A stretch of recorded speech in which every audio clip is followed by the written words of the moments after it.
Eyes cracked open. Stars above, Nern below. I wasn't falling, just floating, surrounded by strangers in a cosmic circle like some weird interdimensional group therapy. Then bam! A guy in a tacky red-purple suit pops in, grinning like a merchant with too many potions to sell. "Welcome to the beta testing of Elder Scrolls 8, he boomed, like this was a party instead of a trap. He blabbed on about time limits, location locks, blah blah standard dev jargon wrapped in chaos. My mouth stayed shut, but inside, panic and curiosity threw hands. No HUD, no logout. Just the chilling realization, this wasn't a game anymore, not really. The moment he paused mid-sentence, you knew it was coming. For you loremongers, we do have a new crisis, he said, practically vibrating with smugness. But don't get too excited. You're shackled to a single time period. One continent, one chance. You can leave it, but don't.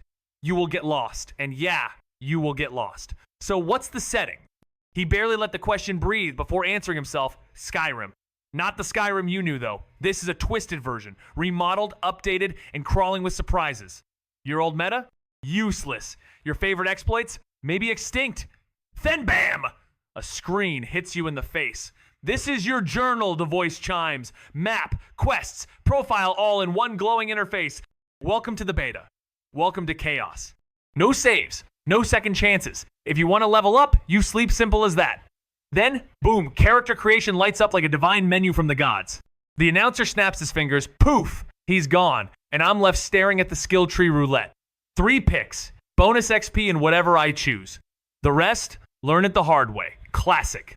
Most skills scream Skyrim nostalgia, but 4 shiny new trees steal the show. Acrobatics, hand-to-hand, empowerment, and blessings. Acrobatics? Think flashy knife throws and rogue flips. Hand-to-hand?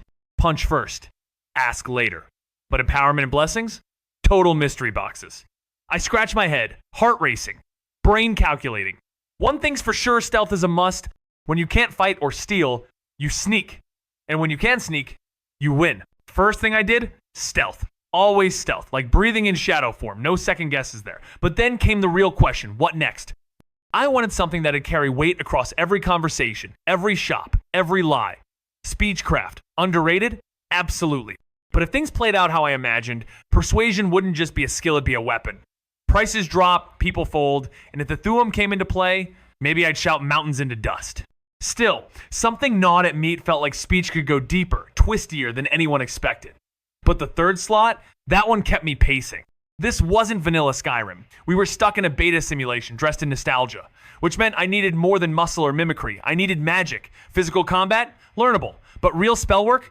That required raw talent. So I narrowed it. Restoration or alteration. Conjuration had too many death. By Daedra risks. Destruction was too loud, and illusion? A joke. Restoration had obvious utility, but alteration? Quietly powerful. Like me, might be the dark horse this world never saw coming? Alteration wasn't just spellsit, was a cheat code. It amped everything. Alchemy, speechcraft, enchanting. Transmute alone turned iron into gold and words into power. I was sold. Alteration it was. And if I ever wanted to crack the language of dragons, I'd need every edge. The announcer's voice boomed, jarring me from my scheming. Finally, now bonuses for those with unique picks. 2 trees glowed. Speechcraft and alteration. My reward? Any bonus, so long as it fit. Easy. For alteration, 3 custom spells. First, divergence, to split any spell into a new one. Second, fusion, to merge spells into something stronger. And last, conversion, to flip spells between active and passive. My arsenal was no longer spells. It was evolution. Heh. Speechcraft was the tough one. Without the Dragonborn soul perks, I had to improvise as so. I chose a book. Not just any book, but one that taught the dragon tongue and every shout in it. Clever, right? The announcer's voice sliced in before I could pat myself on the back. Decided? Good. Time for your race. Look in the mirror. Bamir pops up. I'm a stock Nord, like everyone else. Some folks flipped genders. I didn't. Too many unknowns. Instead, I eyed the race menu. I could pick one or mix 2. Half-breeds were on the table, snow elf, akaviri, even beastfolk combos, but only with other furballs. Some choices were basically suicide unless you nailed your spawn point. Reekling or Falmer? Maybe, but the smart move, pick the race after choosing where you drop in. Starting point was everything. They gave us a choice erase before zone. Smart move, honestly. I went with a Nord Snow Elf hybrid, cold resistance stacked to 85%. No racial perks, but I wasn't complaining. I could basically sleep in a blizzard. Character creation, Nordic base, elven ears, purple eyes, obviously. If I can pick purple, I do. But something felt off. I remembered my loadouts, my stats, my beard preference. I just didn't remember arriving here. Still, I sculpted a sharper jawline, tossed in a full but not too wild beard, like I was trying to remember a face I never had. Charisma slider? Gently nudged, just enough to make it count. My hair? Black, like obsidian midnight, not that pale, predictable Nord fluff. I gave myself a glorious mane, thick enough to armor both head and neck. Then came the body. Muscular? Absolutely. Not bulky, just efficient. I wasn't sure how the hybrid scales played into stamina or strength, so I went with balanced power. Though, there was one scale that stood out. I tweaked it, made it bigger. Tastefully intimidating. Clothes? Oh, I had choices. I picked hide gear, heavy on the fur. Frost resistance or not, I wasn't looking to freeze my newly minted assets off. That fear of cold? Motivational. It's why I picked hybrid in the first place. Finally, the name. I didn't remember my real one, but that didn't stop me. I clicked my tongue, smirked, and typed, Vec Frostwane. Simple. Sharp. A subtle joke on my icy blood, and even colder resolve. Perfect. Okay. The voice slammed back into existence like a glitchy NPC on a vendetta. I flinched. He definitely did that on purpose. You've got most of your setup. All that's left is your backstory. His tone twisted like a GM dangling doom. If you're lazy or just awful at writing, skip it. You'll spawn somewhere random. But if your story's good, he stared. No, not stared scanned. Like he was patching into my soul through debug mode. Then the voice went flat, robotic. This is the last time you'll hear from me, so stay safe, play smart, don't do anything dumb. Once your backstory's locked, you'll wake oop either where it ends, or where fate throws you. Good luck, gamers, and remember, it just works. And poof, blinked out. The light shifted, spotlighting others I couldn't talk to, couldn't see, alone. Just me and a screen waiting to decide where I'd wake upper if I'd survived the opening cutscene. Do you like this personality? He wasn't born special. No prophecies, no gods, whispering his name, just Vec Frostwane. An odd mix of snow elf and human blood with a half-decent aim and way too much free time. Stuck in a chilly corner of Atmora where his ancestors once stomped around with ambition, he decided being normal sucked. So he crafted a tale, slapped on a heroic filter, and set his sights on Tamriel. Skyrim, to be exact. Getting there? Not free. So he grabbed a bow because apparently everyone up north knows how to shoot and started selling hides like a walking market stall. Archery wasn't even on his skill tree. But hey, survival improvises. Once he racked up enough gold for the journey, he didn't stop stockpiled more like a hoarder with purpose. Inns, homes, the whole comfort package. He didn't just want to travel, he wanted to matter. And this was just the prologue. After a month drifting on the cold sea, he finally reached solitude, but it wasn't wasted time. Between dodging storms and rationing dried fish, he picked up alchemy, smithing, and a few salty tricks from the crew. Enchanting? Nah, that was out of the question, unless one of the sailors was secretly a robed mystic with a side hustle. Still, it didn't need to be a full-blown saga, just enough to sketch a backstory. Rumors from the sailors filled the gaps. Dragons screeching in the clouds, vampires lurking in ancient keeps, whispers of Daedra plotting chaos from the shadows. Maybe those tales would unlock something down the line.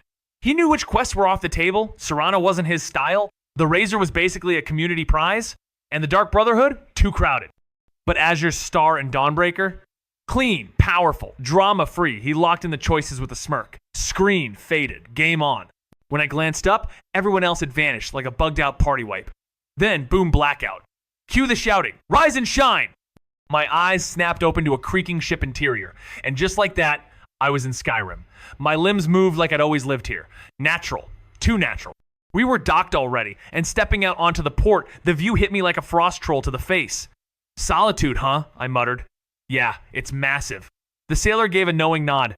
You'll get used to it. Winking skeever's your best bet if you're staying low-key. I gave a half nod, half squint. Typical NPC helpfulness. I patted my pockets bingo. One suspiciously bonus speechcraft book and a fat pouch of gold that didn't feel quite imperial. Either I was lucky, or this beta was already bending the rules, and I planned to break them first. So they might be useless, huh? I slumped onto a nearby crate, flipping open my journal like I was pulling up some arcane system menu only I could see. 6 quests stared back at me too were the rumors I chased down. Something about an old shrine and a weird beacon. Another one wanted me to go dragon hunting across Skyrim, as if that's just a casual errand. One more flagged the Dawnguard vampire hunters. Typical. But the last two, those were personal. One demanded I build a name for myself, complete with progress bars for factions and holds, like I was some prestige class waiting to be unlocked. Useful, maybe, if I ever figure out what the hell I want to do here. Then came number 6, a blank slate. A glitch? That's what I thought until I opened it. One line lit up. You have no memories of the past, only about the world you live in now. I narrowed my eyes. That wasn't a bug. That was a challenge. Alteration wasn't just a skill, it was the cheat code Vec Frostwain had been hunting for. Each point pumped into it gave a solid 10% boost, but that was just the appetizer. Stability stretched spell durations like Taffy, magic resistance stacked until enemy spells felt like mosquito bites, and Atronach turned him into a walking magic sponge. All that power was just passive. Then came Mage armor quadrupling, defense is so hard. Dragonhide practically turned into Dragonborn plate. But the real twist? Alter Self. A whole new branch, never before seen, that let Vec sculpt his stats like clay. This wasn't just Skyrim with mods, it was Vec rewriting the code of reality, one perk at a time. 10% here, 10% there, and suddenly I'm bending the laws of physics like they owe me rent. I dumped my first points into alteration proficiency, each one cranking the power by 10%. Then came the classics novice to master, ranks boring but necessary. But the real meat? Stability perks that made my spells last 50%, then 100% longer. Magic resistance stacked up to a cool 50%. The Atronach path? Oh yeah, that bad boy. Let me soak up enemy magic like free coffee refills, 30%, passive absorb at max. And that was just the warm-up. Mage armor? Boosted my defensive spells 2.5x. If my guess was right, that meant Dragonhide would turn me into a walking fortress with over 1,000 armor. But hold your potions, that was nothing. The real shocker was Alter Self, an entire new branch tucked into alteration like a hidden door in a dungeon wall. New perks, new mechanics, new ways to break reality. And this was just one perk tree. Welcome to the deep end. Speechcraft wasn't just a skill tree, it was a tactical war zone dressed in charm. Vec cracked it open like a vault of manipulation. First came proficiency, laying the groundwork. Then boom 3 lethal branches, persuasion, intimidation, bribery each sharper than the last. Down persuasion, he snatched points in allure to charm the opposite sex, kinship for racial influence, then dove into bardcraft to weaponize performance, all leading to silver Tungwea, verbal nuke on everyone. Intimidation? Pure vocal warfare. Voice amplified his Thuum, Marauder turned fear into a combat tool, and Beneo banished racial-specific damage boosts like candy, capped off with hatred that lit enemies up just for existing. Bribery brought it home, haggling maxed out gold gain with a 30% boost, making every merchant encounter feel like daylight robbery in Vec's favor. And then came merchant, because why just survive when you can sell survival itself? This perk could charm even beggars into buyers. Fencer followed, legalizing stolen loot with a wink and a smile. Investor? Now that was juicy stacking shop funds with every level, so long as you forked over the coin. But the real spice? Contract. Magic deals, fine print optional. Things escalated fast with Daedra Dealer and Aedra Dealer because who wouldn't want cosmic power on speed dial? Risky? Sure. Worth it? Definitely. Meanwhile, over in the sneaking tree, things branched. Basic sneak buffs one way, sneak attack mayhem the other. Silent? Deadly? Yes, please. Silent as frost on midnight stone, I step through the familiar rhythm sneaking, muffle, lightfoot, silent roll until the world itself seemed to hush. Then came Silent Run and Shadow Blend, turning me into a phantom in the code. But it was the sneak attack skills where the real fun began. Dagger arts gleamed with 8 wicked points, backstab pulsed with 5, and deadly aim whispered with 4 all, feeding the thrill of the one-hit dance. Magic Strike slipped in next, bending arcane shadows to my will. Assassin's Blade poisoned the edges of reality, while Shadowstalk made darkness itself my blade, turning ambushes into cinematic executions 15 times the damage, 15 times the flare. I was satisfied. Maybe too satisfied? My profile flashed up. 10k golden at Morris, about 5k in Imperial coin decent, if humble beginnings. My inventory? A dagger, a bow, some jerky, and a whisper of ambition. Solitude loomed bigger than expected, but that only meant more shadows to disappear into. Chapter 3, Lights Out. Just my luck 3 quests, 1 brain, and a map that suddenly felt a lot bigger than I remembered. Sure, the plan sounded solid. Grab the Sheogorath quest before anyone else, swing by the Rueful Axe Cave, and end up in Falkreath stacking quests like cards. Easy, right? Except Solitude's docks were now the size of a city, and my legs weren't fast travel enabled. I rubbed my neck, already second-guessing my genius. Then fate, or maybe a glitchy pathing script, shoved an Argonian into me with a concerned, "Whoa there, friend, are you okay?" I froze, not from fear, but calculation. Every interaction was a potential node in my web. And this scaly stranger might just be the first strand. "Ah, Maxis, meet my new friend." Jari grinned like he hadn't just dragged me into 3 kinds of trouble. Maxis barely blinked, arms crossed like a statue with attitude. "You're not dragging him into anything shady down at the docks, are you?" Jari laughed it off the way guilty NPCs always do. "Shady? Me? Never. He's new to Skyrim. I'm just showing him around." Maxis looked me over like he was inspecting contraband. "Where you from, new guy?" I hesitated. Say Atmora, and he'd think I was Mador role-playing too hard. Lore said it vanished, save for one frostbitten trade line. My story was already falling apart. "It's complicated," I said. "I'm from overseas." He nodded slowly, then squinted. "Nord blood, maybe. But what's with those ears?" Ra's smirk froze as he noticed them too. "Great. Now I was a glitch in their lore book." "Yup," I said, matching Maxis' stare. "Mostly Nord." "Ah, Maxis, meet my new friend." Ra's voice oozed casual charm like a snake in velvet, while Maxis gave the kind of nod that said, "I've seen things." His glare hit like a frost spell. "You aren't roping them into shady business at the docks again, Jari." "Psh," came the dismissive wave. "I'm just giving a friendly tour. He's new here." The spotlight swiveled to me. Maxis squinted. "Where you from, new guy?" My mind raced. Atmora was lore. Taboo, Roskri was annexed. My backstory? Basically duct tape and hope. I mumbled, "It's complicated." "I come from overseas." Maxis stroked his chin. "Life across the sea? You look Nord." "Except for those ears." Jari blinked like he just noticed I wasn't full Nord bro. I gave Maxis a half smirk. "Yup, mostly Nord." "Ah, Maxis, meet my new friend," Jari said with a sly grin that practically screamed side quest trouble. Maxis gave a curt nod, eyes narrowing like he'd seen this con before. "You're not dragging them into anything shady at the docks again, are you, Jari?" The lizard waved it off like a leaf in the wind. "Shady? Please, I'm a model citizen. He's just new in town. I'm giving him the grand tour." Maxis turned his gaze to me, scanning like a guard scanning for contraband. "Where you from, new guy?" My brain lagged. Atmora. Too ancient, too erased. I settled on, "It's complicated. Overseas." He nodded thoughtfully. "A seafarer, huh? You look like a Nord except for those ears." That's when Jari finally noticed. "Yeah, hybrid problems. Still, I kept my poker face and nodded. Mostly Nord." Let the mystery simmer. My ancestors once chained elves like livestock, breeding them without remorse, but instead of shame, they handed their half-blood sons blades and called them warriors.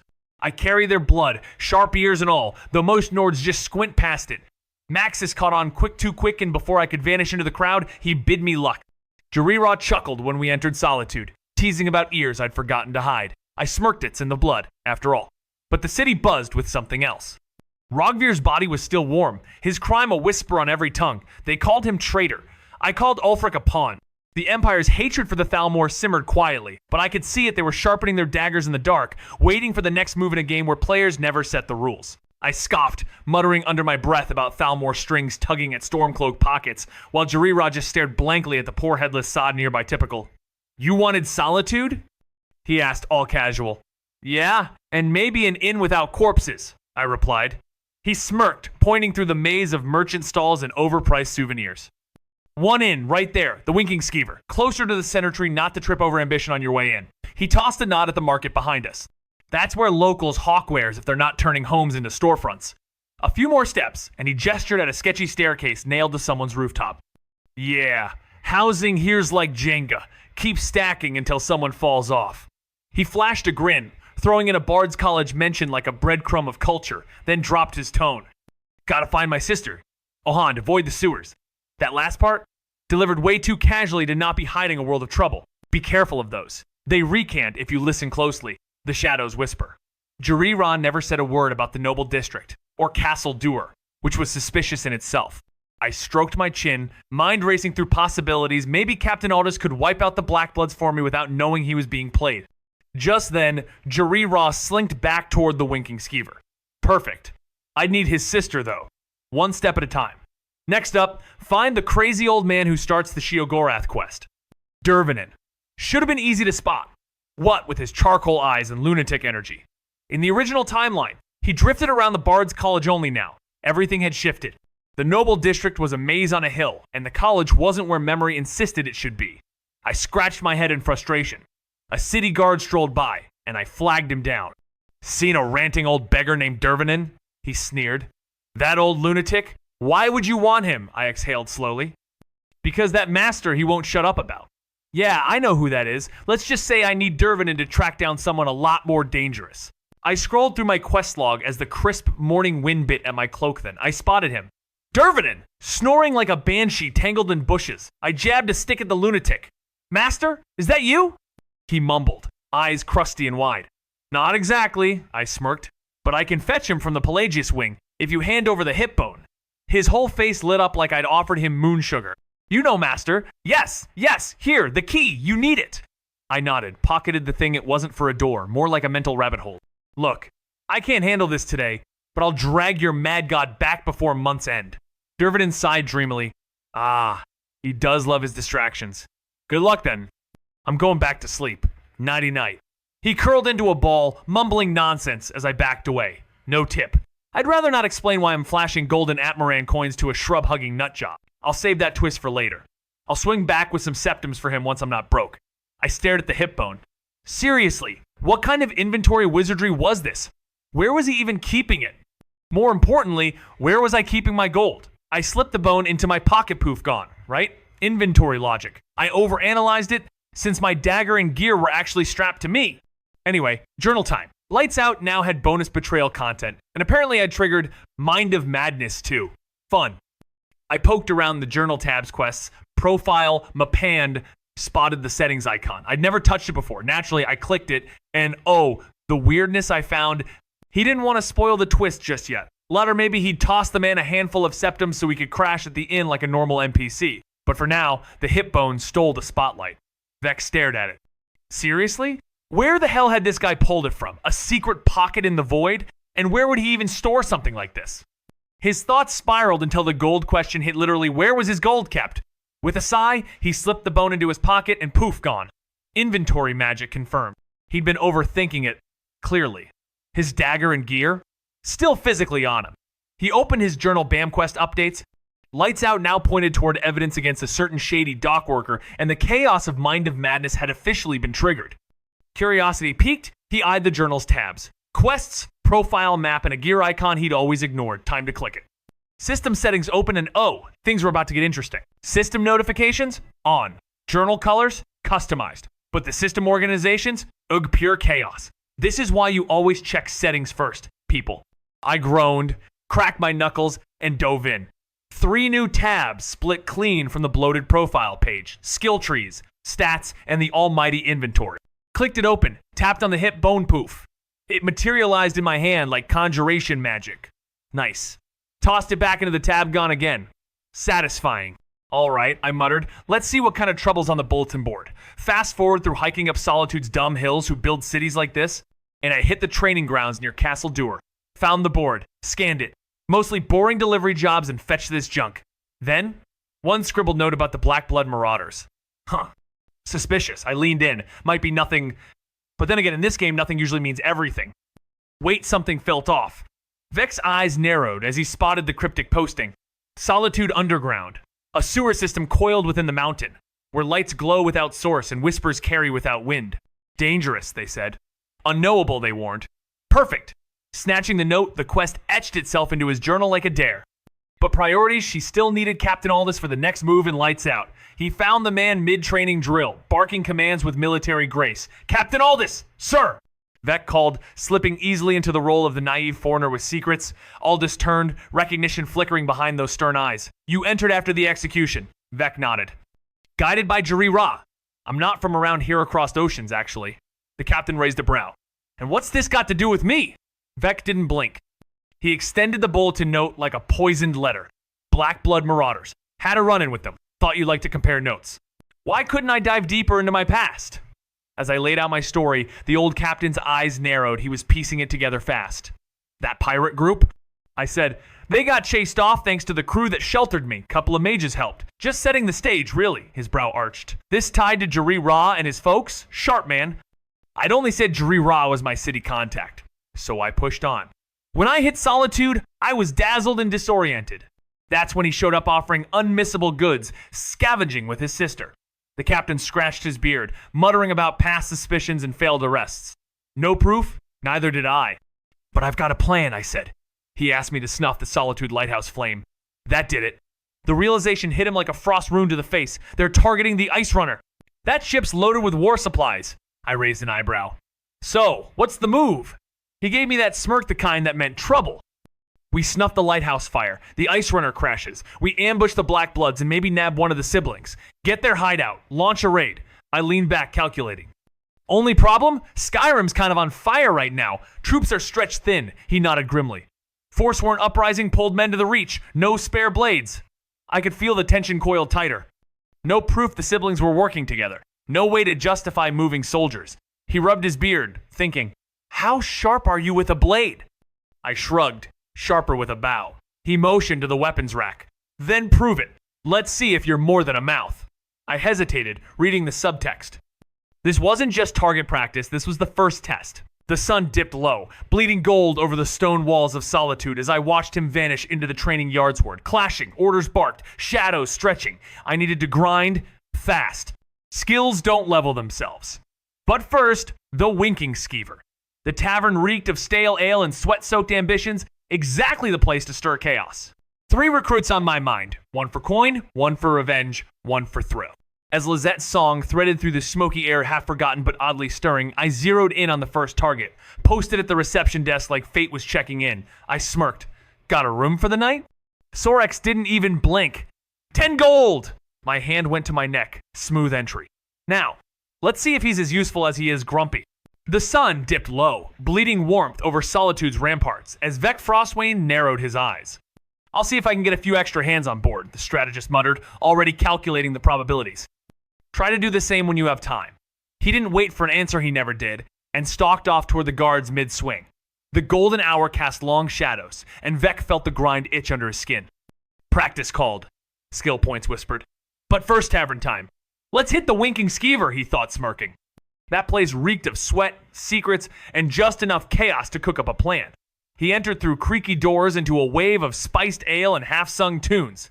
3 recruits danced in his mental rostron Merc for hire, 1 revenge-obsessed, and 1 dangerously bored. Perfect. A familiar tune brushed his ears Lizette's voice, haunting and unfamiliar. He made a mental note. Get her on his side, if not her playlist. Spotting his first target, Vec approached with a disarming grin. Got a room for the night? Sorex barely looked up. 10 gold. Vec scratched his neck, already scheming how to get it discounted or reimbursed. The game wasn't just survival. It was manipulation, persuasion, and control. And this tavern? Just the first domino. Is this conversation helpful so far? I don't suppose you'll take these? I flipped a gleaming goldenette Mora into the air, letting it catch the tavern light. Sorex squinted, curious. Can I see that? I nodded, tossing it over. He turned it in his fingers, brow furrowing. It's smaller than a septum, but I've never seen gold like this before. Enter stage left, his father, drawn by the scent of confusion. What's going on? Sorex handed him the coin like it was cursed. The old man examined it, turning it against the flame. Smaller, yeah, but pure gold. Feels like an ancient Nord relic, except it looks fresh out of the forge. What is this? I scratched the back of my neck, trying to sound nonchalant. Golden at Mora, pretty standard where I'm from. We don't use imperial coin. And just like that, the air got colder not from the gold, but from the questions it didn't answer. Do you like this personality? Corpolis arched an eyebrow, voice dripping disbelief. A golden at Mora? Like the myth? I just nodded. He shrugged. Fine, but they're worth half. Double it up. 20 clinks later, Sorex slid me the room key. I asked about the inn's name. He groaned. Dad said a skeever winked at him. Truth? It was a bald mutt from Hammerfell, ugly thing. He called it skeever for laughs. I smirked. You gonna inherit this circus? He chuckled. I already run the joint. Deliveries, guests, even the ledgers mostly. But I don't want this forever. Thought about the Legion. But war? Not my vibe. I nodded again. Right. You were there for Rogvir's chop show. Is this conversation helpful so far? Sorex leaned on the table with a crooked smirk. Yeah. Known him since we were knee-high to a frost troll. Total brute. No one really liked the guy. Before he got the axe, he wouldn't shut up about the Stormcloaks. Honestly, it's half the reason I thought about signing up with the Legion just to spite him. I scanned the room. Jari. Raz got one more sibling, Gulam Ibut. He's clean. No ties to the Black Bloods. Still, didn't want him catching wind of this. No scaly ears in sight, so I turned back to Sorex. Ever talk to Captain Aldous, I asked. He's got jobs for folks stuck in solitude. Dangerous ones, too. With the war pulling all the heavy hitters, there's room for the bravier the bored. Sorex raised a brow. Fight what exactly? I gave a lazy shrug. Wolves. Bandits. Maybe a dragon if you're lucky. He let out a bark of laughter, grabbed his towel, and went back to wiping the counter. All right, you got me. I'll ask him. Just then, something clicked in my head. That smooth back and forth, that glint in his eye. My speechcraft must have ticked up again. Ha! Level up by sarcasm. Classic. He never asked my name and I never offered it. Almost level 2, but something feels off with the skill trees. Maybe I got duped? Looks like dumping points into proficiency speeds things up. I'll test that once I sleep and grab my first skill point. For now, I needed a drink. Just some basic ale, I told the barkeep. 4 septums, he grunted. I tossed down 8. Generosity buys silence. With ale in hand, I slid into a seat across from a man in battered armor. He was mid-chew on a sad-looking pile of potatoes. His eyes met mine. What do you want? He asked. You're a mercenary, right? I replied, sipping. He gave a dry nod. Not much work lately, nothing worth doing. Not into chopping up bandits for local guards? I smirked. He gave a lopsided grin. I'd rather guard some noble's backside for 500 gold. He leaned forward slightly. Name's Belrand. You hiring? I shrugged like the question bored me. Sort of. Listen up, Palyor. Answer hinges on 2 questions. Are you game for danger? And will you take these shiny little Atmaran coins as hazard pay? The seasoned sellsword eyes the gold, strokes his beard, and smirks. 2 of these equal 1 standard piece? Fine by me. So, what's the score? Cue the reveal. A covert strike for the city's captain. Hunting ruthless marauders on the high seas, with no official backup, just a tight squad and a promise of glory. The veteran chews on the idea, forks clinking, then slams his plate down like a war drum. Pirates, huh? The infamous black blood lot? Count me in, I've been itching for real action. And if you need extra muscle, the local headsman's axe would love a taste of pirate plank. Deal struck, sword sheathed, and a hush falls over the tavern as fate readies its next splash page. He was right there, sipping Blackbriar like he owned the place. That's the guy me next recruit. I gave a nod, ready to drop the gold, but he waved it off with that veteran swagger. If this is all this is doing, I'll bleed coin out of him myself, he said. I smirked. Perfect. Time to hunt down Ottar. As I walked over, he didn't even glance. Seats taken, he growled. I just nodded. Jala, right? Relax. I'll vanish the second she shows. But let's talk escapees. That got his attention. All right, but the second she's here, you ghost. I gave the nod deal made. Then I leaned in, dropping the name that would light the fire. Hargar, he broke out. Pretty weird how that happened. Ottar nodded, confirming the prison break of a notorious marauder captain someone Vec just happened to run into during a pirate ambush en route to Solitude. With a sly smirk, Vec dangled the truth. Not only did he know where the fugitive was, but he knew who cracked the cell door open. Ottar's eyes lit up like a man offered revenge on a platter. Jala entered mid-convo, curious, but Vec brushed it off just business. As he turned to leave, Ottar called out his loyalty, already hooked by the promise of chaos. Talk to Aldous, Vec replied coolly. The pieces were moving. His journal chimed, speechcraft up, level gained, power was stacking. Do you like this personality? When I drifted off to sleep, I didn't wake up in bed. I woke up in a cosmos of floating stars, each one pulsing with potential. Skill trees, shimmering and alive. I stepped toward the first. Lockpicking still garbage. Acrobatics was next, and okay, that one had legs. Boosted stamina, flashy leaps, might be worth a few points. I skipped the familiar and scoped out the newcomers. Hand to hand? Meh. Too vanilla. But claws caught my eye might synergize with certain beastly builds. Then came the jackpot. Empowerment. A skill tree wired into my bloodline. Nord and Snow Elf perks? Yes, please. With every hybrid race baked into this glitch-happy world, the combinations were madness. This wasn't just skill optimization, it was a blueprint for domination. Do you like this personality? Lucky and unlucky figures. The novice perks and the other trees worked just fine, but it was the bonus I picked for alteration that flipped the script. I didn't need to slog through spellbooks, the knowledge just flowed. I slammed a perk point into novice alteration, took a breathe and boomy, brain got flash flooded with spell data like I downloaded a mage's entire career in seconds. When the rush ended, I was still floating in that surreal dreamscape, staring at a fancy door, clearly the exit. But right next to it, my magic profile, fully editable. I couldn't resist. The passive effects section greeted me with 3 entries.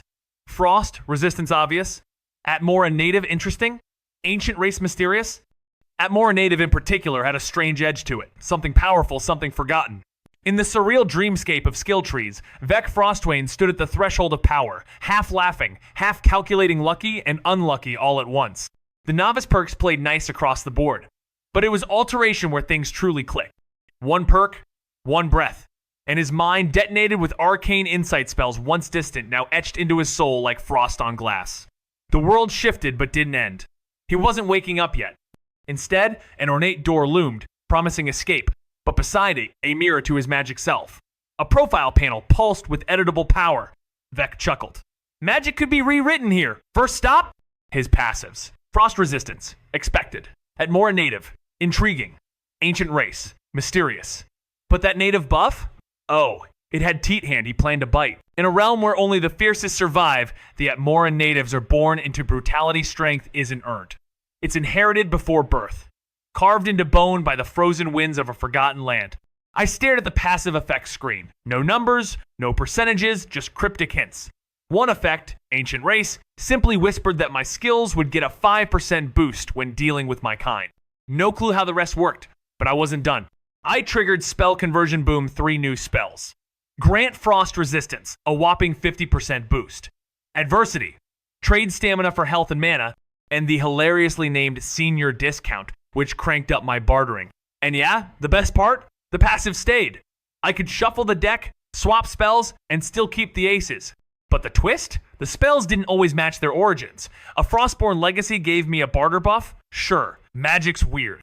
I browsed through alterations, spells Candlelight, Oakflesh, Equilibrium, all familiar. Then I spotted newcomers like Alarm, Splinter, and Lock. The rules were bending, and I was just getting started. Sure-footed had its perks, but not without a downside. Still, with a shield, could be deadly. I paused, then tapped into Divergence, and Fusion clicked, converted, done. 2 new passives. Division and Harmony. My eyes lit up. Division? Meh, not amazing but useful. Slows all skill growth by 20%, but every level up drops a 10-point bonus across the board. Harmony, though? That one was nuts. Level up 1 skill, and neighboring trees get a free ride, only 25% of the XP. Sure, but still, level 1-handed, 2-handed, and archery tag-along, it was like XP osmosis. Of course, they had to nerf it somehow. Just as I was scheming how to break the system wide open, those big double doors flung open, white light stabbing through, then bam, I snapped awake in bed. Morning sun, cold sweat, just a dream, or did the grind just begin? Sure-footed had its drawbacks, but with a shield, it could be a game changer, at least in theory. Vec hovered over his options, eyes sharp with calculation, then tapped into Divergence and Fusion, converting them without hesitation. The air shimmered as Division and Harmony embedded themselves as passives. Division? Not ideal, but sneaky good. All skill progress slowed by 20%, but every skill level up juiced every other skill by 10 points. It was a slow burn power boost, and the more he thought about it, the more dangerous it felt. Harmony, though? That was nuts. It linked neighboring skills level 1, and the others followed. Not equally, but enough to matter. One-handed leveling gave a taste of EXP to two-handed and archery. Only 25%. But in Vec's hands, even a quarter was lethal. The logic was sound, it couldn't be too OP. Just then, twin doors of searing white light burst open. No time to react. His eyes shot open bedroom. Dawn. Was it real? Was it a dream? Or was the beta rewriting reality itself? The muffled sounds of reality were leaking in. Yeah, time's up in the dreamscape. With a groggy yawn, I peeled myself out of bed and decided to pay Captain Aldous a visit. But first, the fusion and divergent spells. Nope. Still too much mana for the waking world. Later then. At the training grounds near Castle Dur, Aldous was already waiting with 5 figures lined up. Familiar faces, Sorex, Belrand, Atar. Unexpected ones too, Bolgier Bearclawone of Elisif's court pieces and Nostra Eagle-Eye, who apparently eavesdropped his way into this mission. This everyone? I asked, squinting at the new recruits. Aldous didn't miss a beat. Get over here. Bolger's insurance from the Jarl, and Noster volunteered. Still swears he's got the eyes of a hawk. Noster gave a solemn nod. Let me redeem myself for the trying. All right then, the board was set and the pieces were moving. Noster would snuff the lighthouse blaze while I stayed back, ready to tip off Jari Ra that the light had gone out. Bolgier and Belrand off to clean up the Ice Runner crash site, taking care of any curious rats sniffing around. Then it's game time. Me, Atar, Sorex, and Aldous tail Jari Ra to his hideout ambush style. The plan? Storm the Blackblood lair and drag those scum out in shackles. Solid tactic, sure, but I had an ace up my sleeve. I already knew where their lair was.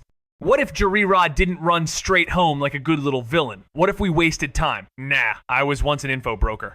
I'd already cracked the case. Broken Ore Grotto, tucked along the icy northern coast, just northwest of Solitude's lighthouse. I suggested we grab Jarira now, flip the script, and use him as bait. Loyalty? Police pirates fold faster than wet parchment. The others were stunned, jaws slack. How did you wear what? I couldn't help smirking. Irony's a cruel friend. Guess where he's hiding? Right under the light he tried to kill. Aldous sparked a laugh. Even fate's got a sense of humor. Noster would snuff the lighthouse flame while I hung back to tip off Jarira baiting the trap. Baldur and Belrand? Off to the Ice Runner wreck to mop up any stragglers. Then the fun part. Me, Sorex, Ottar, and Aldous tailed Jarira to his so-called hideout. Or so they thought. Truth was, I already knew where the Black Bloods were holed up. Tracking him was a waste of time and risk. I rubbed my beard, eyes gleaming with a plan too clever for coincidence. We don't follow him, we arrest him. Use him as bait. Trust me, loyalty runs thin in that crew. 6 jaws dropped. You found their lair already? I smirked. Broken Ore Grotto. North coast, northwest of the lighthouse. Ironic, huh? Aldous let out a chuckle. Yeah, figures. We had men scouting that route for weeks every time. Nothing. Now I get it. They were hiding in plain sight, using the lighthouse itself as a mask. Smart. Baldur gave a slow nod, piecing it together. So that's how he kept slipping out. There's a dock tunnel through the mountain shortcut city escape. Ottar was already pacing, fists clenched. Then why not just drag him in now? But Sorex cut in, eyes sharp. Because Dija's still in the city. She sees him arrested, the whole plan collapses. No, wait. We don't even need to risk the Ice Runner. Think about it, they know where it'll crash. So what if we're already there, waiting? I leaned in, gears turning, an ambush. Risky, but tight. If they're crawling through the night fog after the crash. Baldur snapped his fingers. Exactly, but how would they move the loot back? I cracked a grin. By boat. Do you like this personality? They're taking boats to follow the Ice Runner perfect. We'll track them from the shadows. But this has to be a tight, synchronized dance. Belrand chimes in, oh so casual. I can use candlelight. I flash a grin, so can I? We've got our signal system. Magical flares in the night. All this reworks the whole plan right there. Noster kills the lighthouse light. Baldur and Belrand tail the smugglers by sea. Vec drops a lie to Jarira. Then links up with Ottar and Sorex for a Black Blood beatdown at the grotto. Aldous himself will corner Jarira with a bogus dock search. Then plot twist re-enters the room with a glowing staff like it's loot drop time. Staff of Magelight. Now we're locked, loaded, and lit up for a signal. Spell ambush. The plan was stitched tighter than a Blackbriar bribe. Noster was to watch the sea, waiting for Belrand's flicker candlelight being our silent signal to spark the lighthouse back to life. I gave the nod. Once the light returned, we'd strike the Black Bloods right in their salt-soaked nest. My turn to shine would come with my own flicker, marking the job done and summoning Noster to report back to Captain Aldous. Baldur, grinning like a saber cat in Moonsugar, mentioned a personal Botah backup escape for the city's queen, now rebranded as our stealth ride. We all smirked. Showtime. As dusk crept over Solitude, Noster took his post, and I lingered near the docks, eyes locked on the lighthouse. Flame vanished. Go time. I dashed to Jarira, lungs burning, words broken between breaths. Jari! Ra! It's done. We're good, yeah? He turned, teeth flashing. Friend! Haha, very nice. My sister awaits Dija. His grin didn't sit right. Something told me the real game had just begun. She'll handle the rest of me job, stay out of sight, and make sure everything goes down smooth. I gave a quick nod, thumb up mission A go. Baldur and Belrand clocked the signal, moving like clockwork out of the docks. I slipped into the shortcut, circled past the lighthouse, snow biting at my heels as I dashed toward Broken Ore Grotto. One bad slide later, face full of snow, I was up and dusting off when I heard it. Over here! Sorex and Ottar flagged me down from the shadows. I crept over and took in the scene. The grotto? Still a cave, sure, but now draped in wreckage. Ship ribs arching like broken bones over the tide-washed entrance. Nothing screamed trap louder, but that's where we were headed. If the idiot's meeting us at the wreck, why are we always the ones rowing out? Bord muttered, earning a groan from Dija. Every time you speak, my IQ drops. Boat slipped off into the mist while we watched in silence. Didn't expect them to actually go, Ottar admitted. I smirked. Buys Belrand and Baldur time to warn the Ice Runner before it crashes. Sorex gave a nod, flipping a deck from his cloak. While we wait for Noster to light the beacon again? Cards? Ottar shrugged. So did I. Deal us in. We played beneath the sky, choked with tension, eyes flicking to the lighthouse. When it was my turn, I saw it fire, cutting through the dark. Beacons up, time to move. Sorex sighed, scooping the cards. Figures, I was about to lose. Ottar reached for his axe. Sorex's sword hissed from its sheath. So, what's the play? I was already halfway gone. I'll sneak in first. Shadows swallowed me whole. If the fool is meeting us at the wreck, why do we always leave on boats? Bord grumbled, earning a sharp glare from Deja. Shut up, Bord. I lose brain cells every time you talk. More boats were sent out into the icy dark, vanishing like ghosts on black glass. Ottar crossed his arms. Didn't think they'd leave so fast. I smirked. Buys Baldur and Belrain, time to hit the ice runner before things go sideways. Sorex raised a brow. While we wait for Noster to spark the lighthouse, I've got cards. Game? I glanced at Ottar. He shrugged. We both answered, sure, lay them out. Cards slapped the stone. Time crawled. Eyes flicked toward the dark silhouette of the lighthouse waiting. Then, light. My turn to check, and there it was. The fire was lit. The lighthouse is up. We move. Sorex groaned, sweeping up the cards. Figures I was going to lose anyway. Ottar pulled his axe. Sorex unsheathed his blade. How are we doing this? Ottar asked. I cracked a grin. I sneak in first. And like smoke, I slipped into the cave. Water sloshed at his boots as Vec crept closer, eyes locked on the two black blood guards near the jagged cave entrance. Deja left already. Shouldn't Jarira be here? One muttered. How should I know? Maybe he got someone dumb enough to snuff the lighthouse. Vec inched up the rickety stairs, patience thinning as their chatter dragged on. With a sigh, he whipped a knife into the nearest throat clean. Silent, effective. Cue, anchor. Too late. Vec snatched the other's sword, drove it through his ribs like slicing chilled meat. The last one stumbled back, clutching his neck, but Vec's new blade found his spine fast. Sorex whistled. Damn, that was impressive. Ottar nodded. We move like this. No telling if they've got another way out. Vec scavenged a bow, slinging it over his shoulder. Sorex hesitated. So, we killing everyone? Ottar's voice was firm. Most. The captain and any who surrender, we take them alive. Sorex grimaced. Okay, but I've never actually killed anyone, so I'm out on that. Vec nodded coolly. No problem. Ottar gave me a look, the kind that says do it clean, not go wild, and I gave one back. Message received. We fanned out, me on the left, Ottar and Sorex sliding right like shadows. One guard, clueless, throat open before he could yawn. I slammed the drawbridge lever with my boot, metal groaning as it lowered. Sorex quipped about ship parts. Ottar muttered about permanence. Orders flew Vec on flank, they'd handle sleepers. Sorex nodded like tying people up was breakfast. I slipped down another path, hit a second bridge, no lever. Of course! Backtrack time!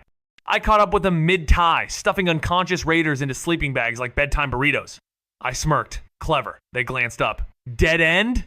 Drawbridge with no lever. Great. 8 targets, 1 playing lookout, I muttered, eyes narrowed. We take him out quiet, then sweep left and strike fast. They nodded. Silent steps. The lookout barely had time to gasp before Ottar slammed his skull into the stone and tied him up like a parcel. Sorex leaned in, whispering, So, how do we start this chaos? He pointed to the shabby base below. I shrugged. How much loot's worth grabbing from that mess? Ottar looked baffled. Some's war spoils, some East Empire stock. Hard to tell. I pulled a torch from the wall, the flames flickering in sync with the tension. Below, a guy was mopping up shimmering liquid. That wine? I asked. Sorex peered closer, nodding. Firebrand! Spilled more of that than I've poured, and when it goes up, it really goes up. I crashed into one guy while Sorex dashed downstairs like a madman, snagged another dude and tied him up with freakish speed. Then some lunatic came swinging at him, but I parried with my own blade. No, you don't! And drove a knee into his leg so hard he folded like bad origami.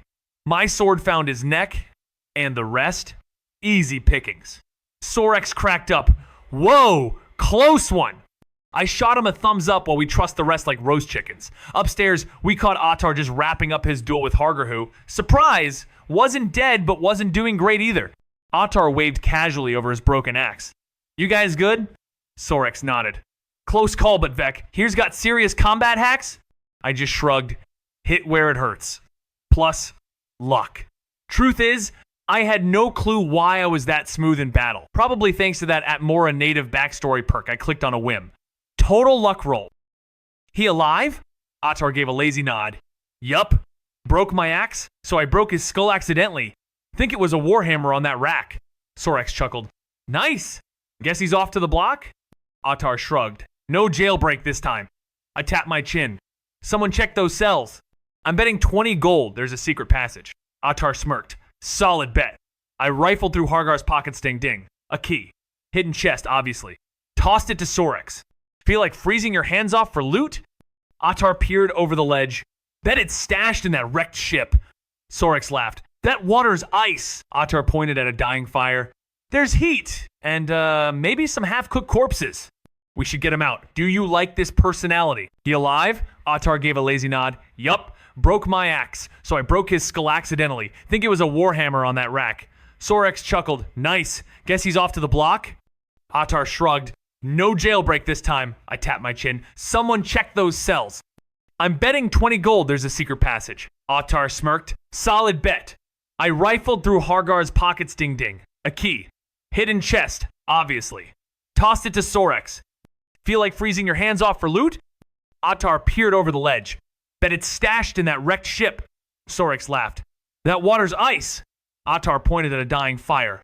There's heat, and maybe some half-cooked corpses. We should get them out. Do you like this personality? Good luck with that. I waved, turning toward the flare duty. Sorex grumbled. Lucky bastard. I smirked, pulling up my skill list, mid-step sneak, just a hair away from leveling. I crouch-walked like a deranged crab, determined to tick it over before exiting the cave.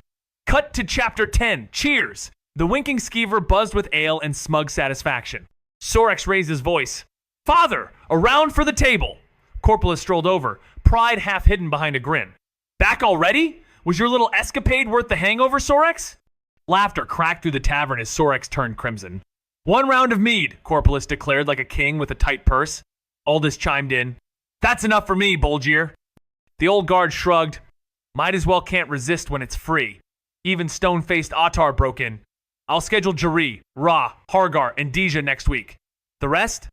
Staggered across the month. The plan was rolling, the room warm, and for a moment even in this glitch-riddled, danger-crawling sim things almost felt real.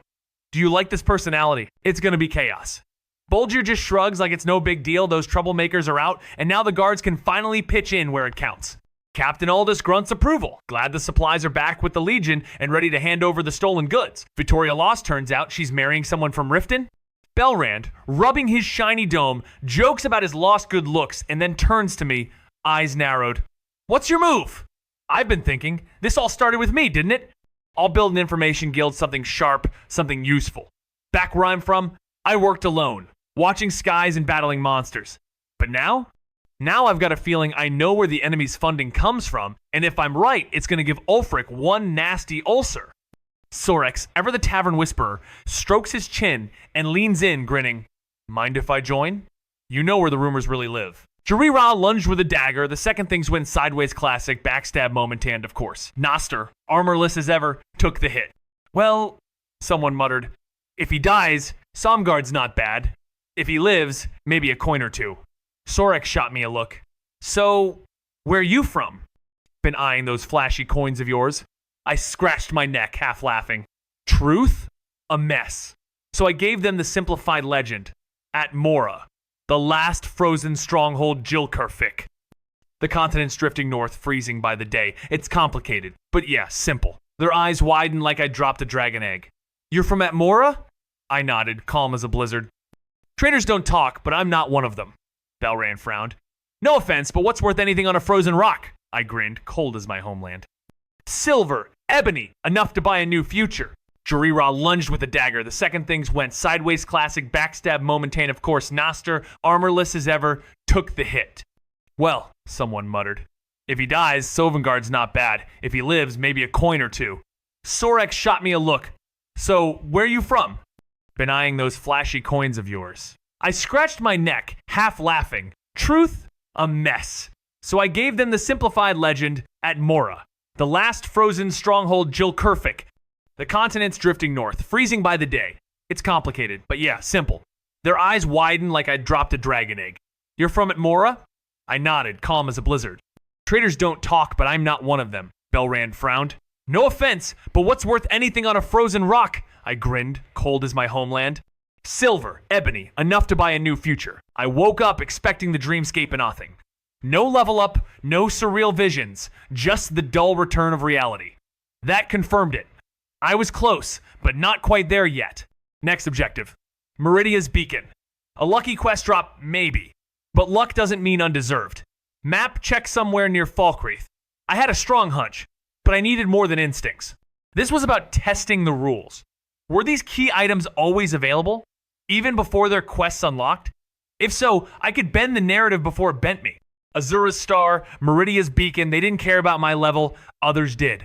I recalled a spot near Solitude that might have answers, might give me the edge. Problem? 21 other players roamed this corrupted, Skyrim many of them could have scorched Falkreath clean of leads. I couldn't afford to chase shadows. On top of that, I had a web of lies to maintain, and that meant sharpening my speechcraft. In a game where reality glitches and quests echo with ghost code, your tongue can be sharper than any blade. I had this gut-level hunch that Throoms weren't just plug-and-play like the Speechcraft book. I'd unlocked it, felt like the simulation was gatekeeping me hard. I cracked open my bonus tome, sure, understood every syllable, every rhetorical glyph etched into that forbidden margin. But no shouts came. Zero dragon juice. My magic tab didn't even have a shout slot like I wasn't coded right. That's when it hit me. Secret skill trees. Not just the lycanthrope and vampire branches I'd glimpsed before, no. Maybe there was a legacy framework baked in, exclusive to those like me. Something locked behind the Dragonborn protocol. I needed proof. So, I ghosted out of the city at dawn, inventory packed, instinct sharp. The shoreline was quiet until I passed Broken Ore Grotto, where I spotted some figures hauling gear looked like Ice Runner types. I didn't stop. I had to see how deep this anomaly went. Solitude was colossal, nothing like the old version. 500,000 simulated souls, maybe? Hard to tell. So many new faces, and too many familiar ones warped by patch decay. I paused beneath a jagged cliff, eyes tracing up where I was maybe just maybe half certain the Steed Stone should be. That stone was more than a buff. It was a system check. If it worked, everything else might too.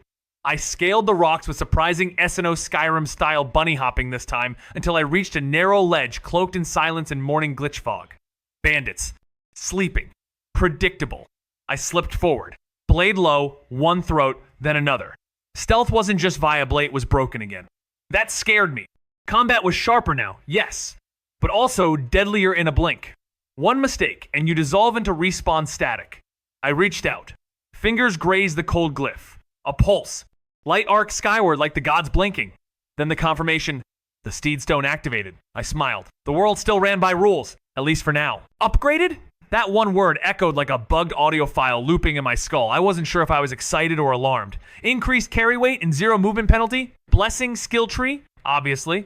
I checked the map destination, Rimmerock Burrow. I knew what I'd find, or rather what I wouldn't, because that cursed axe only manifested once you started the dog's quest. Details didn't matter. Instinct did. I slipped past some clueless wolf stealth leveled up again. Not that it helped against the memories. The cave loomed like a bugged asset, just floating there in the game's stitched logic. From memory? A wizard and a leveled Atronak. With the former already shafted by Clavicus, I crept in low, slow, calculating. The Atronak shimmered ahead, firelight glitching through the walls. It was drawing?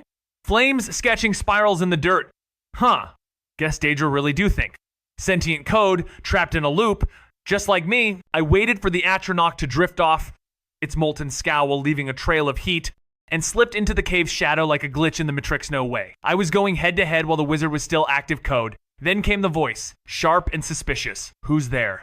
He turned not toward me, but to his summoned sentinel, barking like a panic script. You should be patrolling. What if Clavicus is sending assassins again? The fiery brute sulked off, flaming curves and all, clearly tired of being underutilized. I raised a brow. Even summon code has attitude. I almost moved, but then the wizard muttered something that froze my spine harder than any frost spell. Separated him from his pet. The shrine. Ruined by those cursed vampires. But if I get more time, I can cure her. My daughter. Daughter? That wasn't base game lore. Lycanthropy, deviations, corrupted quest lines, none of this belonged in original Skyrim, which meant it was time to rewrite the script again.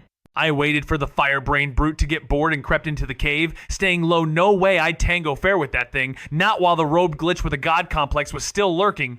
I froze as he whipped around, paranoid and twitchy, barking at the elemental like it owed him rent. Why are you here? Get outside before Clavicus Vile ports in a contract killer. He snapped, clearly unraveling. The flaming nuisance actually looked a Fandango figure, a pile of magma with mood swings, and slithered off in a huff. I stayed hidden, waiting for the perfect moment, but instead of turning away, the wizard muttered like an unpatched NPC, lamenting his failed plan, blaming vampires, and ranting about curing his daughter, his lycanthropic daughter, who, far as I knew, didn't even exist in the base code of Skyrim. She'd either starve or go full Lycan berserk mode in solitude. Yeah, that didn't make headlines. I sighed. The Atronach hadn't stepped into the cave, so it didn't hear anything. Good. My eyes locked on the Rufalax, just sitting there, waiting like it had RSVP'd. I swiped it into my inventory without ceremony. 2 black soul gems and a skill book classic loot drop. Ah, the catalog of enchantments. Nice touch. Then I slid around the corner to where the guy was sleeping. Smelled like someone had saved on death and never respawned. Cracked open his chest some gold, a shiny sapphire, more soul gems. The plan was probably creepy. I didn't stick around to decipher. I ghosted to the cave's entrance, peeked out. Yep, the Atronach was still chilling. I gripped my dagger, scanned for weak points, probably aimed for the core, then plot twist it, waved. Just waved. I blinked. You're not going to attack me? It shook its head, then held out a hand. What even is this quest line? I'd already absorbed every last glyph from the catalog of enchantment skill points banked, mind sharpened Edso. I cracked open the bonus book I'd almost ignored. Its title clicked like a lock. Pelse Garrod Zul, or Writings of Stolen Voice. Fitting, since the damn thing spoke in a hijacked tongue. The carriage hit another bump-teeth clenched spine giardia, not the carriage's fault. These roads were coded by sadists. The first half of the book, pure translation grind. Letters, syntax, vocab, standard stuff. But the second half, pure chaos. One word looped like a broken spell. Syllabus, no translation. I dissected it. Sil meant heart, Lavas meant music, but together, gibberish. Except every time Syllabus showed up, it dragged La behind it the dragon word for magic. That was the only tether I had. I rubbed my chin, decoding silence itself, wondering if the book was teaching me or listening back. I had already maxed out the catalog of enchantments, cashed in the skill points, and turned my attention to the bonus book Pelse Garrot Zul, Writings of Stolen Voice, which tracked since it felt like decoding a language ripped from existence. The carriage jolted again. Not its fault, the roads were trash. First half of the book, straightforward and encrypted lexicon of lost syllables and phonetic ghosts. Second half, utter chaos. A strange word kept surfacing, syllabus. No translation, no logic. Sil meant heart. Lavas meant music. Together, gibberish, unless you counted the fact it always whispered just before La, the dragon word for magic. A wordless song triggering power. I rubbed my chin, eyes narrowing. This book wasn't just forgotten knowledge, it was a fuse. It couldn't be Heart Music Magic 2 sentimental. No, this had to be some advanced linguistic artifact. A word never meant for dragon tongues. Just like Jorzov Frol. Mortal, finite, temporary concepts, foreign to dragons but intrinsic to man. So maybe Syllabus was another alien echo, a fracture in the language code. My mind gnawed on the puzzle until the carriage jolted, shaking the thoughts loose. Bumps followed like bad punctuation in a corrupted script. The driver yelled through the clatter, "Apologies! Helgen's ruins wrecked the road. Would have taken the west to Falkreath, but the Forsworn have claimed it lately. Markarth does nothing." I sighed, the simulation humming in my skull like static. "Are we passing through Helgen?" I asked, though I already knew we were headed straight into the glitch. Falkreath might not be a giant on the map, but trust me, it stretches twice as far as Solitude when you're walking blind. Thank the void for those little shop signs, or I'd have vanished into the mist. The jail? The Jarl's fancy house? Obvious. The rest? A maze. I wasn't here to sightsee, though. I had questions like whether any other players had wandered through this coded backwater. Maybe they were after the Brotherhood. Maybe they used the password and got deleted for their troubles. Unless it was lore deep in their backstory, of course, then maybe. I needed proof. So I pinged the local smith. "Is Lot around?" And got a voice around the corner. "Why you looking for me?" I played it cool. "You send anyone off with meat lately? Like hunting dogs, maybe?" A beat passed. "Yeah, someone came. Said it sounded like a mess, not worth chasing." Bingo. Someone had definitely passed through. I tilted my angle. Did they seem off? Jail stalking? Whispering Brotherhood nonsense? Now it was my turn to pause. If they're poking around Falkreath's darker shadows, then I've got more than just a breadcrumb. I've got a breadcrumb trail dipped in poison. Falkreath wasn't massive like Solitude, but somehow still managed to twist space like a poorly loaded mod. The buildings doubled in size but tripled in confusion. If not for those trusty signs marking where to sleep or shop, I'd still be spinning in circles. The jail loomed like an obvious trap, and the Jarl's manor felt more like a checkpoint than a throne. I had plans here, silent, strategic ones. First, figure out if another player passed through. Odds were slim. This place practically screamed Dark Brotherhood side quest. But walking around saying the password? Instant permadeath, unless, maybe, someone baked it into their backstory. My test? Barbus. I strolled to the forge. Is Lot around? He peeked out like I just tripped an event trigger.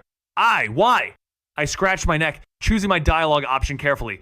Did you already ask someone to find that dog? Maybe gave him meat? He hesitated. Yeah, but they said it might be too much trouble. So, someone had come through.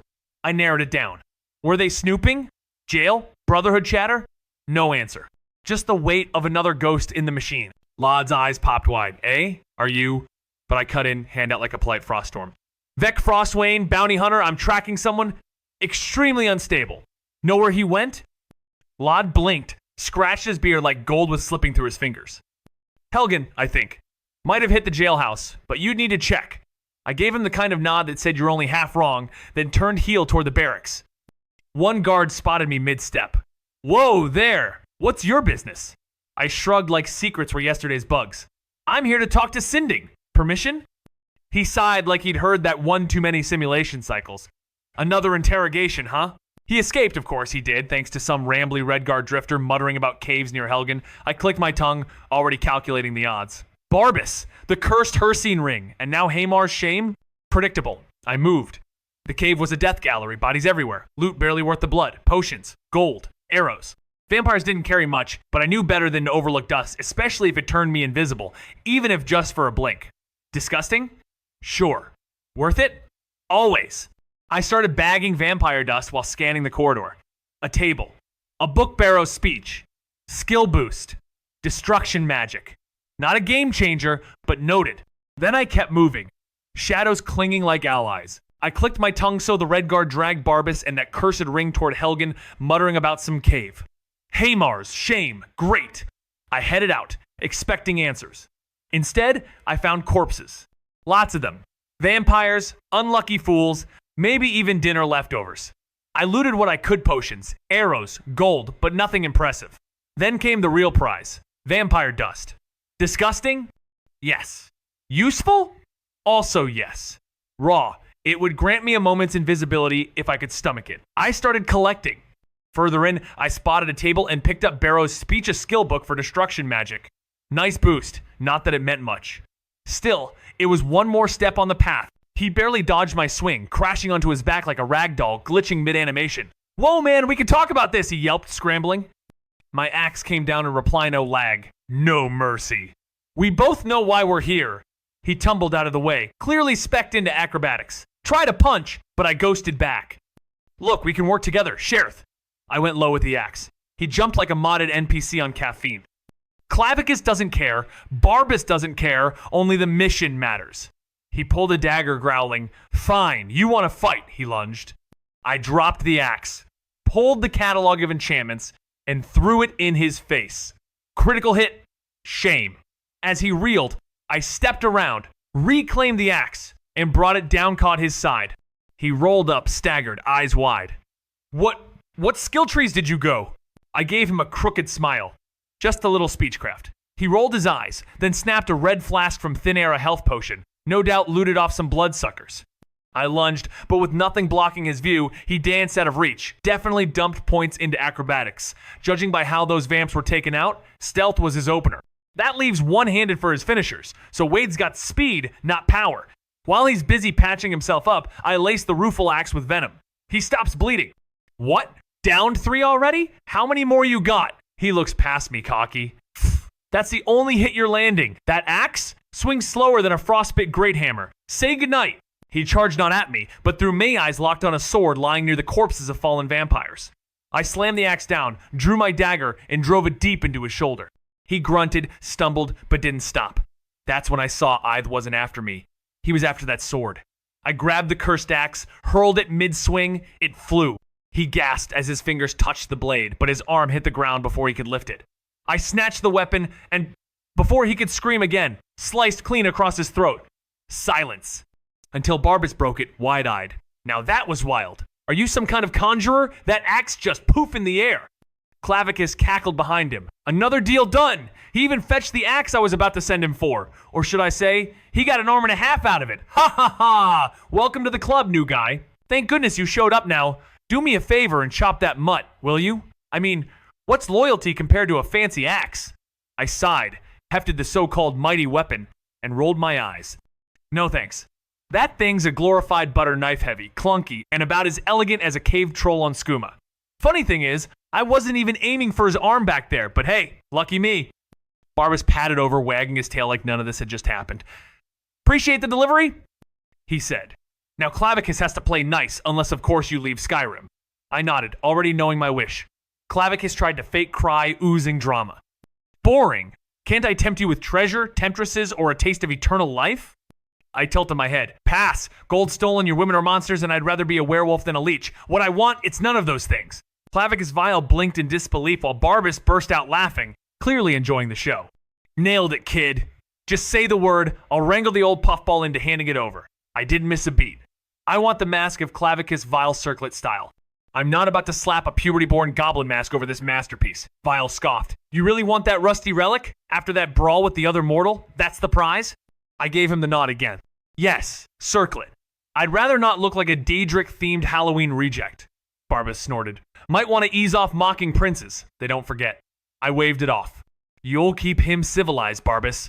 Besides, Vile's charm is half his deal-making appeal. Strip that away and he's just another sulking god with no customers. Vile muttered, fine, whatever. Barbas, get over here. I'd had enough of this glitch-ridden cave and shouted it into the void seconds before Barbas vanished into a rift with a smug farewell and a weirdly pointed comment about my name. Wait, how did he know my name? No time to spiral. Another rift opened, spitting out a black circlet with jutting horns. It pulsed with possibility, like a living question mark. The mask of Clavicus Vile, I realized, wasn't really a shape so much as it was what could be shaped. Lore said it was formless, and here, in this twisted mirror world, that meant anything could be bent. I turned to the still warm corpse of another player. Their body glowed faintly, yellow, lootable. One touch, and a UI screen opened. Inventory. Junk, mostly, except a cursed version of Hircine's ring, and no way that was Baldur's lucky dagger. I pocketed both. Curse or not, it was better than the rusty toothpick I'd been pretending was a weapon. I took the gold from his stiff corpse, 2,000 septims, a jackpot by my dwindling standards. Golden at Morris weren't cutting it anymore. As I closed his inventory, a screen jumped out at me like a banshee scream, coded in terror, sent me flailing backwards. It read like an obituary written by the simulation itself. Here lies Morth Slybreath, Red Guard of shadowed skill and limber defiance. Acrobatics, stealth, one-handed combat was a blur, a phantom. Gifted with danger sense, cursed with slow reflexes. He fled exile, chased ghosts of friendship into the frostbitten jaws of Falkreath, where dogs and blood trails marked his only leads. His story? Sparse. His fate? Digital silence, and me? Still staring. Still falling. He died like a discarded variable in someone else's subroute Nino. Glory, no closure, just code collapse in place of the mongrel Barbas. His essence stitched into mine now. His boons, his buffs, his weird little spell quirks all mine. Lucky me. Or maybe cursed. Maybe I'll glitch out the same way. Maybe I'll stumble on another ghost in the code like Morth Slybreath and realize we're just echoes. I felt it then wait. Pressure, danger coded into every player encounter. No gear, no chance. That win? Carried hard by the Atmor native passive. Gave me a tilt in stats, but if someone with higher level aggroed, game over. I evased Haymar's shame like it was ticking. Next on the quest line, Hircine. I needed the ring. I needed power, all of it, every exploit, every buff, every edge to stay alive in the spaghetti loop sandbox. But before that, wait, 2 level ups. Jackpot. First stop, Azura's Star. Then we see who really breaks first me. Or the game. I needed rest. No detours, no distractions. Helgen was close enough to vanish into for the night. Falkreath was pointless, too exposed. I dragged myself out of the cave, every step heavier than the last, and by the time I stumbled through Helgen's crumbled gates, darkness had claimed the sky again. I found an abandoned house, something halfway between ruins and memory, and tucked myself behind collapsed stone in the watchtower. Sleep? Optional. Paranoia? Inevitable. Then I remembered the alarm spell. One thought, my hand flared. Green light wrapped around me like a digital cocoon. Safe, for now. No mana drain, no surprises. As stars flickered above the shattered realm, my body gave in, but my mind stayed caught panic, echoing in silence. When I slipped into the dream space, something was off. Familiar, but rewritten. Resource points lit up like a debug screen. I dumped them all into mana. Priorities, 130. Not bad. I can work with this. 14 perk points. Not bad for a glitch-born strategist. 9 ripped from another player's skeleton tree, his choices undone. Now mine to reforge. 2 from his level grinds, 3 from my own climb through the corrupted code. Alteration, locked down tighter than a dev console. Fine. Speechcraft and stealth open like back doors. I fed 2 points into one-handed and archery proficiency baseline upgrades for future cuts. Armsman and marksman checked, down to 8. Speechcraft's my ace, so I funneled 2 into persuasion, max for now, but it cracked open allure and kinship. I eyed kinship more influence over the Nord codebase? Yes, please. 1 perk slipped in like a whisper.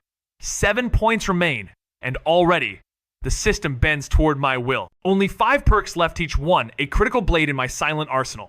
Stealth was no longer optional, it was the core of Phase 2. I dumped everything into the stealth tree, maxed the basics, sharpened sneak attacks until they whispered death. That done, I turned inward to defense. Alteration magic, once an expensive luxury, became a survival instinct. Casting while awake drained me dry, but asleep, free. Exploitable. I approached the rune screen beside the doorway, filtering spells by school.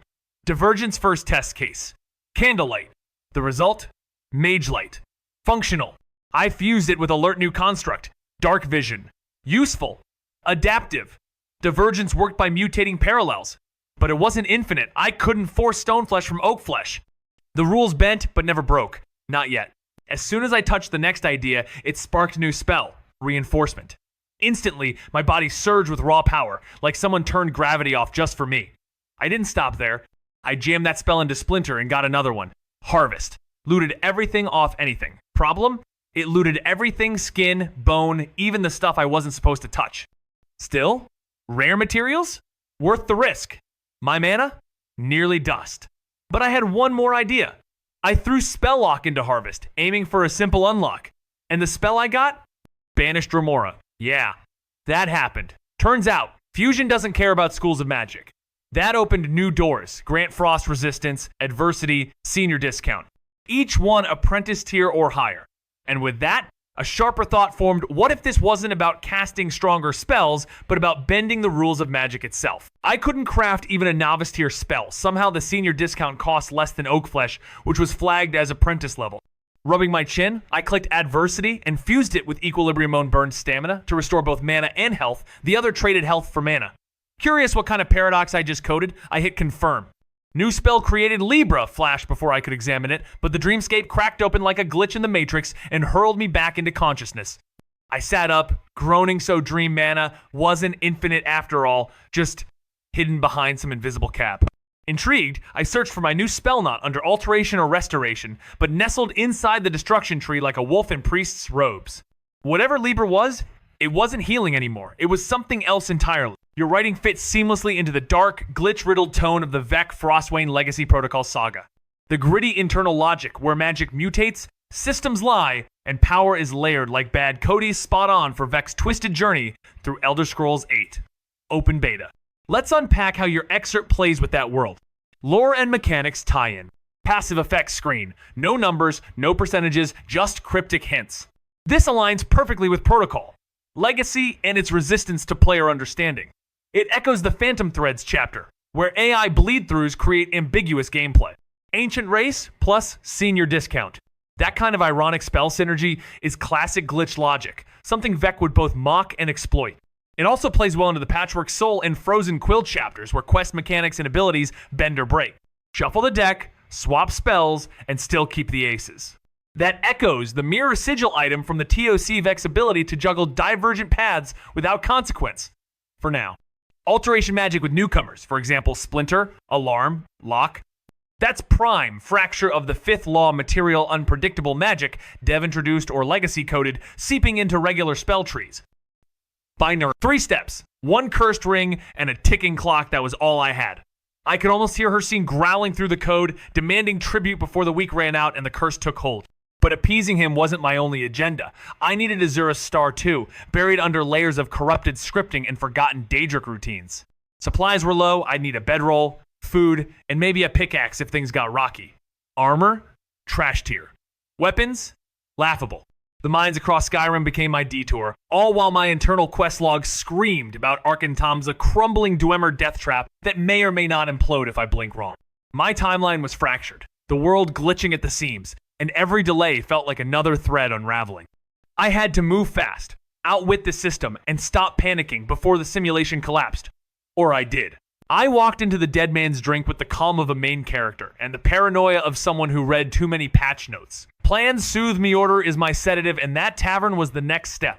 The innkeeper smiled, probably named Valga, though I wasn't in the mood to confirm it. Howdy, I said, pretending I hadn't just debugged a dream sequence. Meal?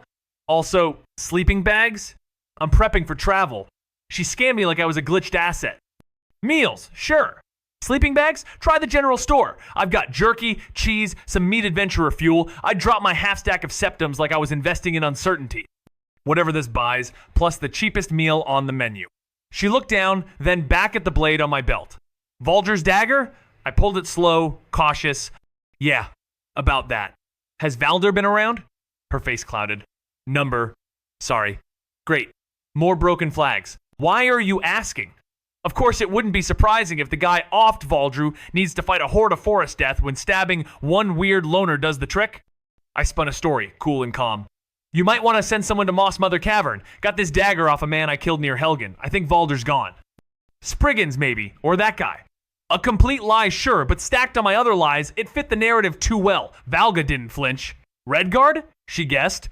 So she knew. I nodded, raising a brow. How'd you know? She shrugged like it was obvious. Guy was strange. Muttered nonsense, stared into walls, trashed one of my rooms. I almost kicked him out. Creepy guests and missing hunters, just another bug in the simulation. I gave her a nod. She had my attention now. But why would he be searching one of the rooms? My eyes narrowed. No way he thought that.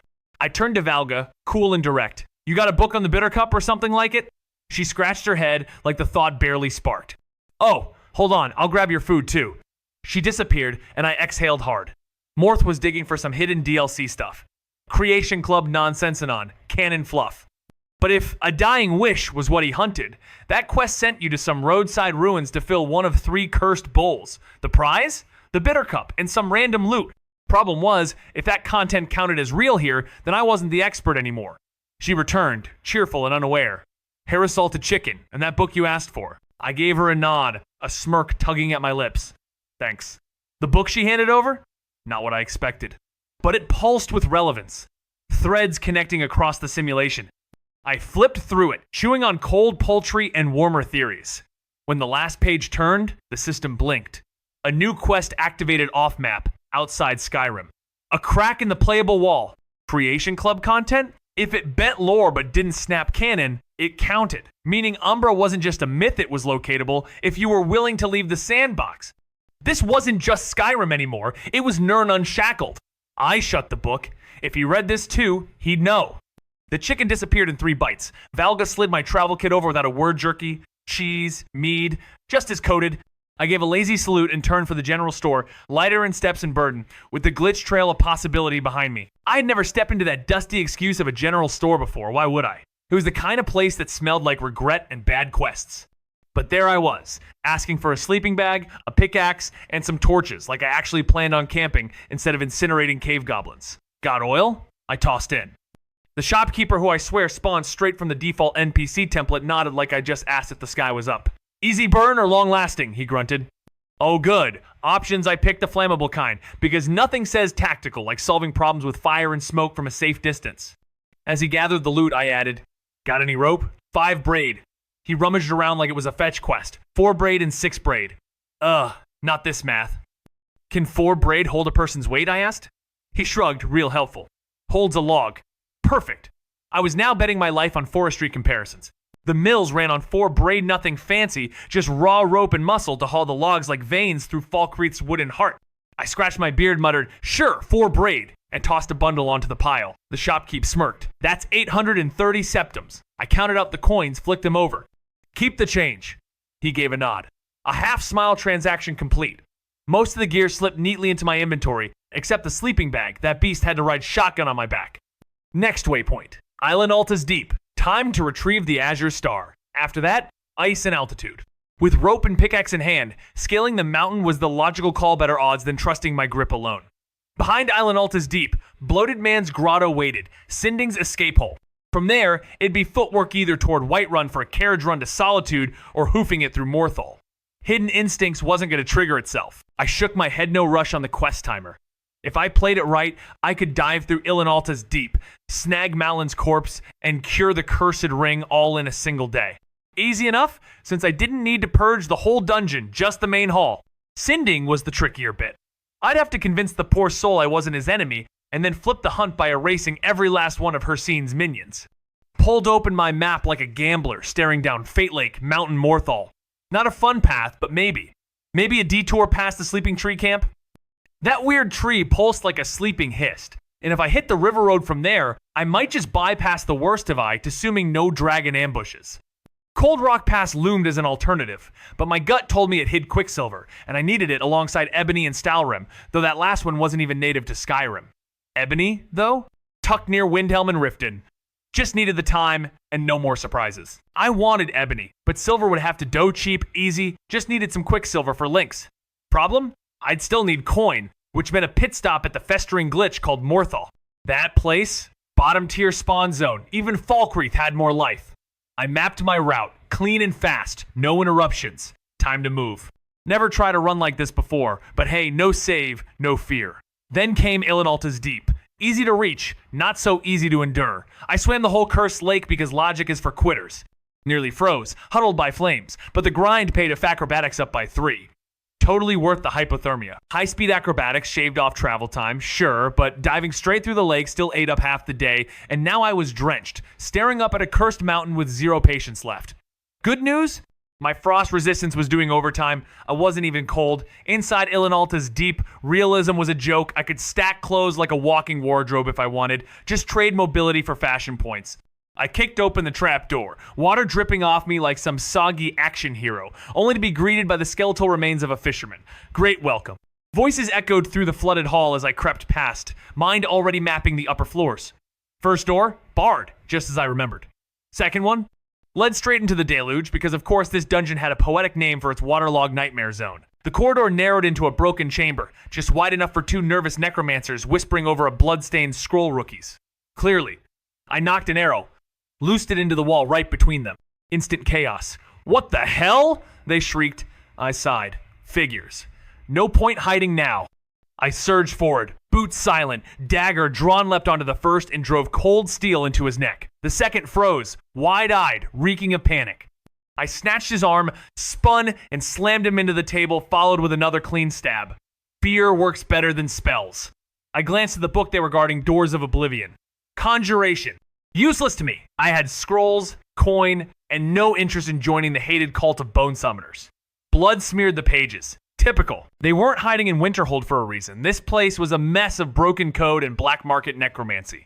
I scavenged a few glitchy healing potions, nothing fancy, then crept onward. Found one of the jailhouse janitors, scrubbing blood off old cell bars. My first arrow punched his stomach like a debug. Spike he dropped, howling something about justice and revenge, hands glowing with hostile code. Another shot fried his spell circuit. The next one, straight through the head. Silence. Guilt tickled, but I swallowed it still, one more anomaly lurking. A sealed door creaked open to reveal a stairwell, each step humming with corrupted pathing. Up top, I spotted him. Last necromancer. Deep in his little science project, maybe an autopsy, maybe just ritual madness. Didn't care. He was back, turned, totally absorbed. I slid past him like a ghost through unfinished code, climbing the stairs without a sound. No door. Just stairs, silence, and that throne like a death trap set on display. The corpse slouched there had long since surrendered to time. Little more than bone and dust in royal decay. I didn't flinch. That must have been Malin, or what was left of him. Beside him, his grotesque grimoire stitched from something that should have never been bound. I slipped it into my inventory, stomach already twisting. The plan? Skim it while heading toward Morthal, then torch the thing before it decides to whisper anything back. But the real star of the show? Azura's shattered relic. Broken. Buzzing with uninvited whispers. I scooped it all up scraps, shards, secret sand, climbed out using a ladder hidden beside the throne. The air outside hit me like a reset. Less damp, more real. I opened my map. Mission still intact. Star can wait. Mountains don't. I pulled out my pickaxe and rope. Eyes set on the horizon. I spotted the ledge that would lead me to Bloated Man's grotto. Time to climb. The ascent was tougher than I thought, but strangely satisfying. My arms burned, but the view from the summit made it worth it. The grotto stretched below open-roofed, unlike the old game. I could see everything, no hunters in sight yet. The descent was trickier. From above, the cave looked more like a basin carved into the earth. I couldn't spot Sinding at first, but then he appeared human again gathering firewood. Quiet, careful. I set up my own camp nearby, hidden, watching. He didn't do much, just preparing his space, maybe trying to feel human again. Then it happened. An arrow cut through the night and struck his leg. I saw them before he did too, Khajiit emerging from the shadows of the entrance. Sinding growled. The instant that arrow hid this form twisted mid-snarl, the sound of it shaking the cavern from floor to ceiling. Still, the two zealots of Hircine approached, full of divine bravado. Admirable? Maybe. Smart? Absolutely not. Sinding reduced them to ribbons before they even screamed, though the poison in that shot clearly took a toll. His breath dragged like winter wind through pine. I watched from above as more pawns closed in, and Sinding limped deeper into the grotto's shadows. I called out. He paused, beastly eyes locking onto mine. Who are you? Hircine's latest errand? He rasped, teeth still stained. I cut him off. Number, I'm the guy with your cursed ring got it after offing the fool you passed it to. I flashed the ring like a badge, and in his stare I saw understanding, then doubt. Relax, I added. He bargained with Daedra like a fool. I don't serve anyone. Sinding froze like a bad frame drop, clearly parsing the meaning behind my Daedra comment. So you're here to mess up Hircine's hunt? For me? I gave the nod classic silent protagonist move. Might even earn me a patch for this curse. He glanced toward the grotto's edge like he expected a quest marker to appear. You coming down or what? I raised an eyebrow. Only if you promise not to turn me into jerky. He huffed through that shaggy wolf snout. Nah, I just want peace. If you're offering help, I'll take it. Simple. Too simple. I slammed my pickaxe in, tied off the rope, gave it a test tug, and dropped like I had max acrobatics. Landed smooth. Cast harvest.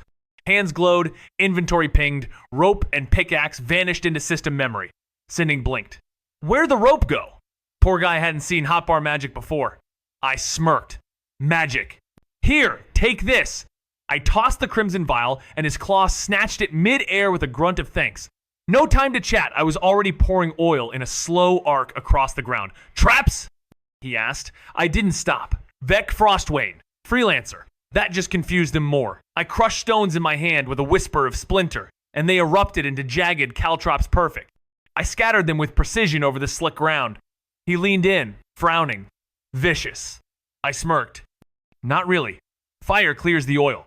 Only the brainless step into the spikes. His eyes narrowed. Caltrops? Right. Guess those aren't exactly standard in this broken mirror world. I didn't bother replying, still too much to do. I weighed the idea of using alert or dark vision, but doubted either would cut it. I glanced over. Checked the rest of this place yet? Sinding blinked, clueless. Not really. I smirked. Perfect. I slipped deeper into Bloated Man's grotto, eyes scanning every corrupted texture. There it was, Bowler's Oathblade, pulsing with fear, enchantment, ready to drain stamina like a virus. Beside it, Jack put a chest stuffed with gold, gems, scrolls, the usual loot salad. I vacuumed it all into my inventory, then latched onto the chest and started dragging it back. Sinding, bless his glitched AI heart, pitched in. What are you gonna do with this? I gave a lazy shrug. Trap it. His pitch black eyes flicker ban emotion protocol firing wrong. You're very serious. I cocked a brow. Serious? Nah, I just prefer maximum efficiency. The moment the chest locked into place, I slipped behind it muttering, now we wait. Somewhere open, but not dumb. Sinding just nodded and called me strange. I didn't argue. As he took his spot, dusk melted into crimson moonlight. The grotto pulsed with it, unnatural and heavy. Then came the Rithhooves pounding, wolves crying in the void. The hunt is on, Sinding whispered, voice low. Hircine calls. I rifled through scrolls, hoping for a summon or a Frenzinope. Firebolt and Soul Trap. Useful? Barely. I sighed, eyes glowing with frustration and magic as I ripped the scroll like wrapping paper from a cursed gift. My hand caught fire, crackling with arcane force. So this was the plan. Ready or not, I just lit the fuse. The other scroll? Just a cursed soul trap, no help. All hiss. Hooves thundered in, hunters storming the grotto like it was payday. One guy with a great sword charged right past me, I let him. Then came a shield maiden, eyes locked forward. But Sinding? Hiding in the trees, quiet as breath. When a wood elf grinned at the sight of the chest, I waited. He popped it open, boomy firebolt, lit the oil like a festival gone wrong. "It's a traw," he managed, before I yanked him into the chest like bedtime gone sideways. Slam. Lock.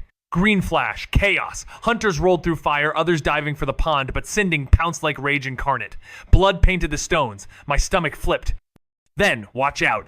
I looked up, and Greatsword Guy was charging straight at me. I slipped beneath his swing, my blade humming with code-bound dread as it pierced his gut bowler's oath blade, screamed through him, and his eyes flashed white like glitched-out shaders.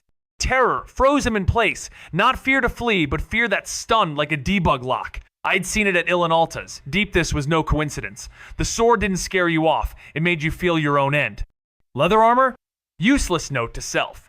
Enchantments laugh at aesthetics. I tore through him and turned just in time for Sinding to raise an eyebrow. "You good?" he asked. I tossed a thumbs up, scanning the chaos. "Damn," I muttered, as scorched bodies and twitching limbs glimmered in the dying fire. Sinding gave a wolfish grin. "Your fire trick worked. Most bolted into the lake or shredded themselves on Caltrop's cleanup was easy. Flames still licked the edges of reality, sputtering out like a fading script." He looked over again. "The ring?" I blinked, gears shifting. "Oh, not yet. I've got to speak to Hircine one last time." You could still hear the hoofbeats echoing like glitch echoes in the code. Sinding turned to me, eyes twitching with a flicker of confused realism. I can still hear them too, actually. I squinted at the chest like it just blinked. Yeah, I don't think it's hoofbeats, actually." Then he got it. The realization hit him like a surprise patch note. "Oh, wow." Right then, a white stag strutted in like he owned the instance. "Color me impressed," it declared, voice laced with myth-tier sarcasm.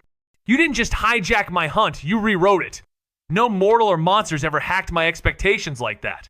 It sniffed the chest, then tapped its hoof with godlike flair. The Daedric presence shimmered in the form of a stag, hooves tapping like punctuation on fate's sentence. "Truly impressive," it said with a voice that echoed beyond sound. "If you're mine, I'd be pleased." "A shame. May we meet again, Vec Frostwain." At Mora remains a favorite hunt.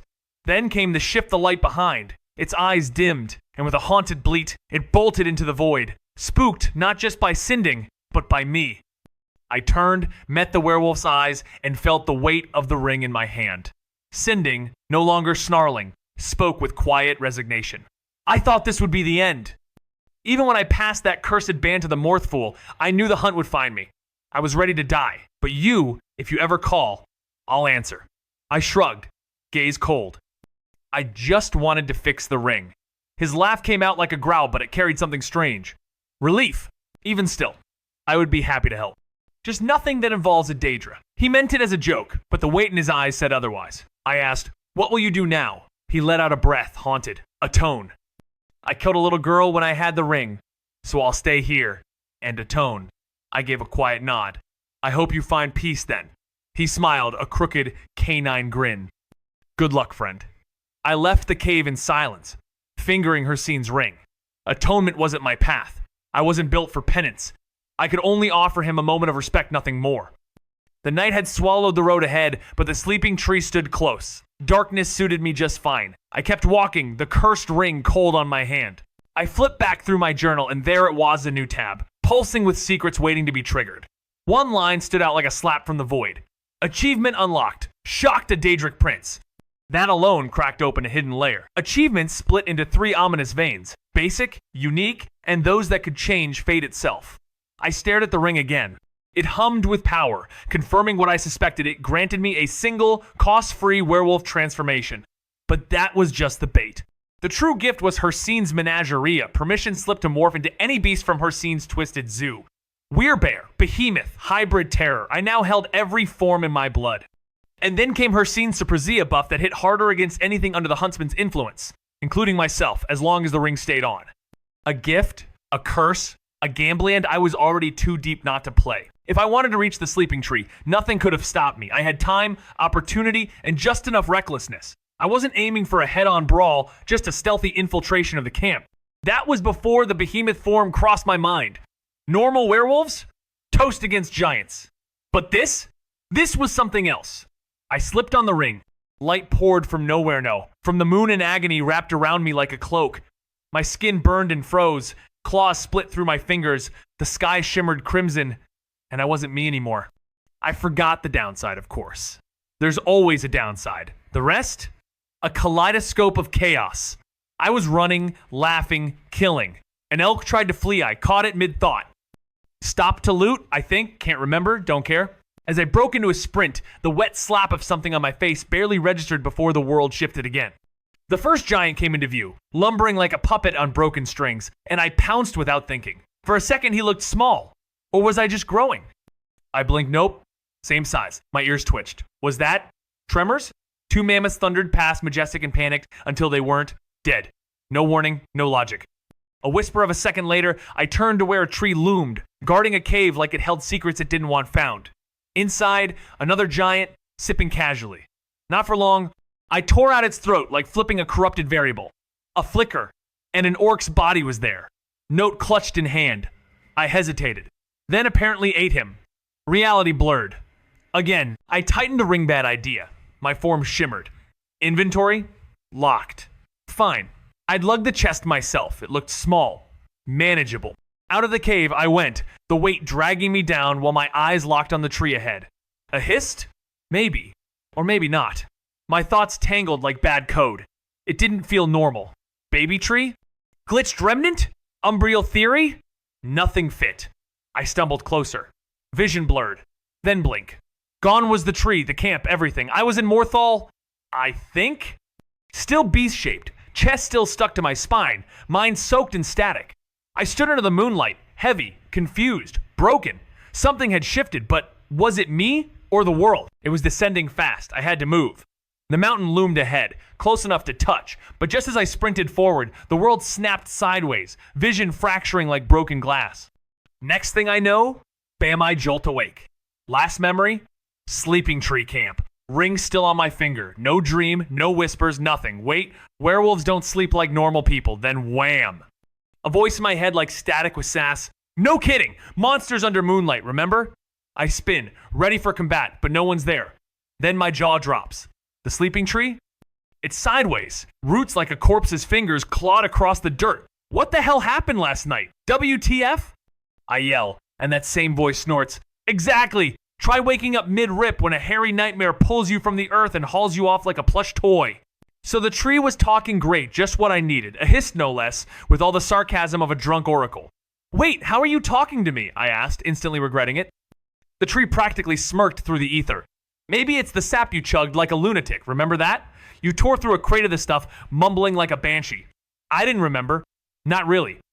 But I did know I'd somehow wandered into Cold Rock Pass, reeking of troll, blood, and shame. Half a troll lay missing. I blinked, and flashes of last night's horror show came back chewed. Up orc, devoured elk, even giants. What was I? A corrupted beast mod. I clutched my gut, trying not to hurl. And then the kicker. I was completely naked. One panicked inventory check later, I found scrap-torn cloth, shredded armor, the ruins of my dignity. Great. At least I didn't feel cold, though marching into Morthal naked wasn't exactly a power move. I could bluff it, claim bandits stole my gear, maybe a guard would toss me a pity cloak. But the damn tree cackled behind me. You look cold. Ha ha, filthy man creature. Was it actually mocking me? No time for existential plant drama. I turned to leave. But of course, it wasn't done. Hey! Hey! Where do you think you're going? It barked. No eyes, yet somehow it saw Mamana? Echo detection? Who knows? I raised my hands. What? Want the filthy human to carry you. Tree wasn't having it. You woke me up, ripped me out of the earth, and now you're ghosting me in this dump cave? Take me with you. I tilted my head, skeptical. Should I care? I turned to leave, but the voice oddly leaf I persisted. I could tell you things. Real secrets, his stuff, ancient culture, exclusive spells. I waved it off. Nah, I'm good. But then it dropped the bait. What if I teach you hist exclusive magic? Stuff we reserve for our inner circle. That stopped me no because I wanted it, but because I didn't trust it. Why me? The tree actually sighed. Buddy, most hist don't move. Literally, I mean, you could count the explorers on one hand, and only one really went Farguy lived on a pirate ship. So yeah, I'm young, kinda stunted, and dying to see the world. Trade! I give secrets, you give me legs. I squinted. This talking plant wanted a field trip. I was going to need to glue googly eyes on it. Just staring at that whispering tree made me question if I was losing either, if the ring's side effects were kicking in again. After everything I'd endured across this glitched, freezing wasteland, now I'm psychically chatting with a self-deprecating tree. I asked it why it said it was poorly grown, and the reply came in a frustrated tone. Why do you think I was asleep? I can't even scan your mind, just beam thoughts outward. My first soil barely fed me enough to start. This is all I've got. I nodded. Makes sense, Skyrim's not exactly a garden paradise. But something didn't fit. My eyes narrowed. Aren't you not from here? One of those twisted hissed offshoots from the floating place? It made a sound I couldn't decipher, like digital static choked by roots. Then it resumed, annoyed but resigned. Kind of, it's complicated. And in that glitch-soaked silence, I realized everything here is. The tree hesitated, its voice rich with ancient memory. I dropped from Umbria long ago, but didn't begin growing until centuries later. Lucky hit, really fell in a spot with just the right magic to wake up. Drained the earth dry doing it though. That stunted left me with only thoughts and echoes from the past. But there's something else, Daedric energy. Not enough to cast spells or rain fire, but like using an artifact, you don't cast with it, you become part of it. It twitched, language flickering, then steadied. Hard to say in your tongue. Think of it like you hold a Daedric relic. Power leaks in. With me, that power rooted instead. I squinted. You mean like photosynthesis? The tree blinked, confused. Define that. I sighed, explaining how plants use sunlight to make food from carbon dioxide and water photosynthesis. The tree chuckled, surprised such a word even existed, amazed I knew about carbon dioxide. I had to admit most people probably didn't. Not really. The tree understood it took necromancers centuries to grasp anatomy. Then it revealed something eerie. In Daedric realms, his trees don't use sunlight, they photosynthesize with Daedric energy, since those realms barely have light. That stopped me. But isn't the sun on Nirn just a hole in Aetherius? I asked. The hissed gaspes, then paused. Wait, you're a mage. Of course you'd know that. It's common knowledge among your kind. Bah! We were off script again. Take me with you, it begged, and I sighed because dragging a sentient tree was somehow now part of my cursed life. I yanked it by the branches. It shrieked, by the roots, the roots! So I switched tactics and grabbed lower. Why not shift into that beastly form and carry me like last time? Oh wait, then you'd ignore me again. You didn't even hear my screams when you ripped me out of the ground. I kept pulling. I also can't do that, I muttered. Not just couldn't, wouldn't it? That beast form gave up too much control, and in a place like Morthal, going full beast mode would get me killed in minutes. The tree paused dramatically, bark creaking. Hey, wait! You aren't just gonna, It trailed off, and I didn't answer. Because honestly, I might. I squinted down the jagged slope, muttered, why not, cowabunga, and drop-kicked a whole tree into motion. As it slid, I leapt on like a lunatic lumber surfer, hurtling downhill into chaos. Later, dragging that same tree behind me like a sleepy pet rock, I figured sleeping tree didn't quite cut it, so I asked it straight up. Got a name? Echoes. Nothing. Just a moody voice. No clue. Never named. No caretaker. Just asleep. I paused. All right, how about Aurora? The tree jolted like I'd slapped it. What do you take me for? One of those sparkly female clones of you? Great. I accidentally offended a tree. I yelled, all right, enough. It's a name from a talesome woman stuck in endless slumber, only to get jolted awake like a cursed alarm clock. The tree rustled with a scoff. Fitting, maybe, but I'd rather dodge the gendered drama. You mortals and your weird mating habits, honestly, it's why the hist ignore you. Most of your kind tries to romance anything with or without a pulse. I groaned, brainstorming, then offered, what about Odin? Sounds slick. Odin leans strong. Odin feels softer. Balance. The tree sighed like creaking wood. Fine. Odin. Sounds like a nymph, though. I shrugged. Just remember the name. That's all I ask. Almost at Morthalgrate, because dragging a half-sentient tree across Skyrim wasn't exactly stealth ops. Before I could mentally brace myself for the inevitable embarrassment, the sap junkie in my head chimes in. Lose the connection, lose the sap. Addictive stuff, by the way. Fixable, but maybe don't spiral into hist withdrawal in front of guards. Right. Totally stable behavior. I keep walking. No time to argue with a botanical voiceover. Then, of course, a guard has the gall to stop me, gawking like I'm leading a circus. I give him the death glare of someone who's had a day. What's it look like? Got robbed. No cart, no clothes, no dignity. Just me and my chlorophyll buddy here trying to get through town without snapping. Thought it was hilarious until I realized I was freezing my literal cheeks off. The guard blinked like his brain had lagged, then nodded. Right, makes sense. Wait here while we fetch you some pants. Not many kids in Morthal, but still not zero. I gave him a frosty nod. Cool, now hurry. Understanding doesn't stop hypothermia. One guard bolted off, the other lingered awkwardly. So, about the tree? You were robbed, right? I sighed like I'd heard that line in every patch note. Yeah, it was on a carriage. Now the carriage is a memory leak. And the tree? Let's just say it's both priceless and pointless. Origins, man. Hey, don't insult me, the tree growled. I ignored it. Priorities. Just a tree to them, maybe, but I knew better. That tree was leverage, and leverage meant control. The guard squinted, clearly unsettled. All right. Could you, maybe cover up? I lifted my hands. With what? He flinched, eyes darting away. Never mind. The discomfort worked in my favor. If they were too embarrassed to look, they wouldn't question. Then the other one jogged over, handing me scratchy basic clothes. Here you go. I didn't waste time slipping into the underwear first course, but I've worn worse. Fully dressed and in control, I asked, where can I get a carriage or anything to move that tree? I'm not paying in gold, so I hope there's a creative alternative. The guards gave me that look half warning, half welcome. No carriages in Morthal, they said, but we've got a lumber mill. You'll have to get one built. Then the offer dropped. Help the townsfolk and they'd smooth things over with Gorm. He'd foot the bill if it meant lightening the Jarl's load. I agreed. Naturally, always easier to move forward when the gold isn't yours. I asked where to stash my cargo. The mill wasn't safe. Leave it by the Jarl's home, they said. I pressed for a lead. The second guard still smelling like old wool, and duty ticked off the local drama. Benor, a brawler looking for a reason. Falion, the odd mage nobody trusts, and the haunted ruins of Hrogger's place. Ghosts, they said. Classic! I nodded, grabbed the tree, and dragged it like I was being judged. Then, in the quiet, Odin whispered inside my mind, You know, I sense a vampire nearby.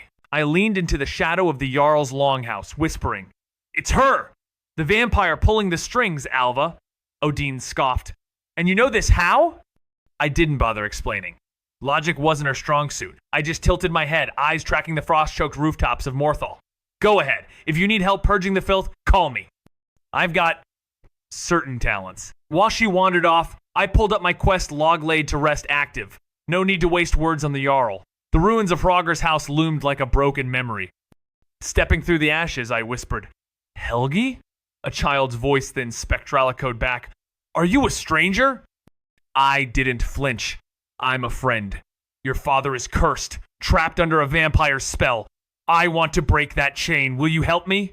The ghost flickered into view, voice like static in moonlight. You know about that? She said, eyes scanning something beyond the code. I nodded, of course I knew. I'd been tracking anomalies all day. You can help me then? I asked. She tilted her head like an old glitch rerunning a dead quest. Not really. Not unless you find me after dark.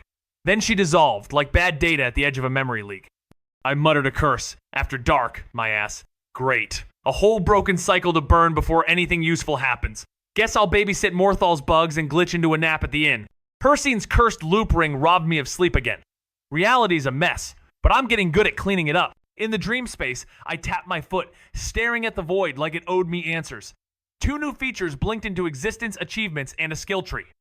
The first was a letdown, awaken a sleeping history. No buffs, no perks, just a pat on the back from the system. But the second now, that was flashy, even if it was a dead end. The Warby's skill tree shimmered with potential, but my perk point balance was a big fat 0. Still, I knew what I wanted. I reached into the code and grabbed Hersine's Surprise, a passive that morphed into a power called Hersine's Hunt, something primal, something borrowed from the ring's shadow. Not a spell, but a hunger, ready to be unleashed. The power was wild thrilling at first. Hersine's Hunt lasted 4 chaotic days, each breath shadowed by unseen pursuit. It had limits, sure, but the rush was real. Then came the next test danger sense, jacked from another player. I twisted it into a spell, Detect. Sounded epic. Master tier though, great if you've got bottomless mana. I didn't. It guzzled 345 mana per second and turned out mostly useless sexcept. It sniffed out undead, constructs, magical signatures. That part, awesome. So I tried flipping the ring's gift into something new. Ping! Notification slaps me. Unable to convert. Just like that. Hope fizzled. Guess even broken gods have rules. Could I not convert the item's ability? Maybe I was low on dream mana. I shrugged and dropped 3 perk points into speechcraft. Felt like a good investment.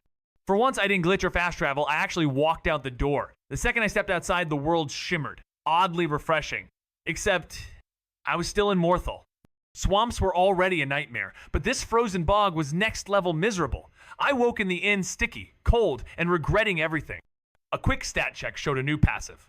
Restful sleep, 10 hours of boosted experience gain. At least there was that. I rolled out of bed and headed to the front. Jonna greeted me with a grin. Good afternoon, sleepyhead. I waved with a smile. Good afternoon. Jonna handed me a free room. Generosity like that deserved a little extra charm. We struck a deal. My stay in exchange for removing one very persistent problem, Lurbuck. I had time to kill till nightfall, so I wandered over to the orc polishing a flute. You're Lurbuck? I asked. His eyes lit up like a festival fire. A new face. What a joy in gloomy old mortal. Speak, friend, speak. I scratched my neck. This guy was painfully cheerful, not like other orcs. I knew his faded dark brotherhood contracts don't leave much room for optimism. I don't mean to offend, I said, but maybe you should try the Bard's College in Solitude because you're awful. His shoulders dropped like a failed drum roll. Not you too. I try my best, all right, but nothing I do ever seems good enough. His voice cracked with a forced chuckle. I raised an eyebrow, watching his hunched form. You're not like other orcs, are you? Exiled? His eyes dropped, murmuring, yeah, I gripped his shoulder. I've heard things. Lurbuck Grow, Douchnik, right? His stare sharpened. I don't know that name. My gaze hardened. I heard about someone performing the Black Sacrament. Name was Berguk Grow Douchnik. Sound familiar? His eyes widened like code caught mid-glitch. Father, he would. He met my eyes, scanning them like a broken quest line looking for logic. Then what should I do? You're the one telling me this? I muttered, narrowing my eyes. Lurbuck gave a slow nod. Of course. I was trained from childhood like every orc from the strongholds. I crossed my arms, weighing the odds. Then listen. Go to Solitude. If you want to become a real bard, not just one with dreams, but with songs worth singing, the Bard's College is the place. If they shut you out, ask about the lost instruments. Some bards lose more than lyrics when they roam Skyrim. Use your strength. Make them notice you. That's how you learn. Lurbuck blinked, stunned. Yes, that could work, but... He faltered, doubt rising like a cold mist. I didn't let the silence stretch. You think the Dark Brotherhood will hunt you across Skyrim? As the war throttles movement and fear swells in Solitude, rumors echo the Brotherhood might want you dead, but in Skyrim, their grip is weak. Keep sharp, stay clever, and maybe you'll outlast them. I flashed him a grin. He returned it with a nervous chuckle. Thanks, Vec Frostwain. His face lit up. Thank you, Vec. Honestly, I think folks here in Morthal aren't too fond of me. He sprang to his feet. Jonna, I'm packing. Wish me luck. Jonna's eyes widened, a gleam of hope breaking across her face. No problem. I'll see you out, Lurbuck. With that, I left the Indinga new notification, Speechcraft 41. Leveled up. Still needed more perk points. Chapter 22. Morthal. Next stop, Morthal. The air felt heavy, but not just from the fog. Phalion lived here, and let's just say, people didn't send him love letters. Still, rumors whispered of his power he could cure vampirism, for one, and maybe more. Something told me he wasn't just hiding from the townsfolk, he was hunting vampires. I knocked. A little girl answered. Hello? I kept it cool, smiled. Phalion around? He's your magic teacher, right? Her eyes widened like I just conjured a dragon. Then Phalion stepped up, face like stone. What do you want? I didn't flinch. 3 seers live here in Morthal. Out of 7 across all of Skyrim, and 3 of them are kids. That's not chance, it's code.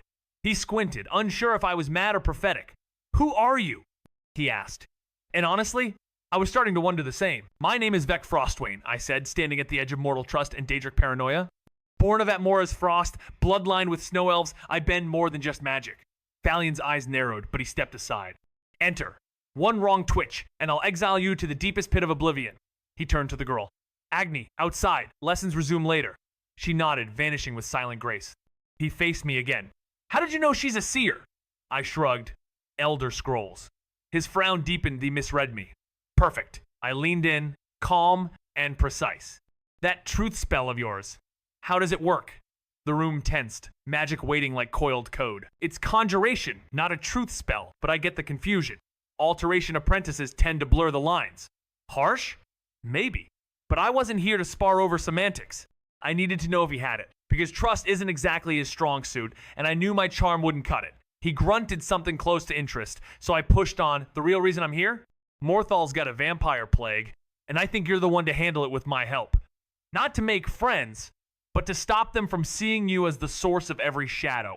You deserve to be accepted for who you are, not what they fear. I added a hook. Helping would protect your ward, especially with the Jarl's son being a seer. That stopped him. His eyes narrowed. What do you mean? I smiled. So, he didn't know. Falian slammed his fist on the table, eyes wide with fear and suspicion. You can't threaten me. Are you some kind of Daedra? I tilted my head, a faint smile curling my lips. Number, I'm exactly what I said I am, but maybe I'm being strung along by one, or maybe it's something even higher than them. Who knows? The words weren't threats, just truths tangled in the web of a bigger game. I'm not threatening you, Falian. I'm fulfilling my role, that's all. That smile had hit him like a glitch in the Matrix, cracking his certainty. But that conversation proved everything I needed. The Daedric princes will know now. I'm a player.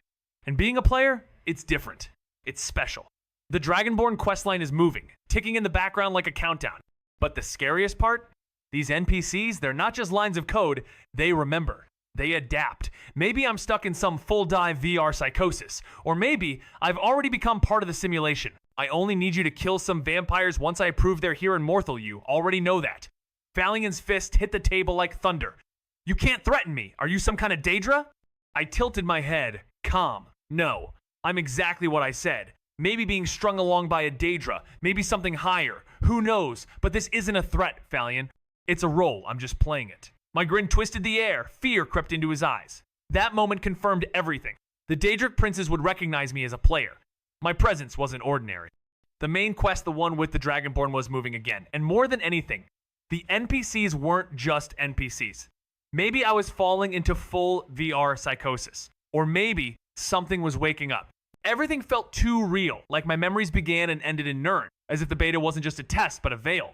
No backstory, just protocol. Legacy flickering at the edge of my thoughts. I needed to push the boundaries. Someone like Falian, a wild card of rituals and regret, was the perfect fulcrum. I gripped the door handle, threw him a mission. Take down Alva, then follow me to the Jarl to raise hell on Movirth's lair. His tongue click sealed it compliance wrapped in concern for Agni, that girl shackled by her own potential. Even the young deserve freedom from coded destinies.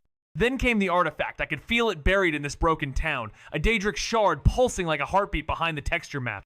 Retrieving it would cue a quest line, sure, but I wasn't here to play by the quest's rules. I was here to rewrite them. No matter how powerful that dagger might be, it won't change what's coming. I turned toward the Milthry figures at work. 2 unknown, and 1 unmistakably Jorgen. My boots hit the ground heavy as I strode over, the air thick with unfinished business. Hello? I called.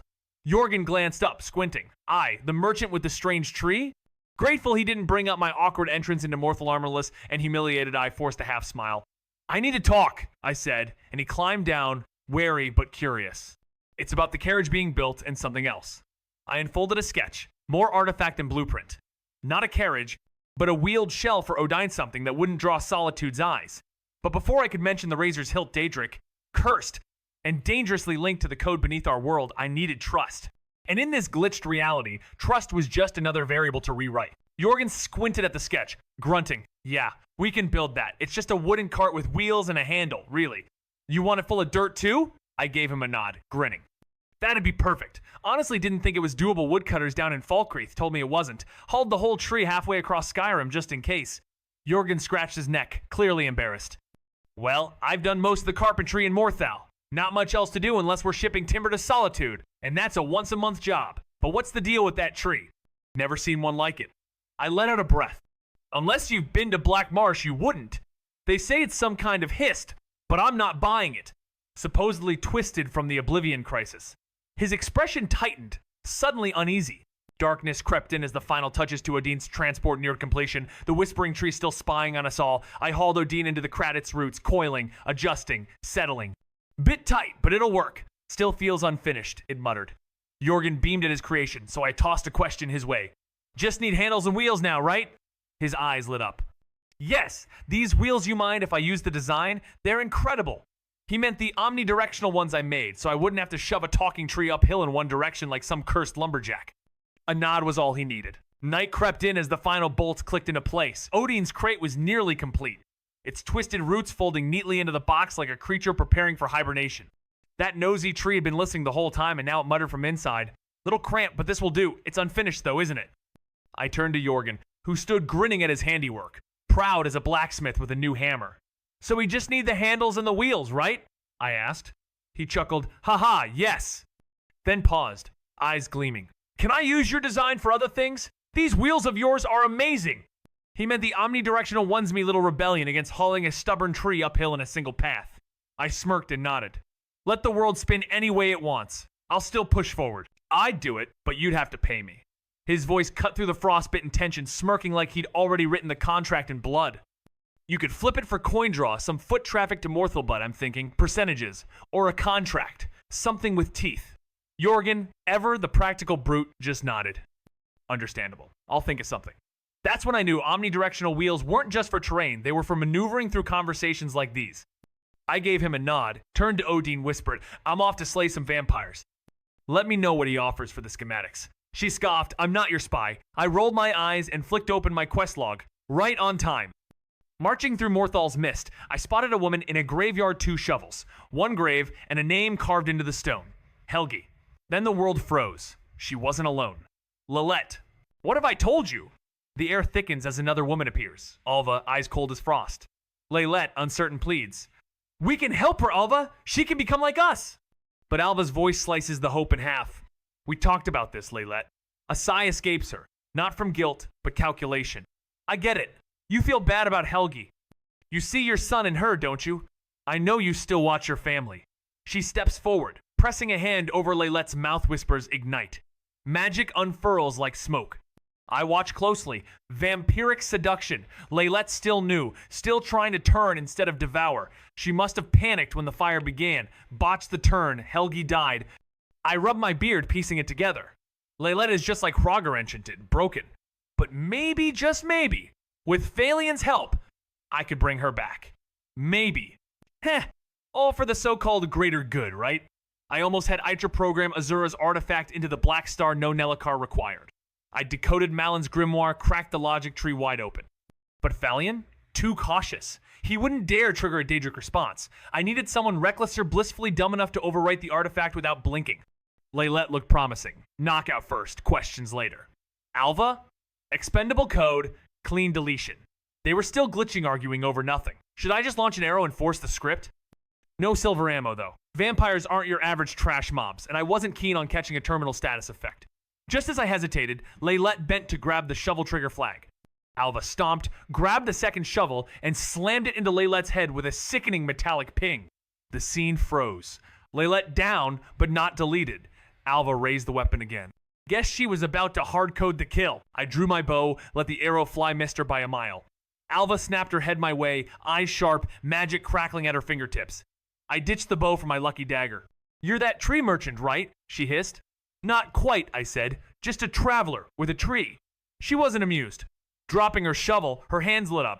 You saw too much. Now you die. I rolled my eyes. How original. What's next? You skinned your cousin's pet? She blinked, confused, and that was my moment. I charged. Her spell fizzled as she stumbled, but the red glow reignited just as I struck. Energy drained from me like sand through glass, but my blade found her gut. You think you're in control? She growled, pinning me to the ground with brute force no magic could match her eyes locked onto mine like a predator savoring the kill. My hand shimmered with hidden power, and she grinned, whispering, You'll make a fine thrall. That was her mistake. The blade surged, plunging into her gut, not once, but again and again, shock flooding her face as I drove my knee into her and sent her reeling. You should be under my spell, she gasped, but I was already moving, steel to shoulder, shoving her back down. Simple, I spat. You picked the wrong code to corrupt. The final slash carved silence into her throat, and as she crumpled, still twitching, I made sure no more spells. No more games, just the quiet certainty of ending a corrupted line. I rose, my limbs surging with arcane strength as the reinforcement spell snapped the seductive grip like dry twine. It wasn't courage, it was desperation, hoping to avoid becoming a feast. But light crept closer, and Fat Twisted as ever sent me an audience. Alva lay bloodied, Lilette unconscious, and yet this mess might have tilted lucky. From the ridge, Phalian appeared, shaking his head in disbelief. I jabbed a finger at the collapsed woman. She's Thonar's wife. You can cleanse her, right? Even if she gave me the creeps, what would that whole grave digging for a dead kid incident? Phalian knelt, scanned her essence, and sighed. Yep, she's fresh. No need for a black soul gem. My eyes snapped to him. What? I thought you always needed a black soul gem. Phalian just smirked like I'd missed the punchline to a cosmic joke. Only if they fed or turned into something less than human. Then the gem's not stealing innocence, it's giving some back. That hit weird. So we corrupt something pure to cleanse what's been tainted? I asked. He just shrugged. It's not science. Of course it wasn't. While he headed off to rebury a coffin and dig up someone named Alva, I wrestled with the unconscious body of a woman and the weight of moral ambiguity. Tied her up because waking up mid-haul is never ideal and started the long drag back to town. When I saw the guard, I waved like nothing was strange. Hey, need a hand. Is this Thonir's wife or not? Because at this point, questions are safer than answers. The guard froze when he saw her jaw slack, eyes wide. No way, that's Laylette, he shouted, already sending someone to get help. I stepped in, cool as frost. Might want to check those eyes and fangs, pal girls rockin' vampire vibes. Buckle up, because this tale's wild. With that, the pieces aligned. Falion might not be a total creep after all. Dude had tricks, maybe even a cure. Sanity? That's negotiable. Cut to chapter 24. Chaos inside Jarl's longhouse half of Morthal, packed in. Tension coiled tight. Laylette, restrained. Thonir, wrecked. Falion, can you fix her? He begged. Falion just nodded. Ice-cold confidence. Eyes turned to Roger. Finally snapped from the spell. Jarl Idgrod raised her voice above the clamor, like thunder cracking through fog. Enough! We solved nothing by shouting. Then, silence. A breath held. And she called the first names Vec and Falion. I owe you a debt of gratitude. The words hang thick in the air as Roger nods solemnly, relieved that sanity has returned. Thonir stands nearby, quietly grateful for the return of his wife, though the unease remains. A chill settles over Morthonot from the marsh, but from the truth now exposed. Vampires, lurking in shadow, have been stealing lives and minds alike. The Jarl falters, confusion washing over her features, until Gorm steps forward, his voice resolute. I'll lead the fight, Vec. Fate brought you here, maybe you're what we need. Falion, we were wrong about you. Maybe it's time we did better. Use your magic. Stand with us. And Roger, vengeance is yours if you'll take it. With that, Gorm turns, cape fluttering like war's banner. Others follow except Thonir. Stay, I whisper. She's not herself yet. And deep down, we both know something broken doesn't mend overnight. Thonir gave a quiet nod, truth be told. I wanted him there in case things got messy. Not that he could end her, but maybe hold her still. I stepped out behind Gorm, 9 others ready to storm a vampire den. Falion tossed me a glance, his voice sharp. What's your goal here? I shrugged as Morvath's lair drew closer. Honestly, I was just going to grab some clothes and bolt. But now, I've got a better blueprint for Morthal, and maybe a few new tools. Before we reached the edge, Jorgen halted us. A word, just us. Falion nodded and marched on with the others, leaving me with Jorgen's narrowed eyes. You're leaving after this, aren't you? I nodded. Then came his offer, strange, desperate. I'll trade this. He held out the hilt, dark and humming with something ancient. A fragment of a Daedric artifact. In return, I want full rights to your omnidirectional wheels. I stabbed 2 arrows into the dirt ritual, not stealth. They'd see the spiders anyway.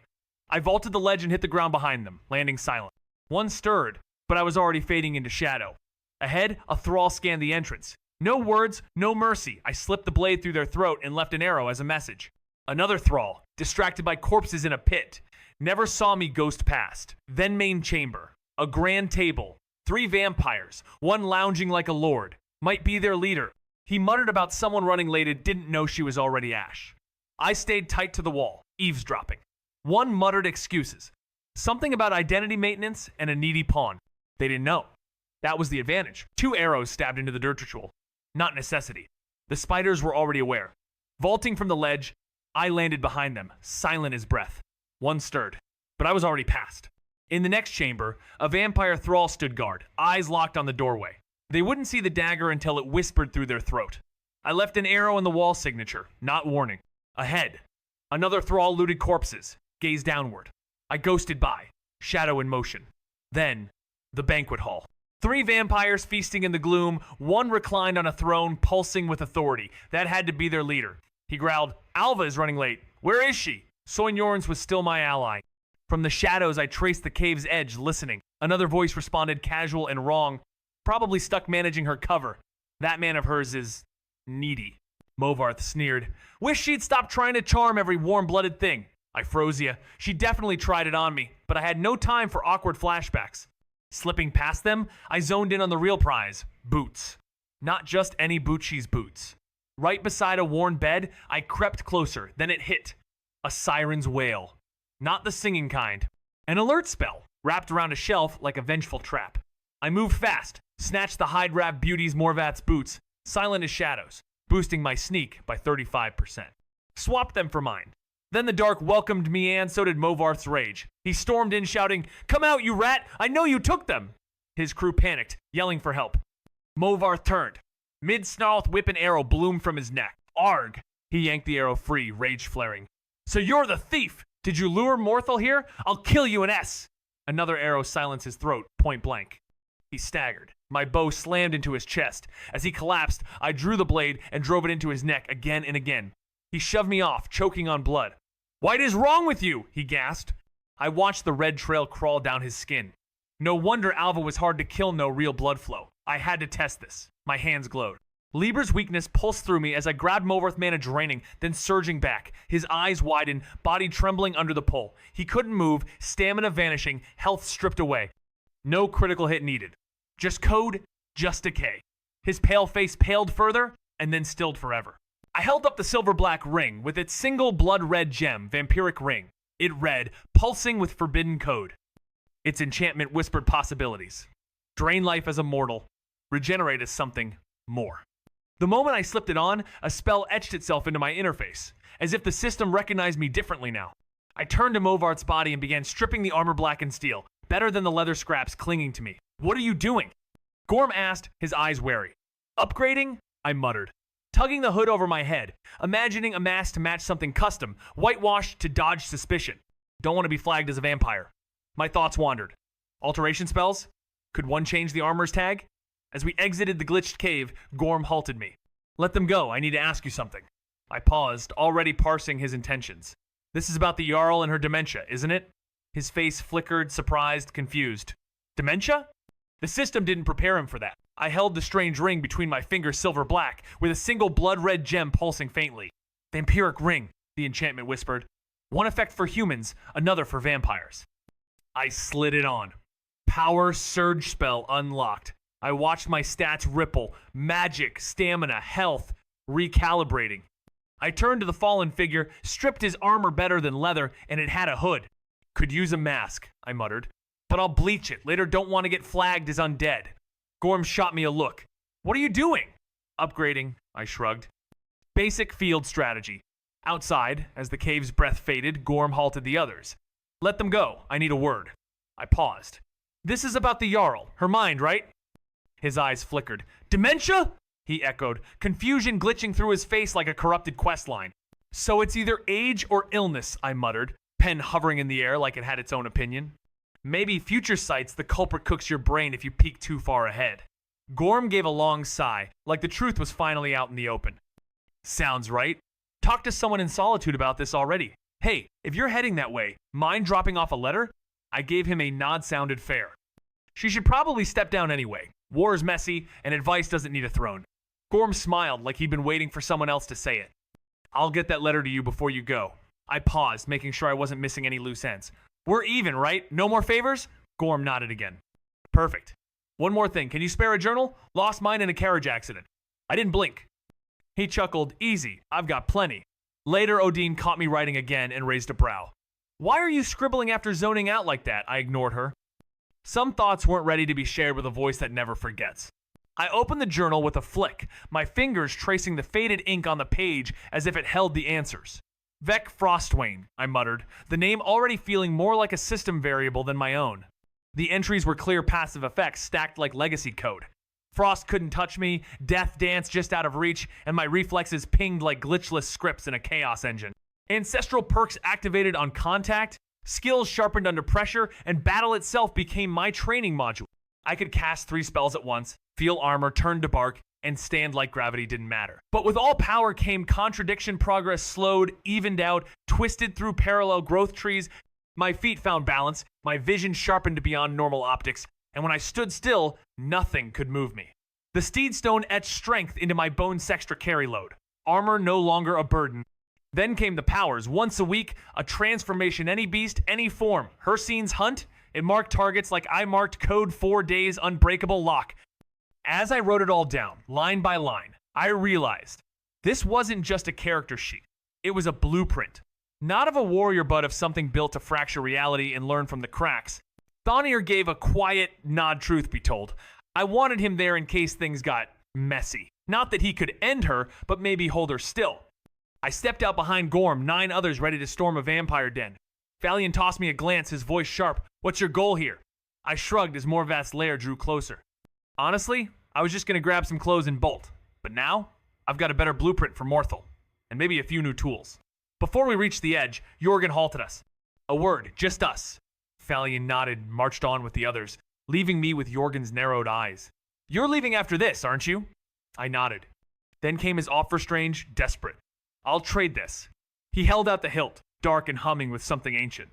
A fragment of a Daedric artifact. In return, I want full rights to your omnidirectional wheels. Azura's star shattered, Pelagius' bone humming, and the hilt of a forbidden blade tucked beneath layered spell scrolls, 4,866 golden Atmaron credits, and 1,347 septims jangled at my side as I eyed my spellbook. Camouflage sparked a grin. Falian's little gift. Let me flip my vampire armor's black shadows into white linings. My steps, silent in Movarth's recolored boots. Gems, scrolls, potions. I stopped counting. The damn talking tree still wouldn't shut up, nagging me to hurry like some nature-born quest marker. I snapped my physical journal shut, too many skill trees to sift through later. Solitude loomed ahead. Hidden instincts needed finishing. Of course, Maxis blocked the gates. Vec, is that you? Oh great, just what I needed. What's with the tree? He asked, eyes narrowed. I shrugged, cool as frostbite. Magic kind. Don't drink the sap unless you like jail time or memory loops. He nodded, like that made perfect sense. I pushed Odin forward, cloak dragging shadows behind me. Is he your friend? Came the question. I whispered back. The guards owe McQuest reward perks. Then, Vic. Sorax again, timing like a glitch trigger. What's with the tree? I sighed, already predicting the script. Magic. Sap's off limits. Sorax grinned, spark in his eye. Quest time, pirate ship, near Solitude, you in?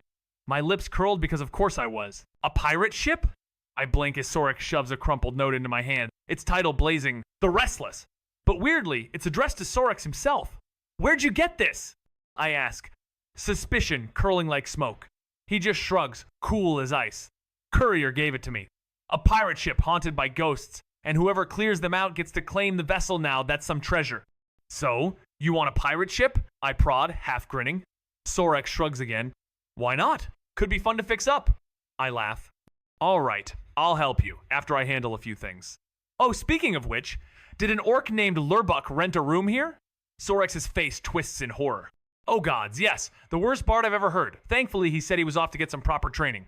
Guess that's one problem solved for now. I figured Lurbuk could tag along for the King Olaf verse messaways. Nice to have a walking meat shield who owes you one. Favors? Best currency around. I gave Sorax a lazy salute, shoved Odin up that hill, and of course, she had opinions. Could be fun, pirate ship and all. Yeah, maybe after I stop dragging trees around. Captain Aldous clocked us, immediately leaned on Odin like I just finished a marathon. What's with the tree, he asked. I gave him the real truth, hissed and all. Warned him about the sap's little side effects, drink it, and you might start asking questions to the tree. Or worse, hearing answers. Aldous looked like his brain tripped on a branch but nodded anyway. Need water? He asked. I nodded. Legate Rikke loves plants, he muttered, waving it off. Great. Imperial Command meets jungle horticulture. Solitude never fails to get weirder. I needed into the Imperial Legiono Easy Feet mid-war. Got this letter from Gorm, I said, flipping it to Captain Aldous. He scanned it with a grunt. We talked, months ago, but with the war. He trailed off, doubts thick as the smoke over Solitude. I raised a what if. Suppose the war ended. That earned me a sigh sharp enough to cut steel. You're not planning what I think. Not yet, I smirked. He shook his head. File it for later, he muttered, walking off. But I wasn't done. How do I get into the sewers? I called. Silence. A headshake. Then Odin's voice drifted in like ghost wind. There's a werewolf down there. I feel its pain. You sure about this? I clenched my jaw. The deeper I dug, the darker it got. And I wasn't stopping. I let out a weary sigh, muttering, guess I've got no choice. Before hitting the market for steak and juice fuel for whoever the mystery daughter might be. Then it's straight into the sewers, where the air stinks worse than any cursed swamp, sticky and close, the darkness pressing in until I spark candlelight to float like a ghost beside me. half expecting no beast but refusing to drop my guard as I slink through sludge and shadows, following distant noises until I reach a sealed passage. My fingers brush stone and runes blaze to life, humming with arcane charge, and when I grip the handle and find it unlocked, all the puzzle pieces crash together in my mind. I've cracked it. The door creaked open, barely holding back the sewer's putrid stench, and glowing runes whispered of protection spells, long forgotten. As the gap widened, the noise surged, growls melting into howls, then the harsh clatter of chains and metal. Torches sparked to life as I stepped into the passage, revealing a cavern where a chained werewolf waited. But this wasn't just any beast. This was the girl. Her eyes locked on mine, wild and wary, yanking a chain, free with raw power, while 4 more bound her limbs and neck. I asked if she was still sane, unsure if she was trapped in the transformation or lost to it.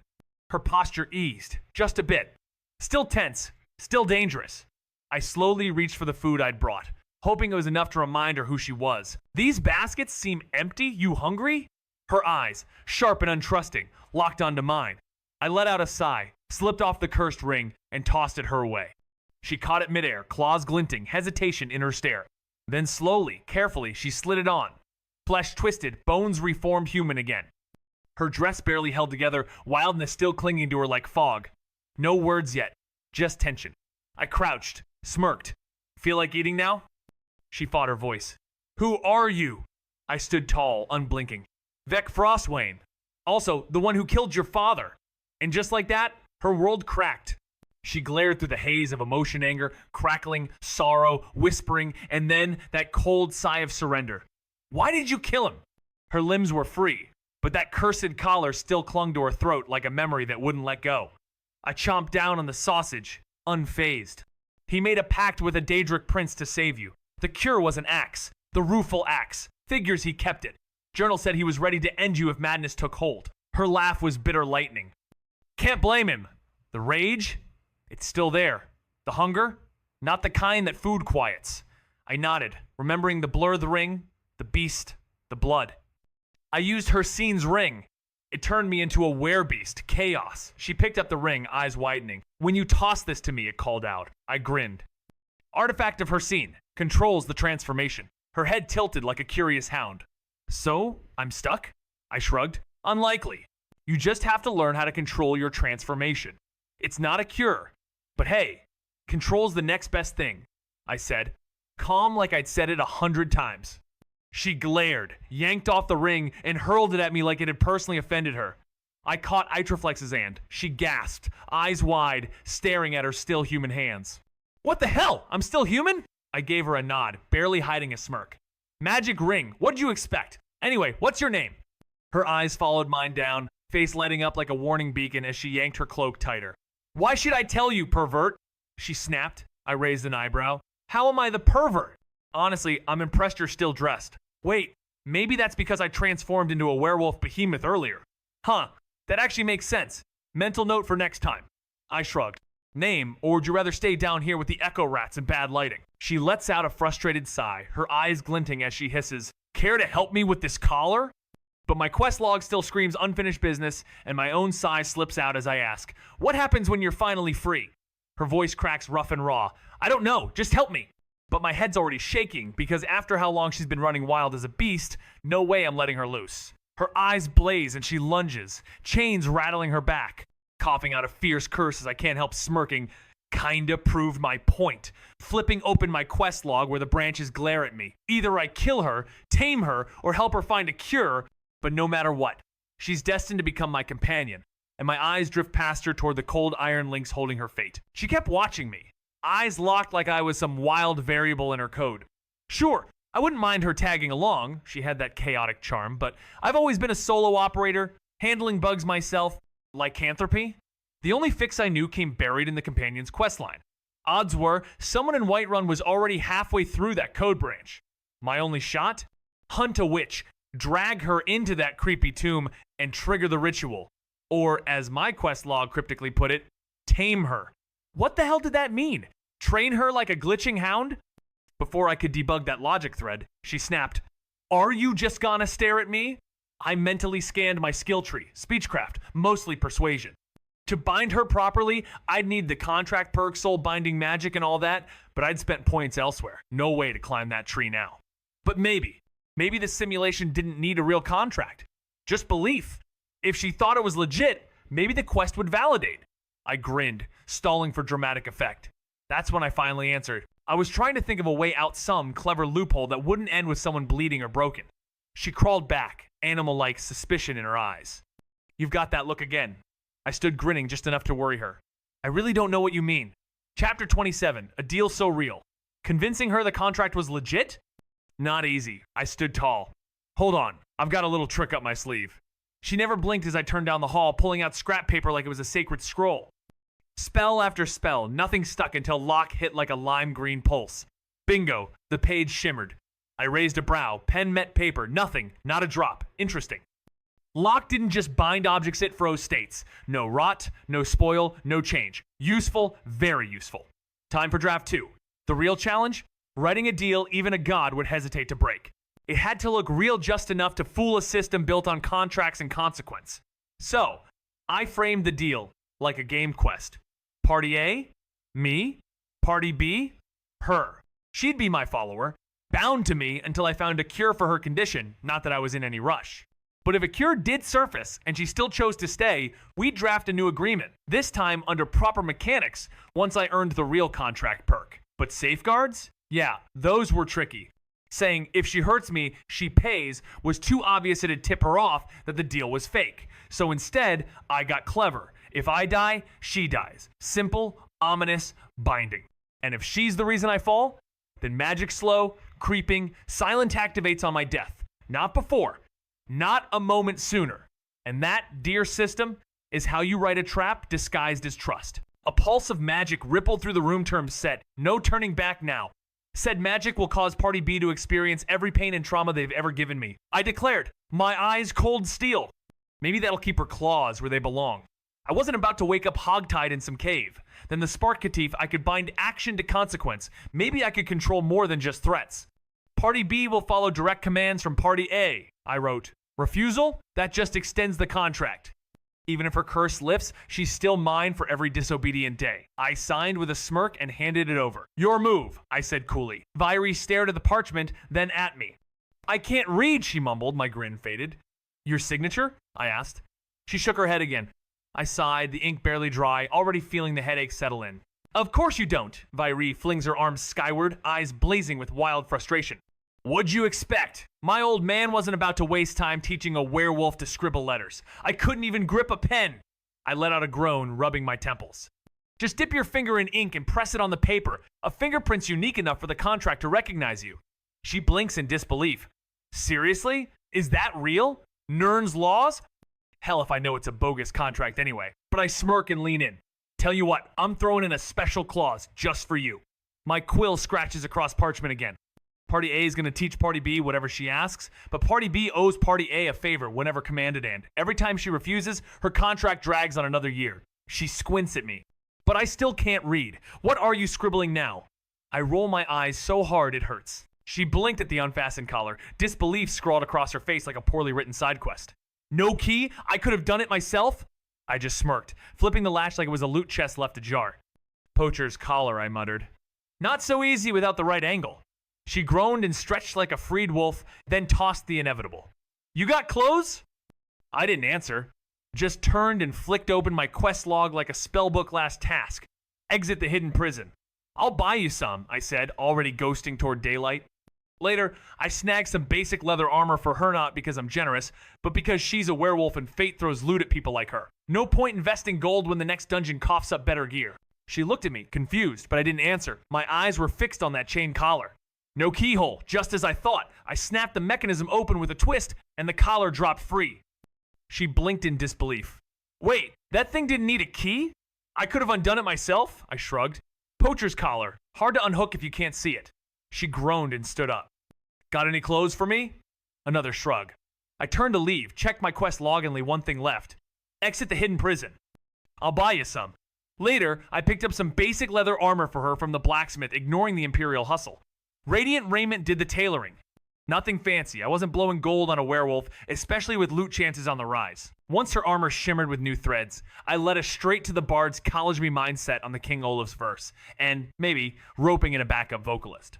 Vyri froze, ears twitching. You hear that? I did. The dissonance wasn't from the world, it was inside it. We pushed into the hall. Viarmo, headmaster of cacophony, sighed. Again, from the top, you're off key. Lurbuk strummed sadly until he saw me. Vec, over here! Viarmo squinted like scanning corrupted files. You told Lurbuk about us? Guilty, I said. I'm more of a scribbler than a singer. Viary side-eyed. I shrugged. Viarmo nodded with academic gloom. Writing a song, that's the real battle. Lurbuk beamed like he'd glitched into meaning. It's the most rewarding thing ever. Viarmo brushed off Lurbuk and turned to me with that sly grin. The Jarls axed the festival. Yeah, tradition shattered like a dropped lute. But if we get our hands on King Olaf's verse, Lurbuk's eyes lit up like he'd just chugged a keg of mead. That song, imagine me belting it out. I raised a brow. So you want us to fetch it, huh? Viarmo gave a smug nod. Lizette whispered your name, said, Sorex saw what you did at the winking skeever. I smirked, I'm game. Lurbuk cheered mid-fist pumpingly to get cut off. Not you. You still sound like a dying skeever, Viarmo snapped. Then he turned to me, dead serious. Dead men's respite, go. And just like that, my would-be sidekick got benched and I got drafted into the weirdest musical quest ever, led by the most charmingly annoying bard in Skyrim. Bro was seriously about to ditch me solo. I turned to leave cue dramatic exit, but Viary throws the brakes. Wait, we're just doing that without backup? I glance at her, then zero in on Viarmo. All right, Maestro, talk numbers. What's the payout, the fame, and the hustle? Profit from this festival gig. Viarmo crunches it. Bards will throw you 3K septims. Blue Palace might kick in some title or deed if you're lucky big rep in Solitude. And profit? Festival booths triple their haul, easy. I smirk, shift gears. Hypothetical. Say I want to build an info guild. How useful is this verse, fetch for street cred? Viarmo's eyes gleam. Easy mode. Bards thrive on info trades lyrics, travel hacks, even gossip. You'd be the hub. I smirked at her, the shadows of ambition dancing behind my eyes. Rewards? They're not always loot and fame. Sometimes the true treasure is intel gold, clout, secrets. She rolled her eyes, clearly unimpressed. Whatever, let's move. But my mind wasn't just on the path ahead. I needed data on the others. The 20 ghosts in the machine. They were the real endgame, the only threat I couldn't predict. And I'd already taken one out. No badge for it, no fanfare, just silence. As we walked, she broke it. You planning to start an info guild? I gave a knowing nod. Everyone wants something. And information? That's how they get it. Say someone wants a cure for lycanthropy. With the right whispers, you'd find out where. I even know the spot. But without status or rep, it's just a rumor lost in static. She tilted her head. So you've got a lead on a cure, but the gatekeeper doesn't care enough to talk? I smirked again. Exactly. I knew the cure, of course I did, but truth has its own weight. Sure, I could have climbed the faction ranks like some ambitious mercenary, but trading favors was easier, cleaner. Viary tilted her head, sharp eyes catching mine. And once they trust you, then what? I hesitated. She wasn't asking for plans, she was asking for motives. Most are greedy, she muttered. My father was. That's why I didn't mourn when you ended him. I wasn't the first werewolf caged beneath this city. I gave a half smile. The usual. Coin. Thrill. Control. Maybe a touch of chaos. Her smirk curled like a secret blade. The usual, huh? I pushed into the winking skeever, flicking a salute to the barkeep. Pirate adventure? He grinned, already reaching for his gear. Ha ha! Thought you'd never ask. I bought some supplies. Before anything else, I stopped him and introduced Virimi Pet Dog. She flicked a middle finger and spat, "Screw you." I grinned while Sorex chuckled. Nice to meet you, Viary. Hired muscle from Vec, right? She nodded coolly, something like that. And yeah, she totally looked the part. Muscles like coiled wire even after sewer time. With some training, she'd be ripped. Lucky on the genes, no signs of her dad's balding fate. When Sorex wandered off to pack, she turned to me. Pirate adventure? I just shrugged. I'll explain on the road. Should be fun. Chapter 29. Dead at Sea? Turns out Sorex packed way more gear than I thought. Didn't take long before the air turned thick with tension, even though we hadn't gone far from Solitude, and Sorex had the brilliant idea of renting a tiny boat. Fiery eyed the water like it had fangs, and I couldn't resist. What, scared of a few fish? Sorex laughed, too busy casting his line to care. Then came the smirkaways. A warning.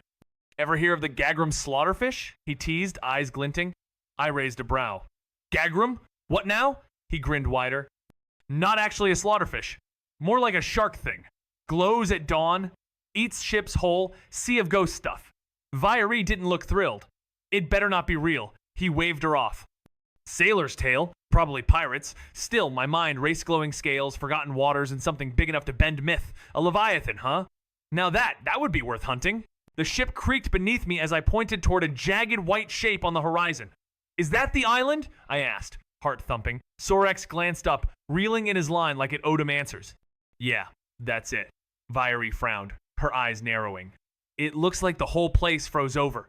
I nodded grimly it had, but there was more. The iceberg wasn't natural. Its shape, its placement, it was a veil. This is a lagoon, I muttered, piecing it together.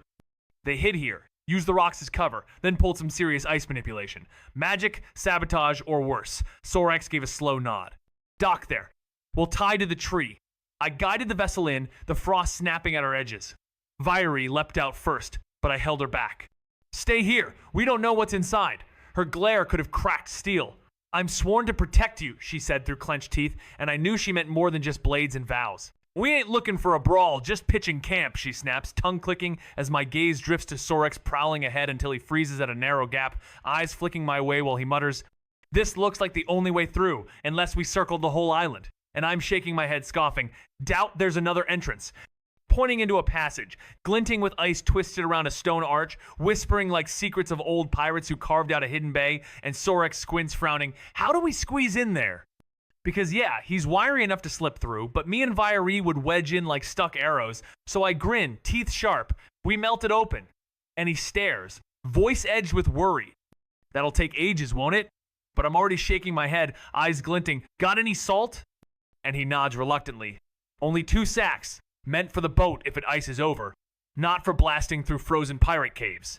I smirked. I've got vinegar and wine throw and salt. We've got ourselves a back door to the ice. Sorex blinked. That's alchemy?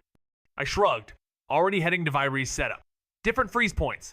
Combined effect boom, passage cleared. Back at the fire, we got to work. He dumped salt. I mixed the liquids, and Viary sparked the flames. So? I asked, swirling the concoction. What's really going on with this quest? Sorex hesitated, then pulled the worn note again. It's not a quest scroll, it's a torn journal page. He pointed at the jagged edge like it bit back. Viary groaned. Yeah, we can tell. Sorex squinted, unimpressed. She's no fun, but now the real puzzle who tore it out, why send it to me, and what in the void happened here? I nodded, smirking. Definitely weird. But we'll crack it, I've got the gear. All 3 of us crept toward the entrance. Viary let out a breath. That's tiny. Me and Sorex burst out laughing. She shot us a glare. What? I stepped up, got to work. Sorex peeked over my shoulder, eyes gleaming. That's working fast. He couldn't wait, slipped through like shadow, vanished. What's in there? I called. All clear, he shouted back. Viary slid through next. Then mate was tight, but I made it. Then I saw it and gasped. Whoa, that's one big ship, all right? Sorex gave a low whistle, saying it dwarfed anything back in Solitude. Viary, sharp-eyed as ever, pointed to a leather-bound journal beside the dead fire. I stepped closer, boots crunching near the old ashes, someone's final camp. The skeleton, mummified by time, lay wrapped in a makeshift bedroll.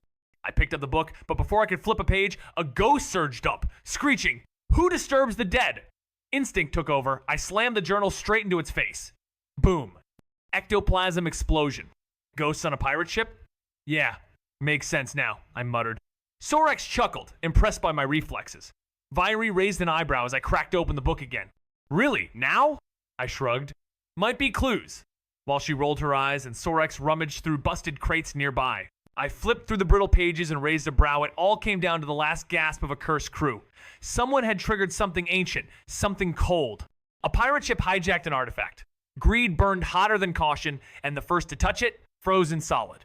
But did they stop? Of course not. They hauled it to a lagoon, dreaming of gold. The artifact vanished, a storm howled, and the whole place iced over like some divine punishment. One by one, the crew turned into frostbound statues, and that's when the dead began to whisper. I chuckled. Guess who found a clue? Viary groaned. What now? I laid it out, cursed blizzard vanishing relic. They listened like their lives depended on it. The twist? 2 pirates escaped, set up camp here, but one of them bled out after a ghost attack. Looks like even death has a memory, and it's cold. Sorex burst in like a storm, eyes wide. He escaped! I tossed him the journal, smirking. His name's in here. A farewell from the writer to someone important. Sorex caught it, flipped pages with twitchy fingers, then froze as if the air turned to frost. By the divines, he whispered, reading aloud. I hope you can achieve your goals, my friend. I'll miss you, my best friend, Corpulus. His voice cracked. Then the question, who's Corpulus? I narrowed my gaze, letting the silence stretch, then dropped it like a glitch bomb. Your father, the one running the winking skeever. Laughter tumbled out of Sorex, equal parts shock and amusement. Well, that explains a lot, but why would he send me here? I tapped my chin, thoughts threading like unstable code. Maybe he knew you'd pull me into this. Maybe he wanted a party when things broke down. You wanted adventure, right? Now you've got it with a bit more truth about your old man. Sorex nodded, the weight of it settling. Maybe. Either way, we're in this now. The artifact freezes people in ice, calls storms, maybe even stirs up ghosts. We stepped onto the haunted ship, cold air thick with tension. I suggested the ghosts weren't summoned, but born manifestations of agony, pirates starving slowly beneath ice, souls screaming long after breath had left them. Vieri shivered, horrified, haunted by her own near fate below solitude. I drew Bowler's oath blade, ready for whatever came next. Time to fight some ghosts, I muttered. Silence met us on the deck, broken only by Sorex's grim guess. These bone screw who fought back. A door creaked open, we froze. Did you hear that, I asked? Vieri nodded, whispering, footsteps. Sorex's face tightened. Then we'd better be careful. We stepped deeper into the ship, shadows watching, air growing colder. It didn't take long before spectral pirates burst through the haze, blades howling with the fury of the dead. You cannot hide from the dead! One shrieked as they lunged with savage power. Vieri raised her guard, steel catching the weight of ghostly fury. Sorex slipped past a cleaving arc like wind between bones. I drove my blade through a less coordinated phantom's howl, dissolving into mist. We pressed on. One blocks, one dodges, one strikes it became our dance. But something itched in the edges of my thoughts. How did some of them even die to these things, I muttered. Sorex shrugged, already reaching for a door. Vieri swung open a nearby cabin. Icicle people, she said flatly. Another door, same story. Then I opened mine and froze. Not ice, Stalrim.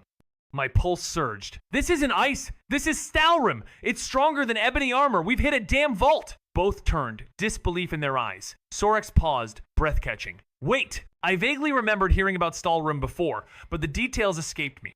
I smirked and dropped the bomb. Only place to find Stalrim now is Solstheim and at Mora. That's when the sound hit dozens of boots hitting the deck. Vieri cursed. Great, you just woke the entire damn ship. I threw my hands up. You'd be excited too, back to back now. We locked into a triangle as ghostly figures poured in from every angle except the cleared cabins. It felt like running through a dungeon, every enemy aggroed at once. Mental note, next time, be quieter. My stats flickered in the corner, one hand 37, light armor 29, level up ready after sleep.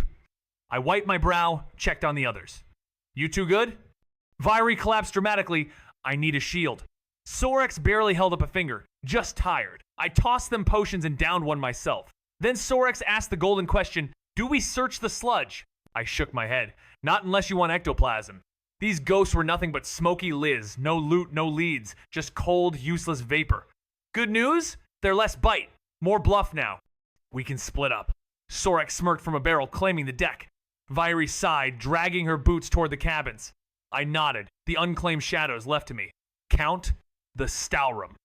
Grab books, journals, anything that talks back, they vanished into darkness.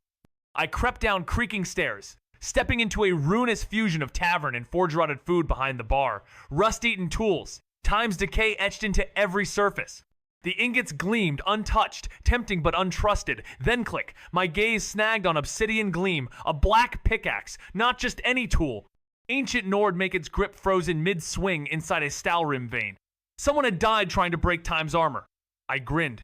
Their mistake was my artifact. On the icy workbench, a frostbitten journal waited. Vec grabbed it, skimming the brittle pages. Someone had tried using a pickaxe to free a frozen soul, possibly another glitch victim. The journal hinted at a looted Nord ruin, but the details were corrupted, barely readable. I'm in the captain's room, I shouted, just as Vieri and Sorex emerged from the shadows. No more ghosts, so that's good, Sorex muttered, scanning the silence. Vieri gestured toward the stairs. You checked the cargo yet? I shook my head. Was just about to read the captain's journal. She nodded. Break time then. Sorex agreed. Ship's clear, let's eat, rest. I closed the journal, thoughts spinning like storm winds. All right, here's the short version. I said, eyes narrowing. pirates followed a cursed burial ship to some forgotten crypt. Bad idea. Really bad. And the Neverthing spiraled. Hard. They slaughtered the crypt keepers just to snag the Kysidiots. At the entrance, glittering treasures meant for the dead lured them in. But of course, that wasn't enough. Deeper they went, ignoring every omen, chilled by unnatural cold and surrounded by cages bolted over graves. Soon, they hit Stalrim veins never melting ice with ancient pickaxes embedded like forgotten warnings. So the artifact? Vyri asked, slicing through the tension. I nodded. Getting there. The pirates busted open a sealed vault with brute force, blind to the runes and warnings. Inside, riches beyond greed gold, silver, ebony, even Daedric hearts. But above it all pulsed the hearth of Isis Melta. One sailor reached for it, eyes wide, and that's when the curse struck his body freezing, crystallizing into unbreakable ice. They took it all anyway, including the frozen corpse. Sorex raised an eyebrow. And the crypt? The artifact? I shrugged like it was obvious.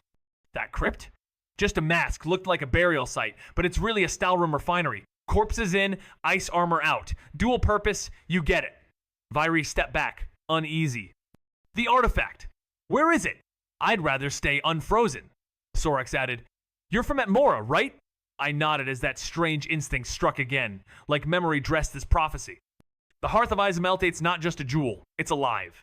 A storm trapped in crystal, crafted in silence. Don't ask me how I know, it's like reading code I didn't write.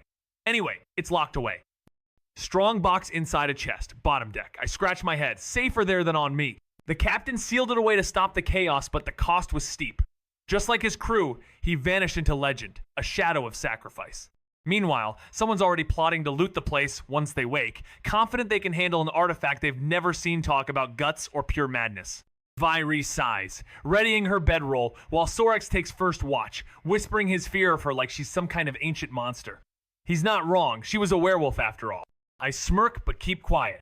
No doubt she heard every word. I roll over, hoping for some XP in Dreamland and Jackpot. I level up twice in the Dreamscape. I drop both points into mana stamina can wait.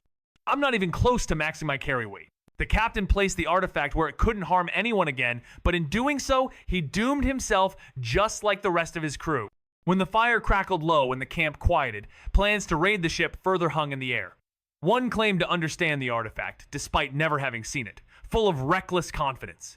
Vyri, with a weary sigh, pulled her sleeping bag close while Sorex took first watch, his voice low as he admitted Vyri scared him. A werewolf's ears don't miss much. I stifled a laugh, knowing she definitely heard. Hoping for progress, I turned to sleep and soon found myself in the Dreamscape, greeted by the pleasant shock of 2 level-ups. I funneled both points into mana carry weight, could wait feeling a surge of arcane potential that hinted something big was on the horizon. I hadn't sold a single item yet, but there I was eyes locked on the alteration skill tree like it held the secret to bending the world itself. Maybe it did. Maybe I needed to power level it fast. No clue if that would even work, but then an idea lit up in my mind. What if I just used Harvest on every single Stalrim deposit I could find? That sly grin hit me before I even knew it. Efficient and dangerous, and hey, it might just push my carry limit to the edge. I'd probably need that ancient pickaxe though. Or maybe, just maybe, I could harvest the vein that still had the thing lodged in it. But just as the thought looped into a recursive gamble, something tugged at my awareness. Sorex, dreams breaking, time to exit before I'm dragged. Morning frost clung to the edge of my cloak as we chewed through a meager breakfast grilled leeks, surprisingly tolerable. Sorex had cooked. I stood, brushing off crumbs, already shifting into mission mode. Time to start looting, I guess. Vyri blinked, uncertain. Is this normal for adventures? I smirked. Mine are. Start sneaky, lose stealth, corner yourself, beat everything that moves, then loot what's left. Sorex joined in, voice cool and matter of fact. Most fights end before they begin unless power's balanced. Then it's about fine edges. Take Undead for example. Strong, many, but dumb. No thought, just grief, duty, vengeance. Except liches, necromancers, vampires they still think. I nodded. An adventurer only needs 3 things. Be sly, be sharp, and adapt fast. That's how you survive when the code turns on you. Vyri let out a sigh, muttering how the world felt less magical now, while Sorex just laughed, calling it fun and brushing it off with a reminder of our looming task list. I slipped through the ship's warped entrance, melting at the edges like time was softening. Itand immediately felt a wrongness in the silence. Even the water had stopped speaking. We had a plan this time. Sorex hunting for salvage, Vyri clearing the captain's quarters, and me straight to the cargo hold, chasing the source. I didn't want anyone getting hurt, not by what I suspected we'd find. Inside, the wreck was quiet but humming with something ancient. I found it in the ruins of a shattered chest, locked once but now torn open by frozen tendril. There, pulsing like a breathless heart, was the hearth gleaming, cold, a sapphire pearl of impossible memory. As it responded to my presence, my hands lit with blue glow, and I whispered a spell into the frost. Sure enough, I had surpassed 100% frost resistance, but even then, the hearth felt cold, too cold. My interface buzzed. Atmaran Inheritance added, Living Blizzard added, Frozen Death added. Achievement. First player to unlock their personal quest. Unique achievement. Eye of a Dead Storm. New personal quest added, A Forgotten Land. A whisper asked, would you like to view the memories of the past? Another adapted backstory available. View now? Before I could answer, darkness swallowed everything. Flashan office. A suited man faced someone in a wheelchair. Want to test it? The response. Let me get this straight. You offer terminal patients a shot at your game? A nod. It's a full world in Elder Scrolls Battabial to test the AI's care systems, to give people like me a second chance? Another nod. The man exhaled. All right, I'm in. Tell me the rest. Then Snap gasped, jolting upright in bed. Reality or simulation? Still unknown. I woke from that dream, a gang glitches stitched into sleep, echoes I didn't invite, brushed it off like frost on armor. Bow in hand, cloak drawn tight, I stepped into the cold that bit harder than usual. Yurigam waved, trying to sound casual, but his eyes knew better. You remember your mission? He asked, like we hadn't burned that into my soul already. Yeah, I muttered. Skyrim, glory, save the Bastion, save the world, easy. He wasn't buying it. It's more than that. The Keldafrost won't stop itself. I knew. That storm wasn't weather, it was hunger-coated into the sky, devouring Atmora one frozen breath at a time. I adjusted my gear, locked eyes with the horizon. I've rewritten fate before. I'll find a way. Yurigam handed me a pouch. The last of our ancient gold. Currency feels quaint now, huh? I nodded, heart cold but burning. Time to breach the code again. They couldn't give me more, just a sack of gold and Kind's blessing. I nodded, pocketing the coin, playing the part. Then Jacqueline dashed over, holding out her treasured book. I hesitated. That was her most valuable possession. She smirked, said I'd need it more. A token of memory, or maybe a goodbye disguised as strategy. I took it. Thanks, Jacqueline. She shoved me toward the docks. Don't forget where you came from. I smiled at the wreck behind me. How could I? Flash consciousness rebooted. I was awake. In control. My gut churned from the flood of Cho's memories, the before-game files reintegrating like corrupted save data. And with that, Vec Frostwain was back. I got what must have been my backstory like echoes sliding into focus. I stopped everything, let the fragments surface. A life before this game, before Vec Frostwain. I was trapped in a broken body, motionless, fading on Earth. I had signed my fate away willingly, choosing this code-bound world over that quiet cage. Players had their memories wiped on entry, but once we triggered personal quests, pieces returned, and now mine had just turned on. It made me wonder about the rules, the violence, the morality, but in truth, none of it stuck. I wasn't that person anymore. I remembered the pain, but not the name, not the face, just the fact that I had chosen this. So I shut it down, buried it. If I was paralyzed back there, I'd walk taller here. No more doubt, no more old life. The logs didn't lie. That blank space now held my story. And if that story meant anything, it meant this. I was Vec Frostwain now, and I wasn't going back. I used to think my backstory didn't matter, just a loose thread in the larger weave. But something changed. The simulation began echoing pieces of it back at me, warping the world around my forgotten motives. 3 rules seemed to anchor this personal quest system. What I claimed to be, how much I leaned into it, and some intangible thread linking past to present. But none of it felt stable. Was it fate? Or was the code rewriting itself around me? My mission? Save a dying realm from a storm that breathes. Yet I couldn't even remember why that mattered. No point in digging some memories are better left buried. Still, the more I ignored it, the louder it grew, like phantom code looping unfinished. And now, my thoughts swim with fragments data points dancing just out of reach, forming a ghost of the self I was never meant to recall. They taught Frost to obey. Giants tamed, not fought march for Atmora like loyal beasts. And then there was the hearth. Not just a relic, but the frozen heart of a storm that once lived, breathed, and broke mountains. I stared into it, flexed my hand and ice, bloomed, reversed it, and nothing remained. It was real. The Hearth of Ice's Melta wasn't some enchanted toy. It was a corpse. A remnant of a storm so mighty it birthed ice wraiths and the undead in its wake. Even Stalrim harder than Ebony was, just its aftershock. But this was just the echo. I climbed out of the ship's cold gut, breath returning, and realized I had held death's memory in my hand and called it power. I held the hearth still humming with a frozen pulse in both hands as Vyri squinted. That's the artifact? I nodded. Simplest way to say it, the corpse of a living storm. Sorex looked horrified. How are you not dead holding that thing? The answer was buried in achievements I'd stacked. Earlier one of them, Eye of a Dead Storm, granted me a gift wrapped in frostbite. Frozen death. Now I was 50% frostproof, totally immune to poison and disease, and couldn't be one-shotted by a crit to the vitals. Didn't mean I was invincible, I could still die but I wouldn't drop just because the game rolled a brutal hit. Funny how you don't know what you need until it's already rewriting the rules of your body. So yeah, no resurrection arc or tragic twist, just me. A glitch-made ghost, holding a storm's bones, rewriting death one artifact at a time. I was immune now to the very method of killing I'd perfected, and as I looked back at him with a smirk I thought, maybe that's just my nature. Feel any different? She asked. But I just pointed ahead. What really mattered was that I could finally unfreeze the dome around the ship. Their eyes widened. For real? They said in unison, and I couldn't help but grin. So, who wants a pirate ship? That got a laugh. Then let's take the whole damn thing with us. I placed my hand on the icy hearth, willing the frost to melt as sunlight crept back over the deck. A gasp broke the silence. Then he cut in with a question none of us had considered. Either of you know how to steer this thing? I just pointed again. No. She shook her head too, reminding me we still had gear back on the little boat we'd rented to get here. We all scrambled down the gangplank, her shouting to catch up. What are you two even doing? I shouted, grab the boat, get it aboard. Sorex was already hurling our camp gear onto the rowboat like it owed him money. I took the back end, he took the front, and we marched it like a war prize onto the pirate ship. We need a name, I muttered. He nodded, eyes squinting toward the sea. Gotta ask my father. If he sailed this thing, it probably already has one. Vyri raised an eyebrow. And what exactly are you going to do with the whole ship? I hesitated technically. It was Sorex's. His father sent us on this madness. But I got the hearth. That had to count for something. Sorex chuckled. I think we can strike a deal. I narrowed my eyes. Don't try to businessman me. The rowboat landed on deck with a thud. I paused.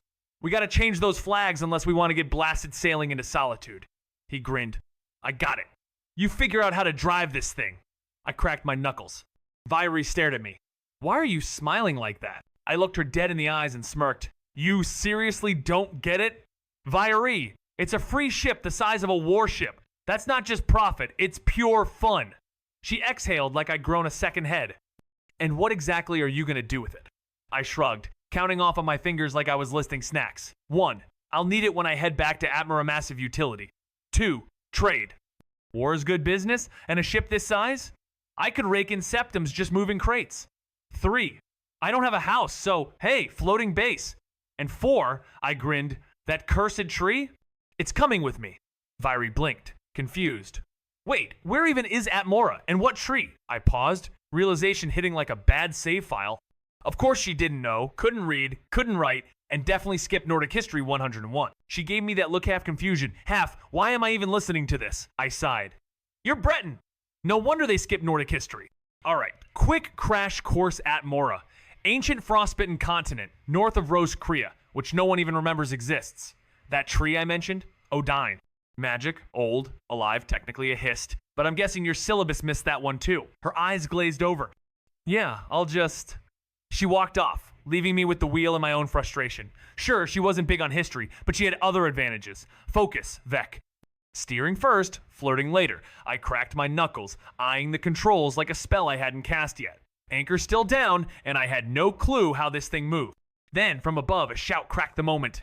Slowly, slowly. I'll admit I wasn't exactly born to captain a ship. We hit ice more times than I'd like to count, but I still got us to the Solitude docks with only minor trauma.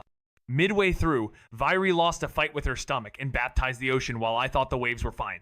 Sorex barked, "Close enough! Dropping anchor!" Like he'd survived a storm sent by the Nine themselves. As we hit land, Vyri bolted like the dock owed her something, and Sorex followed, wobbling like he'd just discovered gravity. I tried to play it cool. Hey guys!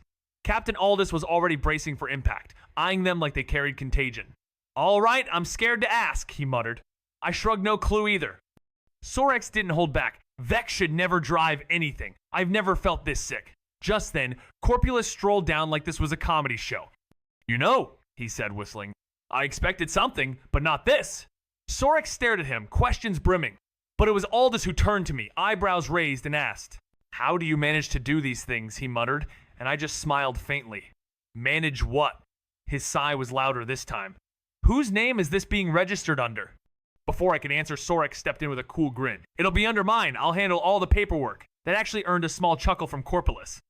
You know, he said, shaking his head, I wanted you to get some experience like I did, but I never thought you'd actually bring the damn ship back. Sorex laughed, leaning back. Honestly, I still can't believe you were ever a pirate. That cracked Captain Aldous up too, his booming laugh filling the air. Ha! I remember when the sailors found him stranded at Seashock to find someone from the so-called Dead Man's Dread gang. Corpolis chuckled, almost nostalgic. We were never that dangerous. Just bad reputation, thanks to how small our crew was. Aldous nodded with a grin. The Black Bloods? Now those were killers. But the Dead Man's Dread? Barely left a body behind. In fact, there were even reports of them saving stranded sailors and bringing them into their ranks. Vyri shot me a look, already walking off. I'm gonna get a drink. I paused just long enough to call after her, a smirk curling on my lips. By the way, we've got a ton of materials. Captain Aldous shrugged off my question about the Forge Classic delegation tactic. Said I'd need to ask the Forge Master, who's buried in Imperial work. Perfect. That's exactly what I need to boost my smithing ebony tier. Here I come. Plus, I've got a shipload of loot from Dead Man's Dread, assuming that's still canon in this timeline. Might be a good excuse to drop by the Blue Palace too. Grab the Wabbajack, stir up the Wolf Skull mess, multitask like a proper glitch hacker. As I'm plotting this out, beard stroking like a villain, Corpolis claps me on the shoulder. What are you thinking about? He asks. I smirk. Money. He laughs like I just rewrote capitalism. Spoken like a true merchant. I've got a proposition for you, Vec. Iosorix trailing all this with ship paperwork and nod. What's the play? Corpolis grins, motioning toward the inn. Come on, I can't leave the bar unmanned for long. The simulation shift side quest accepted. I gave a nod, and he leaned in, voice low, like a side quest you didn't expect to matter.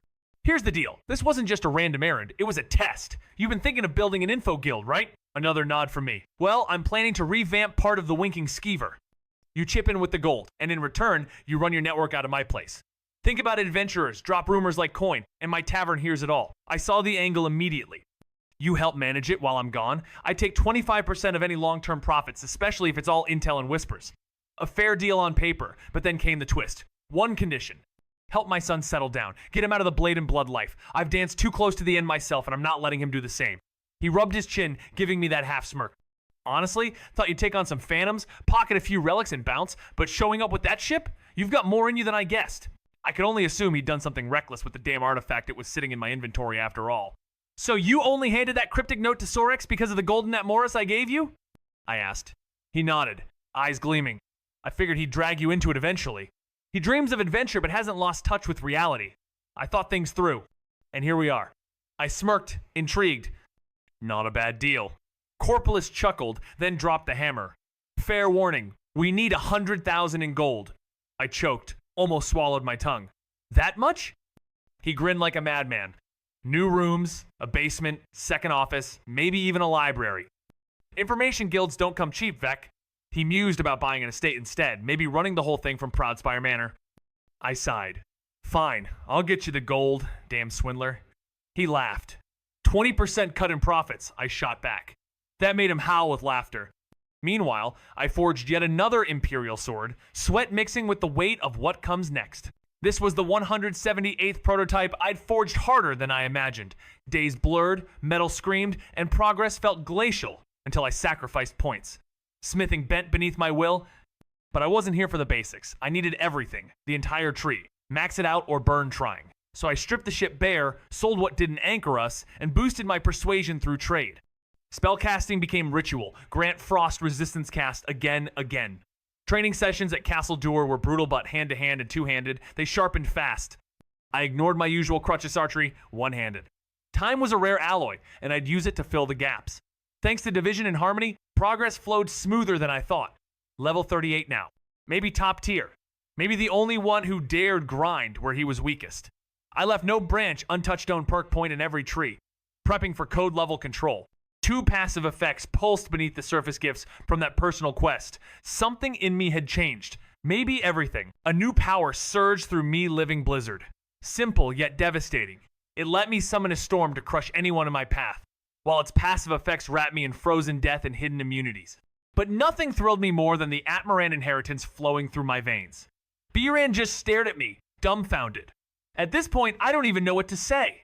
You went from clueless to Master Smith in days. You never even stopped. I rubbed my forehead and muttered, "Guess it's just in my blood." He nodded, half smirking. Freed me up to handle my own errands, so I don't mind.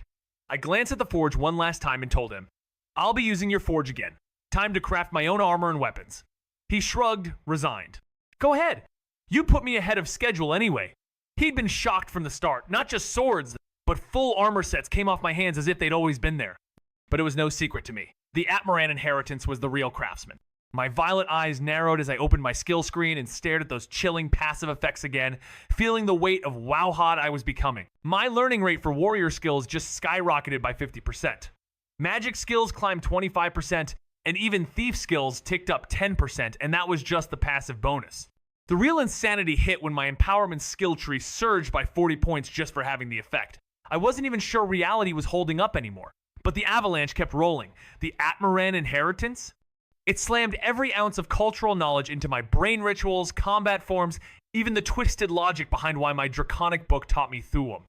Turns out, I'd been missing two things. A personal quest trigger and mastery of something called song dressing, or better said, tonal magic. Without it, the way of the voice was locked tighter than a Dwemer vault. So now I need to chase fragments of lost magic, either through High, Hrothgar, Winterhold, or if the impossible cracked open a Dwemer sage. I exhaled, almost mechanically, and pulled my final batch of smithing materials. Just 2 points left until level 100. I'd already stacked the perks. Ebony smithing, arcane craftsmanship, light and heavy armor specialties, weapon and accessory masteries. I could build anything, but I wasn't done until I planted the last perk point in mastery and proficiency. After that, I wasn't just crafting armor. I was forging godhood. No enchantments, just raw will. I held the hearth-tight style room cold, seeping into my bone sand, imagined it forged into something more, something worthy of its frozen death grip. An amulet. Real, anchored, dangerous. I needed its passive effect, active, not idle. Next, the Blue Palace. Fix the Black Star without crawling to Winterhold. Sybil Vampire, Conjurer, Wildcard had the nerve and knowledge to crack Daedric design. I'd hand her the artifact, get it tuned, and trap a queen soul inside Potema's. I wasn't about to let her rise or risk anyone suspecting resurrection. The cave would wait. Then, Olaf's verse. The final layer would snap into place. I'd already crafted a full Stalrim suit faceplate included. Vec Frostwain was no longer a whisper in the code. I was the rewrite, a set of fanged horns curved over my brow, the final touch to a suit born not from one world but from the scraps of many Stalrim, cold as regret, ebony dark as lost choices, and saber-tooth pelts soft as fading memories. I cinched the Frosthearth amulet around my neck, its magic pulsing in sync with the icy breath of my armor. Well? I asked, arms raised like a question to the void. Vieri arched a brow. What about mine? I clicked my tongue. Chest. Hers was steel and Stalrim too, but heavier unexpected. I tailored it for stealth, thinner in places but never cheap. If she hated it, she could forge her own future. I turned, words trailing like code left uncommented. I stepped out of the winking skeever, muttering to myself, guess I'm heading to the Blue Palace. And no, I won't spend all day drinking. The streets buzzed as I made my way to Radiant Raiment, figuring noble clothes would impress the court and maybe open some business connections. The moment I walked in, the Altmer shopkeeper glared at my adventuring gear and clicked her tongue. I smirked. Yeah, yay, adventurer look. Problem is, I need something sharper for the Blue Palace. Thought you might help. Before she could reply, her sister chimed in sweetly, offering to assist, only to be shoved aside with a sharp, I saw him first. The two sisters started bickering, voices overlapping, sparks flying. I raised a brow and cut in with a grin. Hey, now surely you both can help me? They froze. Actually, you could help us. Terry pulled out what looked like a shirt silk. Cotton? No, rarer. She beamed. This is a new piece. It's made from a rare kind of silk. I raised a brow. Let me guess. Insect silk? Frostbite spider, maybe? Their silence confirmed it, of course. Not part of the quest I remembered, but I sighed. I'll still wear it. I'm guessing there's a story.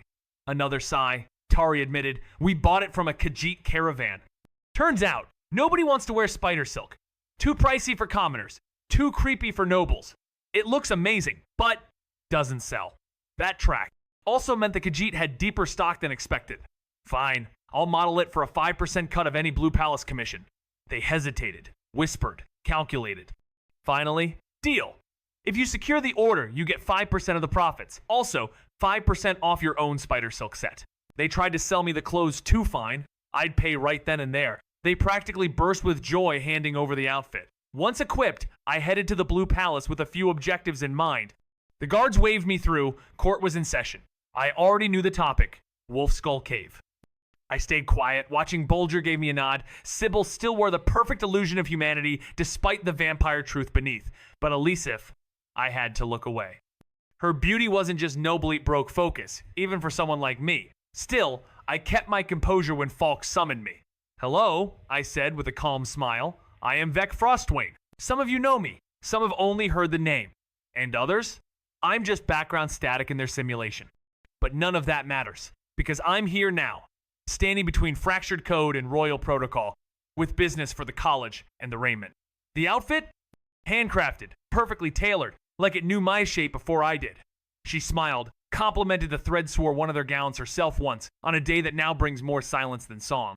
Her gaze dropped, the air thinned. And then, like glitch hunters smelling a shift in data, the others cut in wanted to know why a bard would bother with fire and legend. I told them, it's called the Burning, and it's a relic wrapped in noise brutal. Maybe, but it keeps grief breathing and gold flowing. Some say it honors a king. I say it tests whether we still believe in stories. You recently banned the festival, and honestly, I get why there's a sharp edge to the memory of it. The Bard College cooked up a scheme to recover an old verse about a fallen king. Someone as controversial and brutal as the rebel who struck your heart in more ways than one. You weighed my arguments silently, arms drawn tight around yourself, eyes heavy with grief and duty, as I spelled out the case. Restoring the festival could help you let go of seeing it as his victory and instead reclaim it as yours. At last, you exhaled, whispering that if I brought back the verse, you'd consider it. I bowed, calling you fair in more ways than one, and though your cheeks flushed at the compliment, I caught a sly roll of the eyes from one in your court, and another's faint smile. Then came the cough that broke the spell. Was there more business? Yes. I leveled my gaze, speaking of the sealed wing of the palace, a third of its halls locked away in silence since an era long gone. I challenged the absurdity of keeping it hidden, and for a moment the entire court fell into a hush, the kind of quiet that comes when old wounds and deeper fears threaten to rise. My silver tongue twisted their doubt into approval. Falk Firebeard exhaled a weary breath. You're right, it's been too long. Go, inspect the wing. If it's safe, we'll clean it up. Bulger stepped in like a man with a plan. Could house guards, or just be useful. Here, take the key. I took it with a bow, masking surprise. Didn't know he had one. Thank you for the audience. May our paths cross again. Court dispersed, but my eyes tracked Sibyl. Something about her pulled at the veil of logic. I followed. You're the court mage, right? Got any spell tomes? She sighed. Tried to shake me. But once we slipped into shadows, I leaned close and whispered, a vampire as old as you must hoard secrets like spellbooks. She paused just to blink and moved on. I can sell a few. But real magic? You'll want the College of Winterhold, I smirked. I prefer learning from the wise. I'm no fan of the undead, yet you're a rare exception. Someone who's lived through the reigns of 3, maybe 4 emperors? That's unheard of. She sighs, eyes sharp despite the weight of centuries. What is it you actually want? I've played enough of the court's games to know you're not here for spells. I grin, letting just enough of my intent show. Brilliant. Wiser than me, perhaps. I want your help reshaping the fate of a Daedric artifact. Azura's Star. You can even study it yourself if you help me twist it into something new. The Black Star. That gets her attention. The air shifts. My smile fades as I lay it all bare, and she laughs, a little nervous now. You're actually serious? Then tell me, how do you expect to pull this off? I shrug like it's simple. Partially soul, trap me. The spell's called Soul Extract, isn't it? Once inside, I'll kill the one squatting in Azura's Star. After that, I'll do the work and you just pull me out. When the mortal soul is gone, the artifact will be changed, and so will fate. She narrowed her eyes at me, like a debug scanner, scanning for bugs. Let me analyze the star. If it's not trash code, I'll help. While I tinker, go handle the Pelagius Winged, act surprised. I know you're chasing Daedric noise. So she was tuned into the distortion. The Pelagius Wingware memory loops went dark and people vanished like erased assets. Probably a prince's doing. I raised a brow. How do I know you won't just crash the deal? She smirked and flicked a key at me. My room key. A symbol. I don't even lock the doors too much effort for someone who values peace more than paranoia. I like research. You bring material, I give answers. Maybe later I get a peek at those rings. My fingers twitched near the twin glimmers on my hand. She saw them, knew. I nodded once. Deal. The star is yours, don't corrupt it. I pulled the star from my shirt and her eyes went wide, curiosity sharp as a blade. How did you do that? She asked, inching closer. Truth was, I'd taken it from my inventory game logic, not that she needed to know. Her stare made my instincts twitch. Magic, I said. Isn't it always some kind of magic? But she wasn't buying that. Magic doesn't explain everything. We call it that, but there's always a system. The college understands it one way, the Reachman another. I shrugged, deflecting. Same outcome, different syntax. Now, if you'll excuse me, I've got business in the Pelagius wing.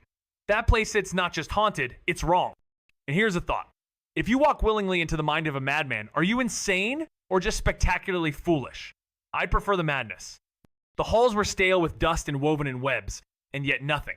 No whisper, no shift. Until I reached for the hip bone. Click. The moment I pulled it out, the walls obeyed like loyal code unraveling. And the world changed. Sheogorath burst out laughing like a lunatic bard on skooma. That's rich! Almost as wild as a snow elf vampire priesta. But really, why are you here? Pelagius tried to chime in, hand raised like a good little student, but the mad god waved him off. Shh, serious talks are happening. So I jumped in trying to get to the point. Look, I'm just here to fix his scrambled mind so Solitude can stop freaking out about people vanishing into the Pelagius wing. Sheogorath nodded like he understood, but his next line proved otherwise. Of course. You're here for the Wabbajack. What else would bring a noble weirdo like you? I mean, he wasn't wrong, kind of. I blamed it on Daedric logic and moved on. Where do we get started, I asked. He blinked like I'd just grown extra heads. Started? Sheogorath cracked up like a lunatic fireworks show. Oh, that's rich. A vampiric snow elf priest? Priceless. Before anyone could answer, he snapped his fingers and hushed the room. Shh. Serious business now. I jumped in, figuring clarity might speed this up. Look, I'm just here to patch up Pelagius' mind so the Blue Palace can stop losing people through that cursed wing. There's a portal. It leads. Well, here. Sheogorath tilted his head in mock understanding, eyes wild with theatrical wisdom. Ah, yes, the Wabbajack. You came for the Wabbajack, of course. Why else would such a dashing figure be here? I shrugged internally, rolling my eyes. She wasn't wrong, just insane. So, where do we start? He blinked at me like I'd asked how to milk a thunderstorm. Started? Who already have? Go! Go! Go! The Wabbajack snapped into my hand like it had always belonged there, only now it was fused to my fingers like some twisted magical prank. No choice but to march forward. The mist curled around me as a voice mad and echoing slithered through the air. Ah, yes, Pelagius and his trust issues. Paranoia, born from dear old Potema. A gem of madness, that one. I didn't wait. I unleashed chaos with the Wabbajack. The guards behind the throne exploded into fur and fangs, wolves now, and they pounced without hesitation. The man on the throne didn't even have time to scream properly before he was shredded. Shogorath's laughter rang out like cracked bells. As expected. You solved it before I even got to play narrator. Pelagius was plagued by monstrous night terror sand. I, of course, was tasked with curing the madness. Creeping through the dreamscape, I climbed a crooked tree in my tattered robe, steadying myself above the chaos below. The Wabbajack pulsed and my Grypred bolt primed. I took aim at the tormented sleeper. Zap! A wolf burst forth. Another shot! Boom! A fire Atronach blazed to life, screaming through the dream. My mind flickered to another summoned thrall I'd seen once, but this was no time for reminiscing. I zapped again. Poof! The Atronach turned into a harmless fire pit. Hagraven next, then the Dragon Prestige, a twisted echo of Pelagius' fractured psyche. When the final vision faded, Pelagius rose, oddly calm, and wandered to the fire. Sheogorath howled with delight. His mind's cured. Or at least, as cured as madness allows. Then Wushi was dragged back to the table, dreamscape unraveling behind me. Pelagius was drowning in nightmares, twisted echoes of madness tearing at his mind. They called it the mind of a madman, and I was supposed to fix it with a toy. From the shadows of a tree, I aimed the Wabbajack, that chaotic relic of unpredictability. One bolt bam, a snarling wolf. Next whoosh! A fire Atronach, flickering like the remnants of a broken spell. I remembered something about a summoned thrall. Was it still loose in this timeline? No time. Zap again, now the Atronach's a fire pit. Things got weirder. A Hagraven screeched into existence. Then came the Dragon Priest. Madness escalated fast. But just before the climax could swallow us all, Pelagius stood up, trance-like, and wandered to the campfire. Sheogorath's voice cracked through the dream space with a laugh that bent logic. fixed, or at least as fixed as the shattered can get. The night terrors receded. The storm of insanity folded in on itself, and just like that, I was ripped back to the table, back to Sheogorath, back to the madness that now somehow felt like home. He looked straight through me with that manic grin. Well, just look at you, all geared up, Daedric toy in hand, ready to shake the world sideways. Now try not to break reality, or do, ha-ha! Then, like a storm behind his eyes, it all dropped. Listen up, I've got another mission for you, traveler. Go to the Blue Palace, tell them the Pelagius Wing's curse is done. But then, I want you, yes, you glitch in the Codeado, find and end Jigalag Grey Prince. He's no god, just a fraud-walking Nirn in Stolen Shadow. Took the name of a power he doesn't deserve. Sheogorath slammed the table, a ripple through the aisles that rattled even the seams of my sanity. He's a Dunmer, leeching off divine crumbs, chasing pieces of Mehrunes' razor, you've got one. He's near Dawnstar now, but soon, Solstheim. Wait for him, he's coming for what you hold. When he does, make sure he never reaches the end of that blade. I barely remembered anything, just robes, beards, and madness. Then, the Mad One turned to me with a grin only chaos could wear, and with a casual decree, demanded all who could grow beards in the Shivering Isles must now do so be divine law, no less. Before I could argue, he winked, invited me to Strawberry Tort in some surreal capital, and vanished with a farewell that echoed like a joke only a god would find funny. I blinked suddenly wet, wooden tub beneath me, Wabbajack in hand. Still dressed like a lunatic priest, but I was free.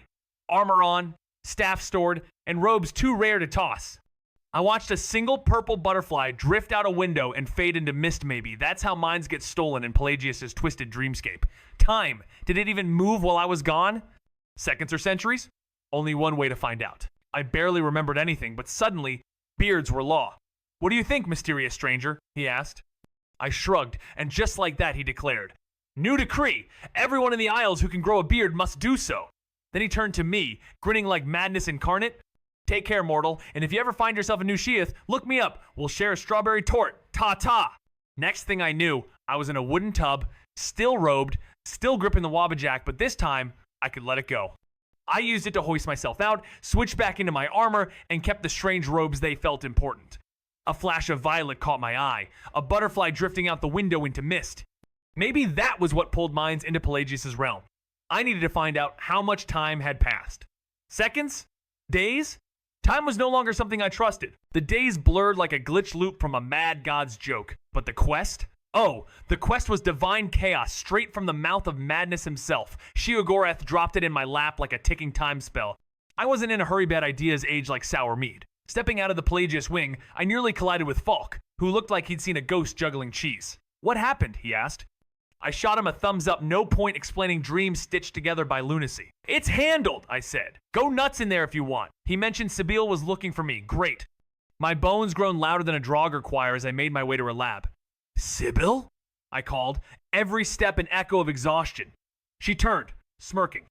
Took you long enough, but I finished analyzing the star. That Malin guy, his immortality plans got more holes than a skeever-infested cellar. Half-baked magic, twisted logic, and one reality warp day in the life of someone who probably stopped being just a player 3 timelines ago.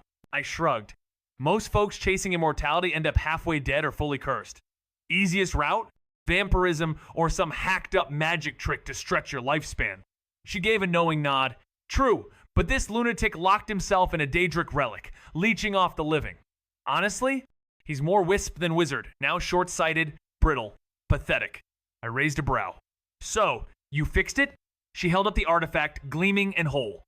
Didn't even need to mess with your soul. Turns out your research was stuck in a box, the kind only the College of Winterhold would think was clever. I stared at the restored Black Star, then at her. Can I get some soul trap scrolls?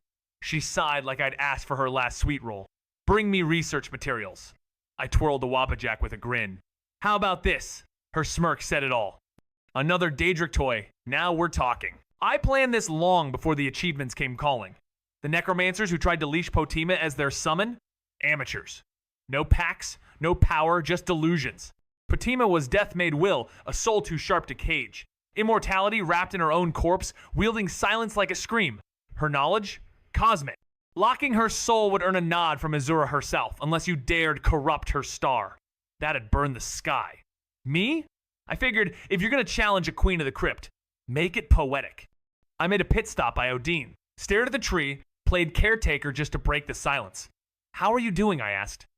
Odin exploded. I am bored. The priestesses water me. One made some herb tea. Felt nice for a minute, but this is torture. I promised I'd take them for a stroll. Turns out hauling a sentient tree through cursed dungeons isn't exactly stealthy. I had this all mapped out before the achievements even popped. The Necros kicking off Potema's return thought they could leash her like some summoned pedimaters. With zero backing from the ideal masters, no divine pacts, just wishful rituals. But Potema? She was a soulmancer wrapped in her own death, the kind of undead that didn't just linger she commanded. Trapping her would have taken a celestial nod or a relic blessed by a higher plane. Still, maybe sealing her away would score points with a certain Daedric Starlord who hates being tampered with. So there I was, playing gardener at Odin's root just to get a word in. How's it going? I asked. Odin roared back. I'm bored! One priestess dropped a herbal mix felt nice. Sure, but seriously, nothing ever happens. I told them I'd take them adventuring, but hauling a sentient tree through dungeon crawl death traps? Not exactly efficient. Perhaps I'll schedule them a sightseeing trip, but not through a dungeon. Sorry, tree. I pat its bark and promise a festival instead.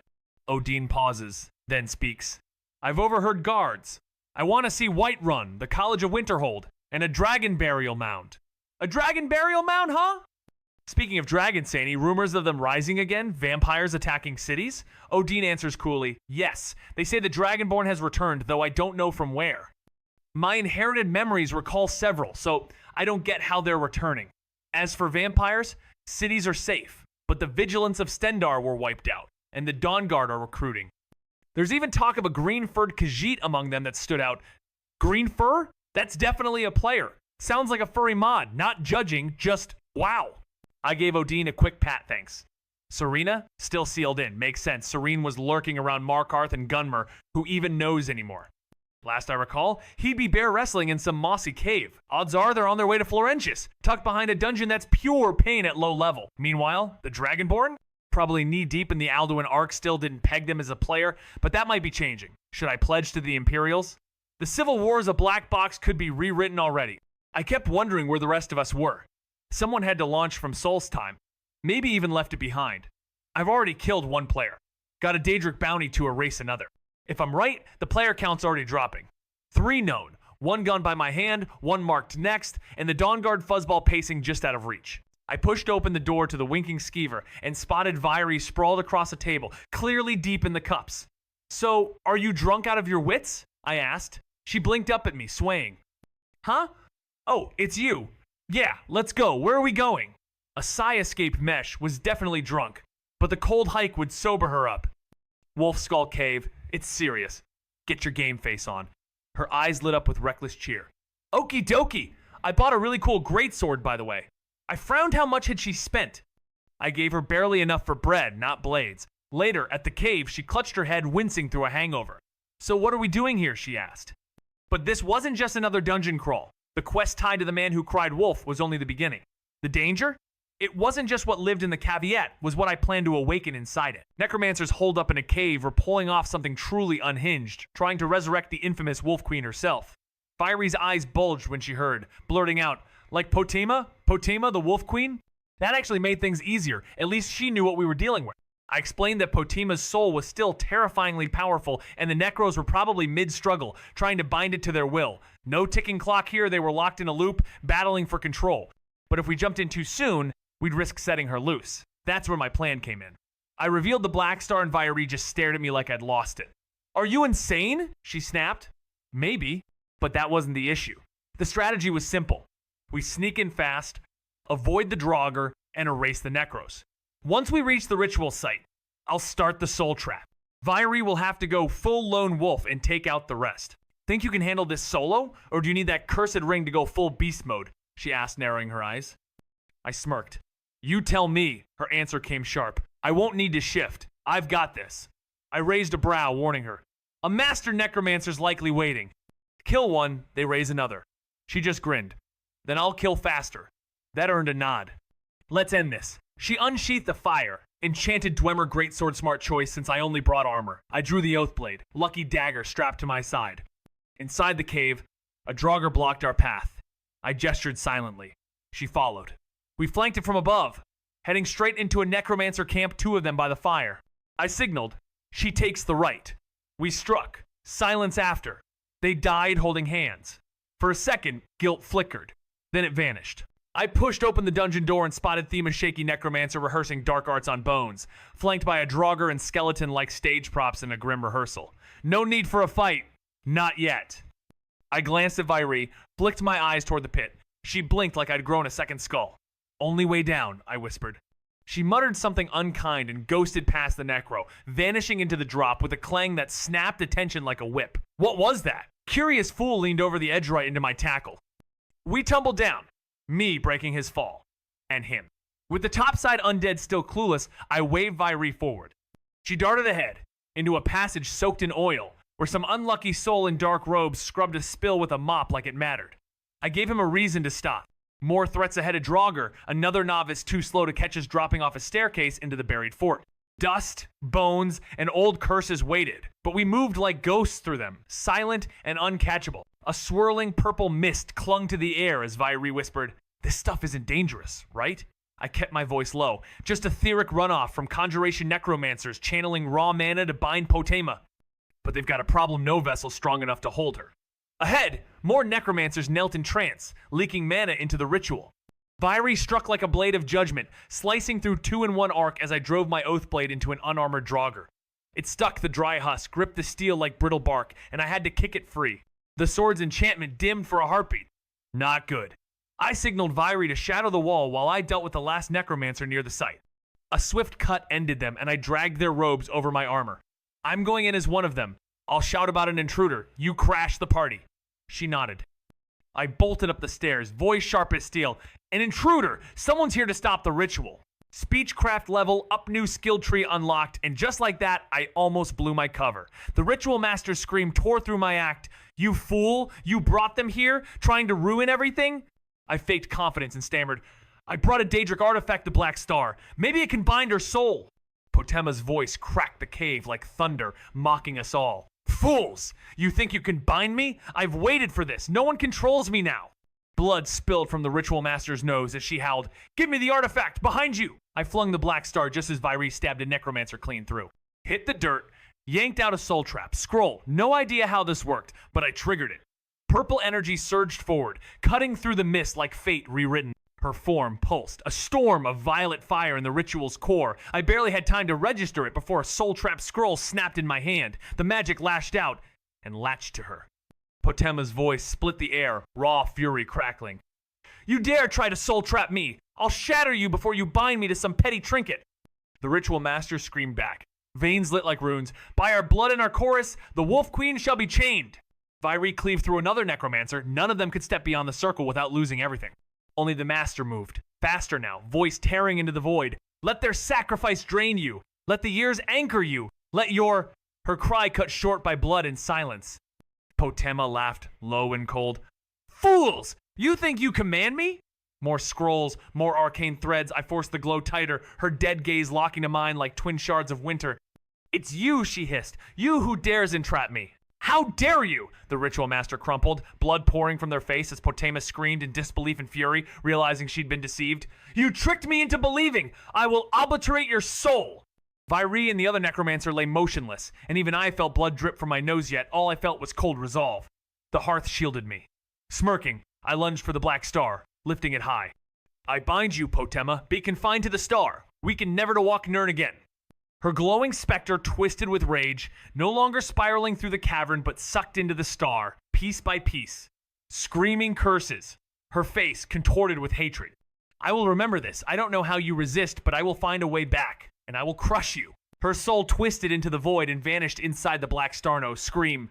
No trace. A skeleton crashed to the ground in brittle fragments, Potema, but not the version burned into my memory. Notifications exploded across my vision. Unique achievement registered. Lich Slayer, Potema's master, summon Wolf Queen unlocked. The Black Star shattered its purpose, now just the Star Prison. Power surged through my veins, conjuration skill points sinking across Tree's Harmony and Division doing their silent work. I didn't hesitate. I drove my lucky dagger into the dying ritual master's throat, sealing the moment. I turned to Vairi. You okay? She wiped her nose, voice strained. Yeah, just, can we go back to solitude now? I nodded. Path's right there. My eyes landed on a pedestal. A tome sat, waiting on a skill book like protocol dictated, but something else. A conjuration spell? I sighed, stored it, then pulled the lever. The bridge dropped. Game logic bent. Reality blurred. The simulation moved on. I pointed ahead, this way. Vyri limped along, leaning on her greatsword like a broken crutch. I caught her before she tipped over, sliding her weapon into my inventory, just barely under my carry limit. I needed more stamina, and soon. Across the rubble-strewn hall sat a boss chest gleaming like a dare. I cracked it open and pulled out something glowing, something old, something important. "What's that?" she asked. I held up Meridia's beacon. "Vital, but not yet." She groaned. "I need a drink." I laughed. "I need sleep." Chapter 39, Spells! We limped out of Wolfskull Cave, back to solitude. Vyri collapsed into bed like a broken puppet. I ate, then drifted into the level-up dreamscape. First thing, more stamina. The weight of power isn't just metaphor. Next up, I checked what I'd unlocked, and boom, there it was. A new skill tree called espionage, hidden right next to speechcraft, like it had been waiting for me to notice. It triggered when I hit the sweet spot between sneak and speechcraft during high-stakes mimicry, undercover ops, or deflecting spy-level sabotage. The perks? Intriguing. A twisted mirror of my usual tricks. But specialized disguises, interrogation, finesse, political leverage, some perks were locked behind real-world acts. Faction leader demanded power. Influential decadence asked for fame with location-based limits. One wildcard stood out, hostile seduction. But it only triggered if I identified female. Its male counterpart, domestic ally, felt equally off. Honestly, neither fit my build. I closed the tree. Not my kind of power. Not yet. The skill tree looked promising, but aside from tossing a couple of points into the disguise perks just to snag Master of Faces, it didn't serve much use though. The idea of freely swapping faces was too tempting to ignore. Curiosity pushed me to drop 2 more points into espionage just to test if the system even flinched. Then came the real payload, new unlocks tied to a rare achievement. First was Lich Slayer, a crit boost against undead, plus enhanced spell potency and duration, basically confirming the undead's resistance quirks. Shame I hadn't picked up Necromage yet, the stacking potential buzzed in the back of my mind. Next effect? Potema's Master. At first glance, I thought I'd earned a classic unique summon, but instead, I stumbled upon a spell called Summon Wolf Queen, a literal astral version of her. Weird, right? Digging deeper, I eventually found Potema's Master buried in my active effects. No details, just a blank, ominous descriptor. No clarity, no explanation, just the creeping sense that I'd activated something far beyond the intended script. So I figured freezing someone wouldn't be instant too bad. I tried fusing Summon the Wolf Queen. System said nope, so I diverged it. Boom. Summon Astral Phantom. Apprentice tier, like a spectral flame Atronash, but more aloof. Fuse that with Librefale again. Patterns started forming. Soul Trap plus Oak Flesh, Flash Ebony Flesh. No clue why that combo, but it worked. Soul Trap plus Alert, Detect Undeadma. Already had Detect, but the mechanics were whispering. Next fusion, Soul Trap plus Lock, Jackpot. Alteration spell, Ghostly Hand, made me intangible for 10 seconds, not stealth invisible, like stepping out of existence. Soul Trap was the catalyst I realized, so I diverged it. Result, Soul Extract. No flare, no chaos, just raw, code-piercing clarity. I figured freezing someone wouldn't be instant, so I didn't wait, just kept pushing the limits. Tried fusing Summon the Wolf Queen, failed. Pivoted, split it instead. Scored a new spell. Summon Astral Phantom. Looked like a cousin to Flame Atronac, just more spectral. Fused that with Librenothing. My mind kept turning. I fused Soul Trap and Oak Flesh Bam, got Ebony Flesh. Didn't even make sense at first. Then I tried Soul Trap and Alert Detect Undead. Not bad, but I already had better. Still, the pattern clicked. Soul Trap with Lock gave me Ghostly Hand and seconds of phasing through reality. Jackpot. Soul Trap was more than a capture spell it rewrote states. I diverged it again, pulled out Soul Extract. Now I was seeing it. The code didn't care about logis, it cared about intent. They said the spell could only partially Soul Trap people, so I picked both Soul Trap and Soul Extract, right? Thought I was being clever, stacking novice spell. Boom got hit with passive traits. Soul Strength and Soul Power. Soul Strength made me immune to getting Soul Trapped, great. No vacation to the Soul Cairn. But Soul Power? Same deal. Just let me wander the Soul Cairn without bleeding energy every step. I figured I was running low on Dream Mana, but who really knows? Then I remembered Wolfskull Cave, Pedestal. That one tome I ignored like an idiot. Necromantic Ritual. I left the dreamscape kicking myself. When I woke up, first thing cracked open that dusty spellbook. And guess what? Trash tier spell. For 120 seconds, every time a conjured friend bites it, I gain 30 health and magicka. That's it. All that suspense, and I get a spell that rewards me for sacrificing my minions like spare batteries. Classic. I saw its potential instantly. Not just destructive firepower strategic synergy, the Flaming Familiar spell, apprentice level, explosive strength, and triple the range for barely a whisper of magicka. Just 27 if I activated the conjuration perk. But here's where it got thrilling parrot with necromantic ritual, and I could unleash chain summon detonations across a battlefield. Death feeding fire feeding death. One spell to resurrect, the other to obliterate. Dangerous? Sure.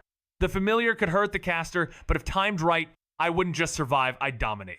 I remembered the tome's location, buried beyond the Morthal Marsh, sealed in the ruins. A side quest? Maybe.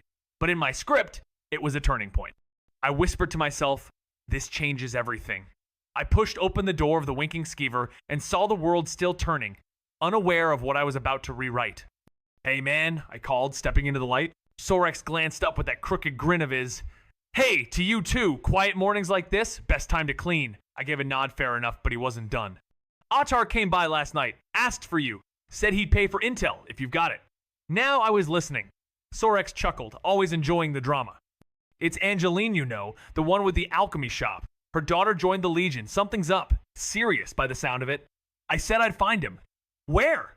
Sorex pointed me toward Castle Door. Apparently, he was talking to Captain Aldous. Great. Blue Palace. Then Castle Door again. I muttered something about joining the Legion for real someday. That's when Sorex perked up like a cat at the sound of a can opening. If you're heading to the palace, mind giving Falk Firebeard this? He held up a bottle of Stross Mackay rum, gleaming like mischief. He loves this stuff. I rolled my eyes, grabbed the bottle. Fine, I'll deliver it. I snatched the rum from Sorex, stashed it, and asked, you seen Viary? He shook his head, said she's still in her room, then wondered aloud why she drinks like she's battling ghost sand losing. I sighed. Her past's a dungeon. Locked up by her own father in the sewers. Traded away to a Daedric deal gone wrong. No school, no sunlight. Just solitude and rot. She's been drowning years in bottles. But lately, she watches me read like the words are stars she's never touched. I think she wants to ask me how to read, how to begin. Sorex nodded slow, worry simmering. Just hope she's climbing toward courage, not falling deeper. Silence crept in like fog, and I exhaled. Tell her I'm looking for her. Then I turned, leaving shadows and half-spoken hopes behind. Sorex gave a quiet nod, and I slipped out, mind already racing. That faux contract I cooked up for Viary might need to play that card soon. She's got spark, sure good instincts, decent form, but no edge, no grind. I had a few adjustments in mind. Turn her into more than just a tag-along, something better.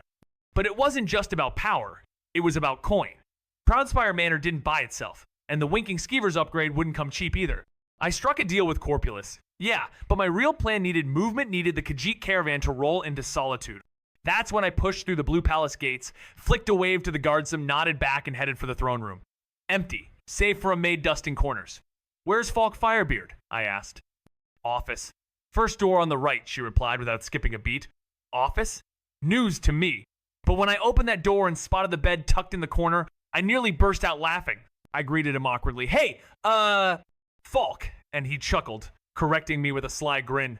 Vec. Just use my title if the name's too twisty for your tongue. I winced, caught red-handed in the tangle of formality. Your name just flows too well. Hard not to say the whole thing. He chuckled again, softer this time. Eriker said the same once. Then he shifted, curious. So, what brings you here? Heard you just dropped back into the city. That cava, did you crack it? I gave a nod, handing him the rum. His eyes lit like spellfire. Ha! This? Picked up the taste in Hammerfell Stormy Night. Steady hands. Strong stuff. Used to drink it with King Torrig, back in the days before everything frayed. I let that silence breathe just a moment, before nudging forward again. Is Jarl Elisif still mourning? His nod carried weight. With this war, I fear she'll never step past the loss. But I hold hope that one day, love finds her again. Ahem, that cave? Yeah, Wolfskull Cave isn't just rocks and echoes. I found necromancers crawling all over it, trying to puppeteer the Wolf Queen herself back into existence. Patema, that name alone twists the air. The lights folks saw? That was the battle her will clawing at the veil, screaming through necromantic fire. I didn't hesitate, cut them down, banished her essence before she could breathe our plane again. Technically, she's trapped in a soul gemso, not a lie. I told them they'd better send a cleanup crew, maybe drop the whole thing into the sea. The place reeks of death magic more will come. Falk just stared. Was it really her, he asked? I nodded, fingering the necklace that saved my soul. Atmaran blood, Atmaran ward. She didn't just attack the body, she went for the core. I told Falk about the skeleton, I'm sure it was her. Stolen from the catacombs, maybe through a second entrance we haven't sealed yet.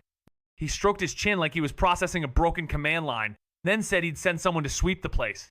Maybe even collapse the whole cave. Oh, and Sybil's finished her research. I helped her with that, remember? But Falk had more. He asked me how I'd feel about being a Thane. I played it cool, asked if it was his call. He laughed, said he could recommend me, said someone like me could be useful. Then, out of nowhere, he hits me with the real glitch. Could I convince Elisif to leave the palace? Just for a date. That's not a request, it's a protocol error, waiting to happen. I blinked. What? Falk looked sheepish, like someone who just broke the world and hoped no one noticed. A lot's gone sideways lately. The Jarl won't leave her chambers, not since the court ordeal. She's strong, but cracked down the middle. She needs relief. So, I need you to walk her through solitude during the Bard's College Festival. I sighed. Great, another detour. My quest backlog already pulsed with undead side notes. Dawnbreaker called to me beacon already secured but trekking back across solitude? Ugh. Easier to reclaim Lurbuck as my disposable tank. Viarmo stole him once. Not again. Fine, I said. I'll convince her. But I want keys to Proudspire Manor. Furnished. Falk smirked. Ha! You really do twist words into weapons. His sarcasm tried to mask it, but yeah, he agreed. The steward raised an eyebrow, offering me the keys if I paraded her at the festival, saying my deeds had already echoed through solitude, but full furnishings? That would only come if I could charm the Jarl herself. I gave a sly nod. Deal. Now, let's talk Sibeli want that artifact I handed over for her research back. Maybe the Wabbajack could twist fate enough for this King Olaf nonsense. If luck didn't bail on me. With a wave, I left him to his scribbles and made for Sybil's lair. There she was, hunched over an enchanting table, magic in the air like storm tension. The Wabbajack? I asked. No answer, just a finger toward the relic and a flick of her hand dismissing me like a buzzing skeever. Fine.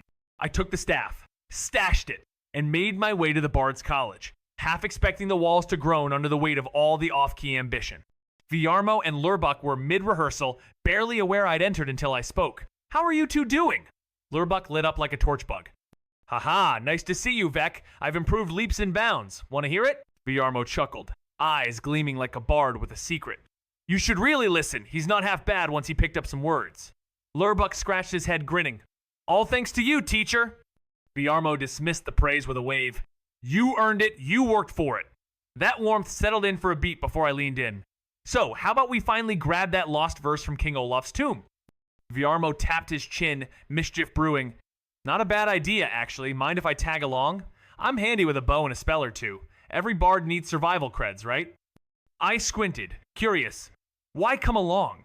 His smirk widened. Because this story writes itself heroes braving a crypt to reclaim a forgotten verse?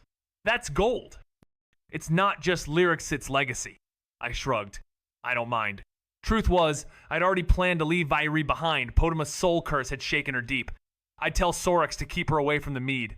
She was still asleep, probably for the best. I gave a nod. Tomorrow, then. Meet me at the Winking Skeever. We'll head for the tomb from there. Lurbuck gave his usual slow nod. Viarmo chimed in with, Great, I'll start packing. With a wave, I slipped away. Castle Dur calls I've got business to handle. See you both in the morning. I didn't linger. Something told me Aldous and Attar were cooking up another task for me, and sure enough, there they stood outside, eyes locked on Odin. Attar blinked. What's this tree? Its leaves. They're snow white. I just shrugged. Bandit can't find. Took it by accident. Long story I'm not eager to retell. Odin sat silent, pulsing faintly. No thoughts. No words. I wasn't in the mood to figure it out. So, I asked, what did you want to talk about? Aldous frowned, voice low. You ever hear the saying, no news is good news? Go ask Angeline, city's alchemy expert. She had a daughter who enlisted in the Legion. Everyone assumed she died in the line of duty, and breaking the news to Angeline was a nightmare we didn't want to face. But then came something worse, something off. A new report. Twisted. Disorienting. They wanted me to look into it. That's when the notification flashed. Quest, a canary in a storm. My pulse jumped. What's this about? I asked. Attar motioned me forward, silent as shadows. We slipped through Castle Dower, past the jailhouse, deeper than I'd ever gone. Then he spoke. We don't usually use this place. It's a torture chamber. Great, just great. The guy you're meeting? Worships Talos. Big time. Just keep that in mind. I nodded, stomach twisting. We stepped inside, and there he was. Bound, stormcloak. Eyes burning like a glitch trapped in a loop. Next to them stood a towering, slender, Altmer gaze sharp, voice colder than frostbite. So, you're Vec? She said, her tone unreadable. Listen and answer. No time wasted. She motioned to a silent soldier nearby, stormcloak down to the bone. There should have been a battle. Our side ambushed. Small battalion. Gone. I nodded, piecing it together. Her eyes never blinked. We assumed Legion forces were involved. Trinkets personal, ones left behind at the scene. Things soldiers carry to remember the fallen. We found them scattered, but no bodies. No scorch marks. No blood. No signs of a fight. I asked, nothing? Not even dragon signs? Her face didn't change. Nothing. No fire. No claws. Just rumors of resurrection, of old powers waking. Silence filled the space like a loaded spell. Something didn't add up, and whatever it wasn't written in any quest log I knew. I rubbed my chin, calculating, and one of them was her daughter, right? So how does it all tie back? Attar's brow tightened. We found her arm. Clean cut. Nothing conventional could have done it. I hesitated. Could it be another player? A glitch walker? Any sign sculpts? Anomalies? The Altmer woman gestured toward a table, her voice hushed. We considered that. This is ground zero. At first, we blamed rogue stormcloaks. But then, we found more. Not bodies, just him. This individual brought him in. He confessed instantly, just muttering, non-stop. I froze. Canary in a storm. That's what the quest is called. Was she the canary? Was it fate or a bug in the system? I froze. Could it be Falmer? The map flickered, confused dots glowing near Frostflow, but something felt off.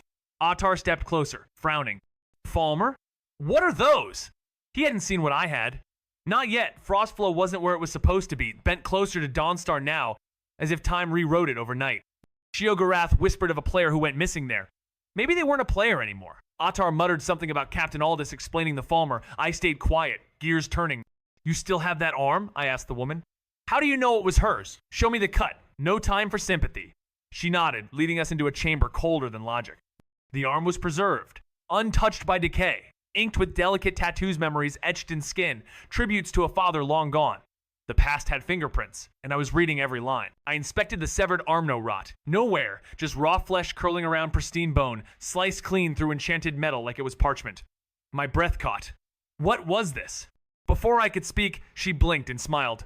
Oh, I'm Canary. Odd. I know. Not very 11, but I picked it myself. Used to serve the embassy. Didn't like their methods. I believe mortals can become divine. The Dwemer thought so. The embassy does too, but they ignore the one who actually did it. I find that laughable. That's when the quest made sense. It wasn't about the wound or the name, it was about unraveling something deeper. No more clues needed. The system had already chosen me. I sighed. I think I know what's doing this. Her glance sharpened as we slipped out of the frost-soaked chamber, footsteps echoing alongside Captain Aldous and Attar. Tell me you've at least considered the Thalmor. Silence flared like static, then a shared nod, a mutual breath. We did. Didn't mean to play Inquisitor. So they'd guess. Good guess. But I needed their why. Why them? Attar spoke first. They just put out a bounty gray prince. A Dunmer. No background, just danger. Aldous edged back, voice low. Angeline's daughter. Her arm. Too precise. Too clean. Only the Thalmor carved like that. Canary's voice cracked through it all. And me. I'm on their blacklist. Philosophy clash. I stopped believing in their perfect world. I've never worn another mask. I've always been an Inquisitor, wired to unravel truth, not to pretend. I know how these systems run because I've been part of their code since the start. When I tapped the prompt, the quest didn't just update one seat branched. Canary in a storm morphed, and something from Sheogorath twisted into it. A new directive, find the Grey Prince before the Thalmor erase him. I asked if they believed those soldiers were still breathing data. Silence. Then Aldous cut in, his voice tight. He hated being the messenger of loss, hated the finality coded into death flags. I understood. So what's the plan? I asked. Canary's voice filtered through like static laced with resolve. She had an idea, but I had loose ends to tie. I told her I'd be off to a Nordic tomb, tracking King Olaf's verse for a future scene. Timing? Aldous answered. Just me and Canary, while the Thalmor talk politics with General Tullius. That's her window to disappear me cue to rewrite everything. Me and Attar couldn't leave the city even if we wanted to. I nodded like I understood, but my mind was already racing. Where are we headed then? If it's Dawnstar, I'm not doubling back to Solitude. Canary gave that sharp nod of hers, already half gone in thought. I'll send you the plan tomorrow. Bring backup. This won't be easy. I sighed, guess Vyree's day off just got canceled. Guilt flickered, but duty stomped it out. This wasn't the kind of quest that waits politely. I stepped out of Castle Dower, mind ticking like clockwork. Supplies, allies, contingencies. Whatever's coming, it's bigger than I signed up for. And yeah, that was a long chapter. Our group of 4 finally arrived at the ominous tomb of King Olaf Deadman's Respite. Honestly, the name was strange and threw me off a bit. Vyree, clearly exhausted, let out a tired sigh. God, I'm so tired. I gave her a reassuring pat on the back. You'll be okay. Lurbuck, with a smirk on his face, eyed the tomb. So this is the place. I nodded, explaining. We'll go through the dungeon, find the verse, clear out the Draugr, and then escape. After that, we split up. Viarmo asked if I was heading to Dawnstar, and I confirmed I would be meeting someone there in 9 days. It worked out perfectly for me since I could sneak off to the High Gate ruins. Still, the catch was the quest Sheogorath gave me, and I had a feeling the questmaker for the Razor would eventually point to me. Ambushes were a real concern. As we ventured deeper into the tomb, I responded to Viarmo's question. Yes, I agreed to help investigate the missing Imperial soldiers. Viarmo nodded knowingly. I've heard about those from an army musician. Vec Frostwain, a hybrid tactician born of Nord and Snow Elf blood, delves deeper into the simulation of Nirn, where he uncovers the hidden protocol. Legacia command layer sealed by forgotten gods. This discovery opens up not only immense power, but also the terrifying truth of the simulation's limits and contradiction. As Vec learns to manipulate quests, craft spells, and split decision paths, he faces haunting echoes of himself, relentless code guardians, and an AI that disguises itself as a divine spirit. Navigating a fractured reality, Vec must balance rewriting the world with the ever-encroaching risk of total collapse. Battling glitch-born creatures, alternate versions of himself, and reality-defying quests, Vec confronts the ultimate question. Will he destroy or restore the world? Despite meeting his end in prison before King Olaf, they exhumed Svaknir and moved him to a cell similar to where he perished. As Lurbuck cleaved through a Draugr, he quipped, "Sounds like King Olaf had a fragile ego." I replied, "Some say Olaf defeated Numenex with the dragon tongue, though the truth likely lies in Olaf outsmarting Numenex and trapping him in Dragon's Reach, where the tools to capture dragons still remain." Vyree interrupted. "A history lesson's great, but what's this about the dragon tongue?" To my surprise, Lurbuck chimed in, explaining, "It's the Thuum. It inspired me to be a bard, as dragons often settle their differences through debates or songs." I nodded. One can summon a dragon by shouting their name with the Thuum, a call for either battle or an agreement. Dragons, in many ways, are like us, but our history with them has changed everything. Vyree eyed me. "You seem to respect dragons." Lurbuck and Viarmo agreed.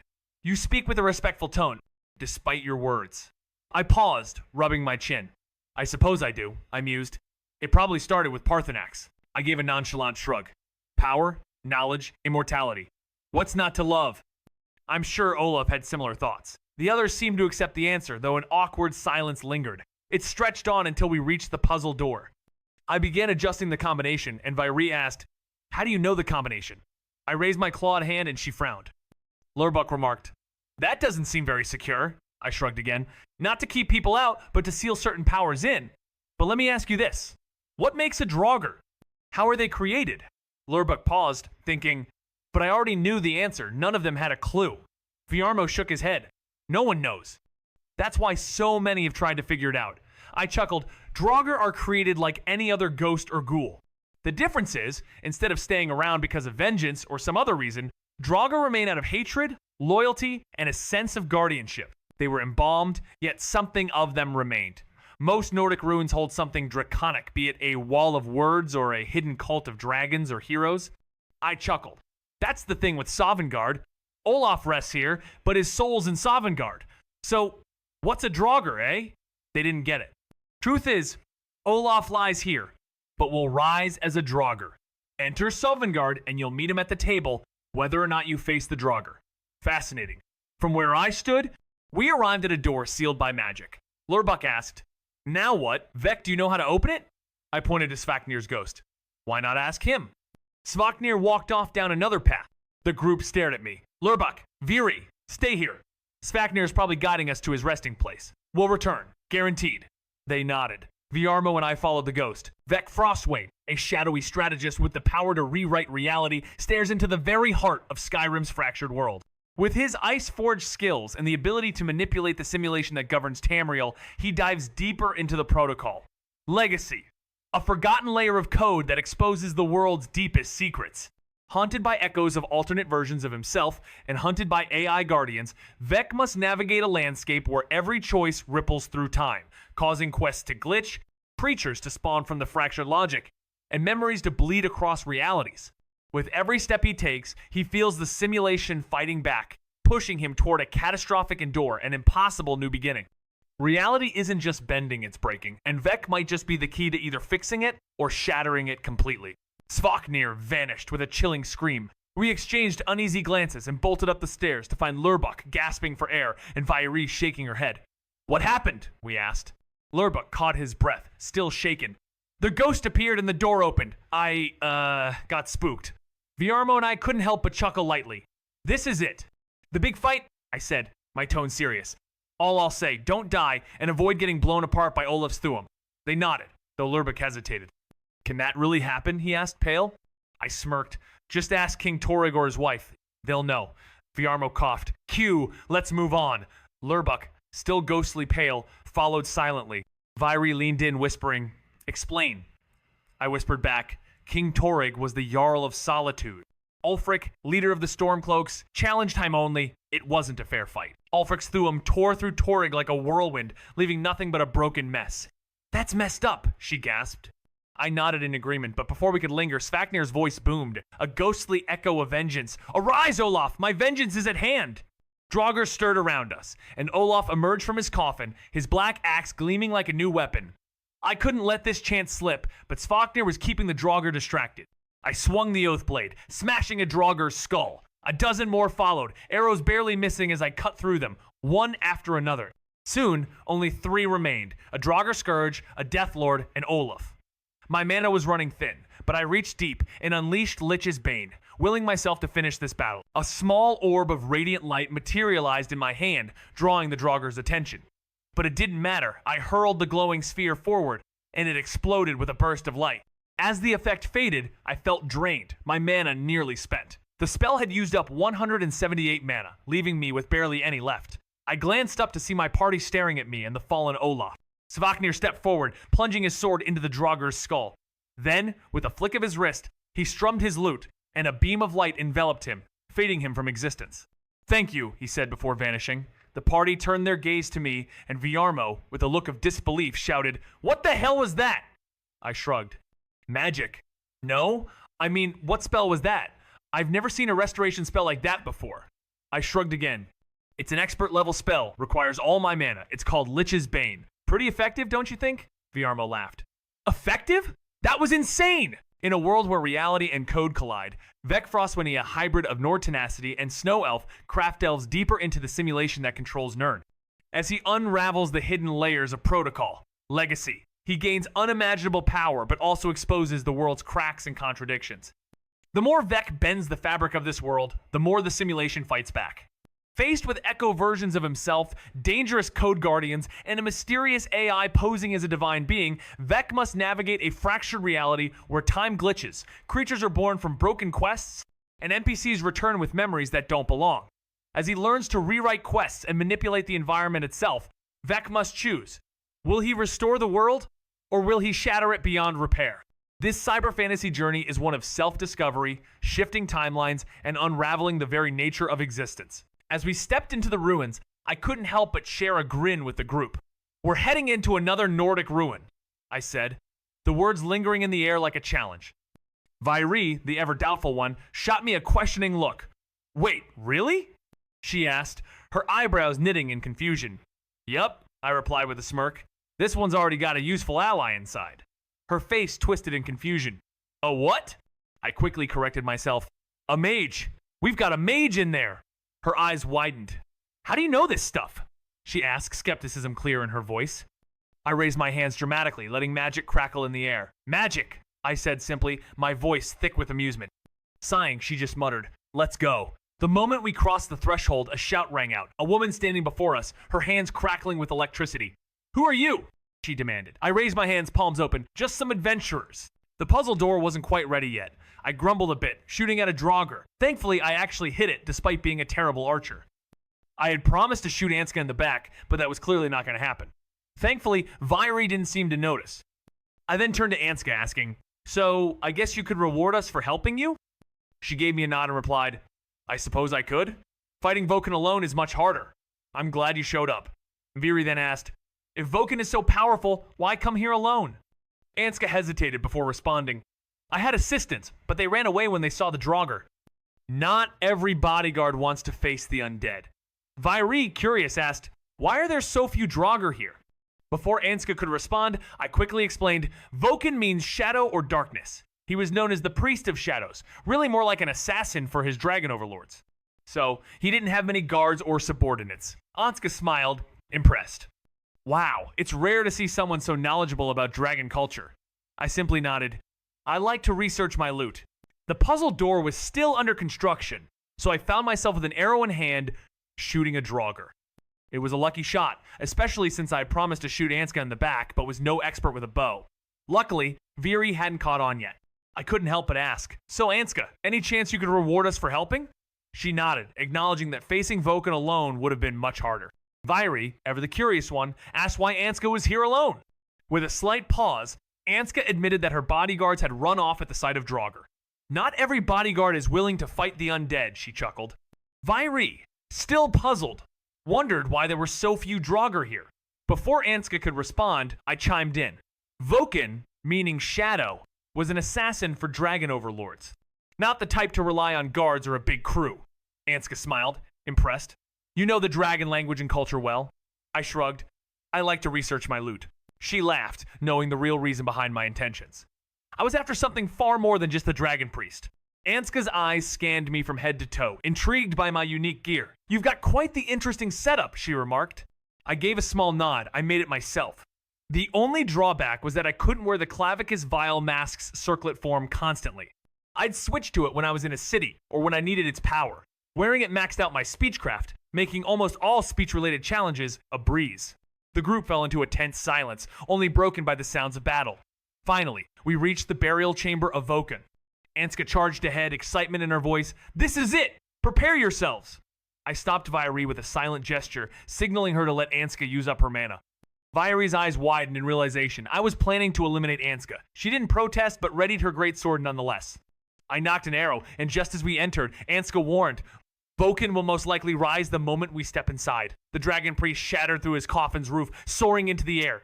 I let the arrow fly, striking him straight in the chest.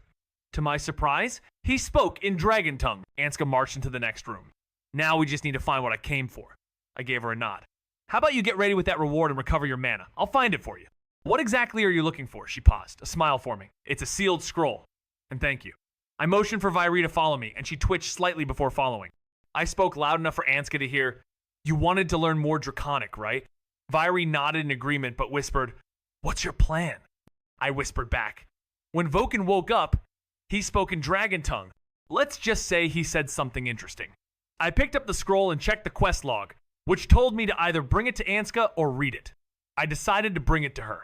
I signaled Vyri to loot the chest, and she sighed. I walked back to Anska, who was leaning against the wall. I reached out and pulled her up. Here's that scroll.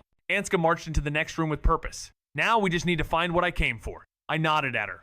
How about you prep the reward and rest up? I'll handle the search. What exactly are you looking for? She stopped, a sly grin forming. A sealed scroll, and thanks. I motioned for Vyri to follow as I made my way through the room, and saw her twitch before she followed closely behind. I spoke just loud enough for Anska to hear, You wanted to study more Draconic, right? Vyri nodded, matching my pace. Her voice dropped. What's the plan? I leaned in, whispering. When Vulcan woke up, he spoke in dragon tongue. Let's just say he said something interesting. I found the sealed scroll, but the quest log gave me two choices. Bring it to Anska, or read it. Clearly, I'd bring it to her. I gestured for Vyri to check the chest in the corner, though she sighed. Returning to Anska, I helped her to her feet and handed her the scroll. Here's the scroll you wanted. She flashed a grin, pulling out a spell book and a pouch of gold. Here, that fight was tougher than expected. I realized I stand no chance against Vulcan on my own, she said. I smiled, grabbing the tome sure enough. It was the Conjure Flaming Familiar spell. She tossed me 500 gold, and I pocketed both. With a bow, Anska spoke. Feel free to loot the rest of the dungeon. I got what I needed. I nodded, waiting for her to turn her back before casting the Libra spell to ensnare her. Her gasp of shock was cut short as the oath blade pierced her back. Why? She mumbled, collapsing to the ground. Vairi appeared behind me, asking, is it worth it? I reached for the sealed scroll, peeling off the seal to reveal a draconic inscription. Smirking, I replied, of course it was. I'd remembered the original quest, but Voken's words made me realize the scroll had nothing to do with Ysgramor. It felt off, just knowing that. It wasn't like remembering how I learned it, it was more like the certainty of something buried deep within me. Vairi sighed, brushing it off. It's whatever, not like I care. Just, am I crazy? Or is it a full moon? I stopped dead, staring at her. Damn it is. A smirk crossed her face. That explains the mess of emotions, she muttered. I grabbed my journal, jotting down a note. I'll make sure to note that you try to be more human during your werewolf transformation makes sense, since you spent so long trying to keep your humanity while you were one. Vairi just nodded. Looks like we're not sleeping in Dawnstar tonight. I chuckled. Guess you're gonna have to strip. Her smile faded into an uncomfortable frown. We reached the entrance of the tomb, and I peeked up at the sky. The sun was setting. I pulled out something I had prepared earlier while making my armor. Is that? Vairi frowned. The air felt strange, almost alien, as I processed the certainty of information without truly learning it. Vairi let out a sigh, breaking the silence. I'm fine, doesn't matter, just... Are we in the middle of a full moon? She asked, her voice laced with something I couldn't quite place. I froze, my gaze locking on hers. Shit, you're right, a knowing smirk tugged at Vairi's lips. That explains the mess of emotions, huh? I jotted a quick note in my journal. Note, Vairi's trying to hold on to her humanity during her werewolf transformation. Makes sense, considering how long she's fought to keep it. Vairi's eyes flickered as she processed the thought. Guess we won't be heading to Dawnstar for sleep. A laugh escaped me. You're gonna have to strip. The teasing smirk she wore twisted into an uncomfortable frown as we neared the tomb's entrance. I glanced up at the sky, watching the sun dip below the horizon. Reaching into my pouch, I pulled out something I had prepared earlier while crafting armor. Is that? Vairi's voice trailed off, a mixture of curiosity and concern in her tone. Vec Frostwain, a hybrid tactician blending Nord strength with Snow-Elf cunning, dives deeper into the simulation of Nirn, uncovering the hidden protocol, Legacy. This discovery grants him the ability to manipulate quests, forge spells from willpower, and bend the very fabric of reality, but at a cost. As he rewrites the world, glitches and echoes of alternate selves haunt him. Pursued by relentless code guardians and stalked by a cryptic AI posing as a divine entity, Vec's grip on reality starts to slip. With the simulation structure breaking down, Vec faces not only the ghosts of his past, but the possibility of total collapse. The deeper he goes, the more the simulation fights back, and his journey teeters on the edge of rewriting history, destroying it altogether. I smiled, and she shook her head, pointing at me. While we wait for me to shift, explain that scroll. What's Konarek mean, and what about the other stuff? I nodded and began, all right, to start with, Konarek means warlord. The mask that represents this status isn't worn by any priest. Instead, it's kept in a temporal vault. Equip the mask, and you'll be sent back to the exact moment it was sealed when Konarek was locked away. But according to this scroll, it's more complicated than just that. Vairi's eyes sparkled as she nodded, clearly more fascinated by the dragon tongue than the common one. So, I dove deeper into the explanation, adding a little flair. As night fell, Vairi transformed into a werewolf, though she seemed much tidier than before, probably because she wasn't trapped in the sewers anymore. I stared at her, but she only tilted her head, refusing to speak to me. I examined her closely, noting how much she had changed since our first encounter.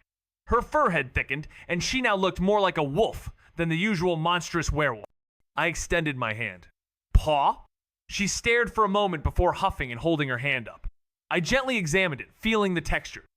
To my surprise, Vairi was wagging her tail, seemingly enjoying the hand-holding. Her paw had a peculiar, very light texture, and its bone structure reminded me of a raccoon's offering a new perspective on werewolves. I grabbed her head to inspect her collar when her ears perked up and she finally spoke, her voice raspy. What are you doing? I smirked. So you're talking now? She frowned. Why should I talk to someone who treats me like a mount? I'm a werewolf, not a horse. I raised an eyebrow. So you're refusing to speak like a pet wolf? She let out a sigh and lay down. Just hop on and let's get this over with. I got into position, the harness fitting perfectly on my side. No discomfort? I asked. She grumbled. This is humiliating, I chuckled. Get moving. She started, but then asked, where are we headed? Holding onto the harness, I hung on tight. The ride was bumpier than I expected. This kind of travel would only be useful when she mastered her transformation, especially if we needed to cover long distances quickly. I explained, we're going to Snow Point Beacon, that's the meeting spot. I'll be stopping by Dawnstar to stock up on supplies. I have a feeling they'll come in handy, and I want to check if the caravan's around. She snapped. And what about the person we're meeting? I'm kind of a werewolf, remember?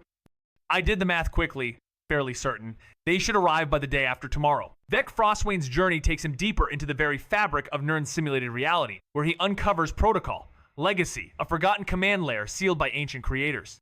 As a hybrid tactician with both Nord and Snow Elf heritage, he's not just rewriting quest structures and crafting spells, he's confronting the very limits of reality itself.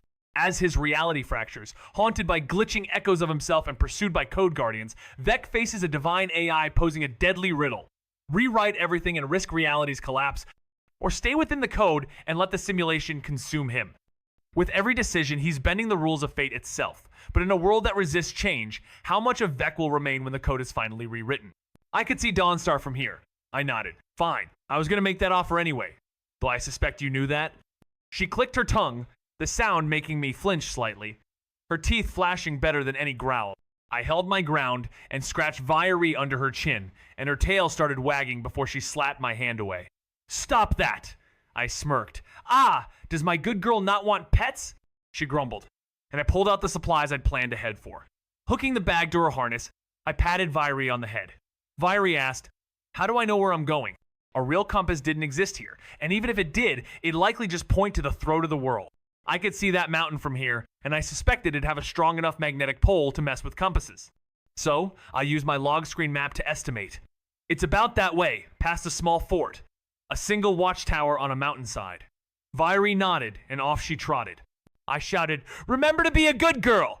Messing with Vieri was creeping up my list of things to do. She stumbled, face planting into the snow. A quick smirk formed on my lips as I made my way toward Dawnstar. I had to restock on supplies rope was always in demand, and maybe I'd buy an amulet of Mara or seek out Arendur's healing hand.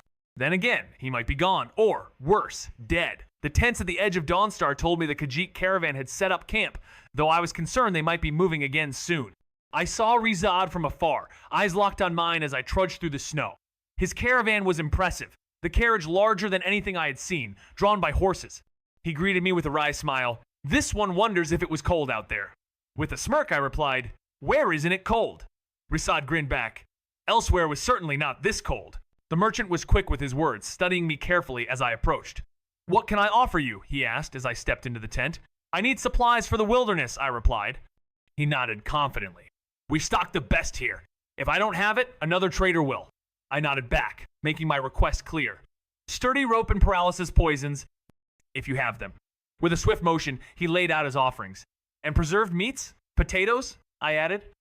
He responded with a small basket of food, explaining, this is what we can trade. The rest is for our travels.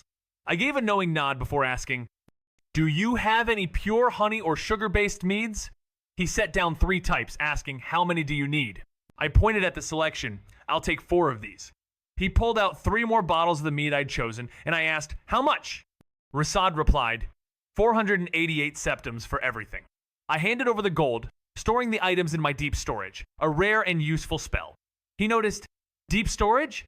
Such a rare spell. I nodded. Most convenient thing ever. I have some other business related to your caravan. Rissad's ears twitched. Oh? What more business could you have? I explained, we've recently acquired a large ship still, need a crew, but we want to use it for trade. While most sailors in Skyrim are Nords or Imperials, others can sail too. Rizad caught on. You want the caravan to use the ship for trading. But why trust the caravan, and haven't they tried trading by ship before? With a grin, I chuckled. The greatest thief is one who gets paid by those they steal from. Merchants, in a nutshell. The caravan isn't just a presence in Skyrim, it stretches across the entire continent, avoiding only places like Black Marsh and Morrowind. If they couldn't be trusted, they wouldn't be as respected as they are by so many different kinds of people.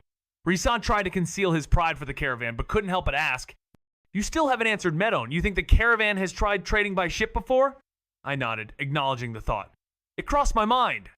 But from what I know, the caravan has always traveled by land, moving from group to group, sharing knowledge by word of mouth. And then it hit me. 3 reasons come to mind. First, the bad blood from previous attempts to trade across the seas. Second, the East Empire Company, the cost of maintaining a fleet is high when a company controls half the continent. And lastly, the Aldmeri Dominion. Am I right? Rizad chuckled. You're sharp. The caravan deals with more than just basic supplies. In fact, they have one of the largest hands in the drug trade. That brings as many enemies as allies, and things get even trickier when we try expanding that trade. As he sifted through the sack, the tension in the air thickened. The East Empire pulls in 800k every 3 months just from basic supplies, quadrupling what we get. Their hand in the drug trade is minimal, but it's enough to make their operation soar. The caravan can't even cross the East Coast too many enemies. So, we rely on a ship across the more dangerous West Coast, which is costly. This route is key for trade from Elsewhere to Skyrim, he explained, pausing for a moment. I nodded, piecing together the situation. And that's where the Aldmeri Dominion complicates things. Their obsession with the regulations makes smuggling almost impossible. The most lucrative trade route is too risky. Pirates will target us, and the caravan wouldn't be able to retaliate thanks to the Dominion's grip. He smiled, his gaze sharp. So why propose this opportunity? I couldn't help but laugh. Do you honestly think the white gold conquered will hold? Do you believe peace will last? The greatest profits are always in the chaos that follows when everything unravels. Who doesn't love the idea of gold filling their pockets? Risad's laughter echoed through the air, attracting the attention of his caravan and the Dawnstar guards. Yet, beyond some annoyed stares, little action followed. With a grin, Risad asked, You have new product? Using the docks at Solitude, I assume? He smirked, sensing an opportunity. The Khajiit will head there. I nodded and replied, My associate is Sorix Vinius. He's the one in charge of the ship. Speak with him once you arrive. His business is the Winking Skeever.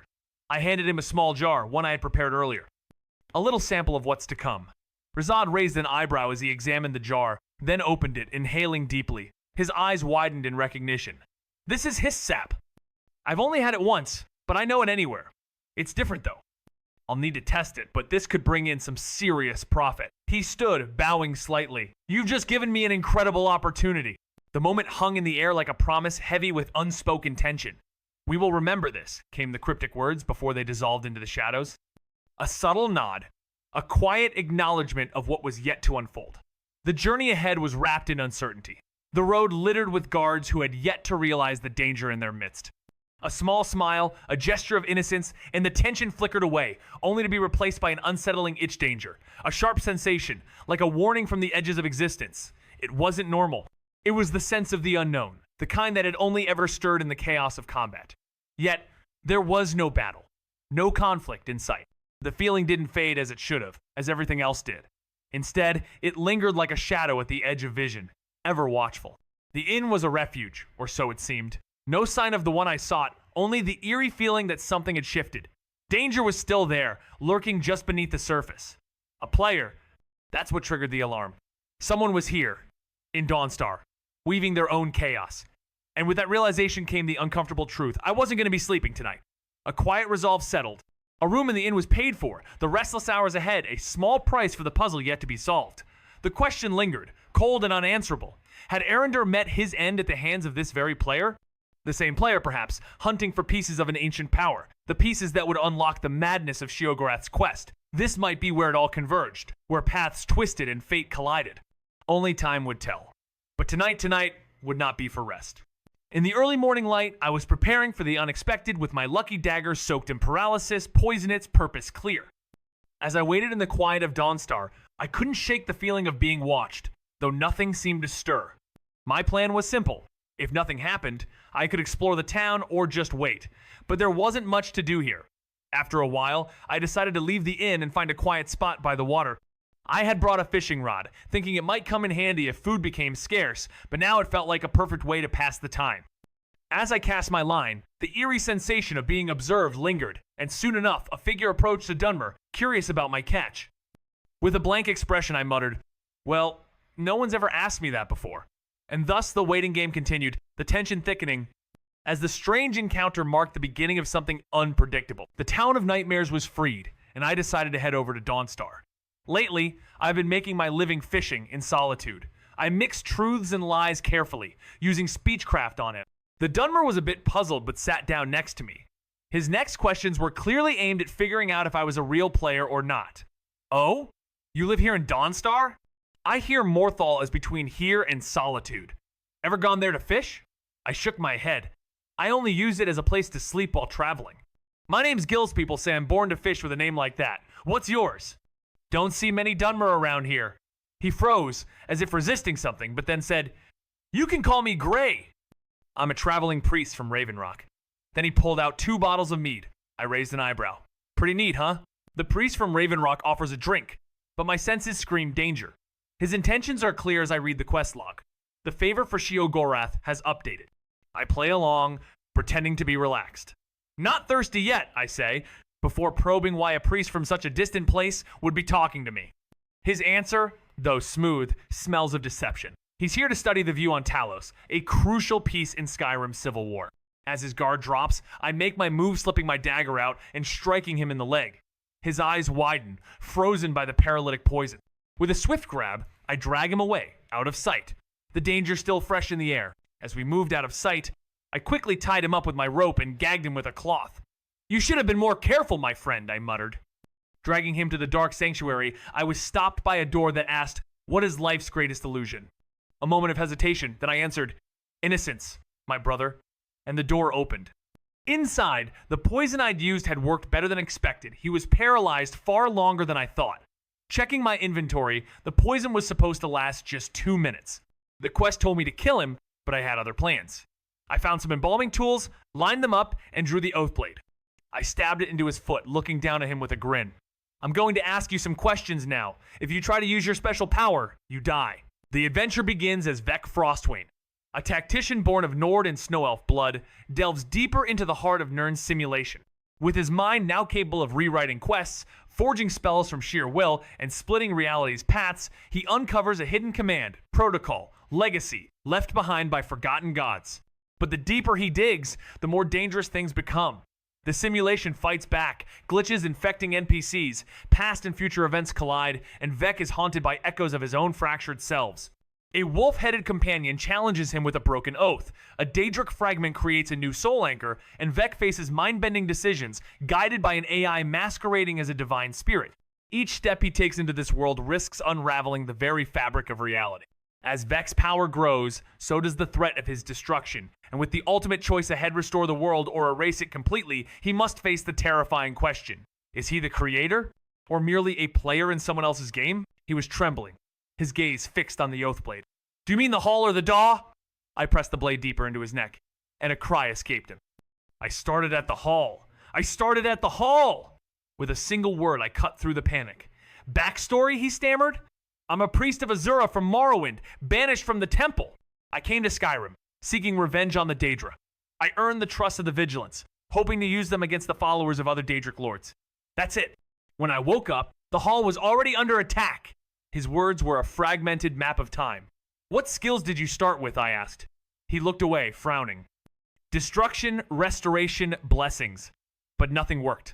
I couldn't even kill the first enemy at Frostflow Lighthouse.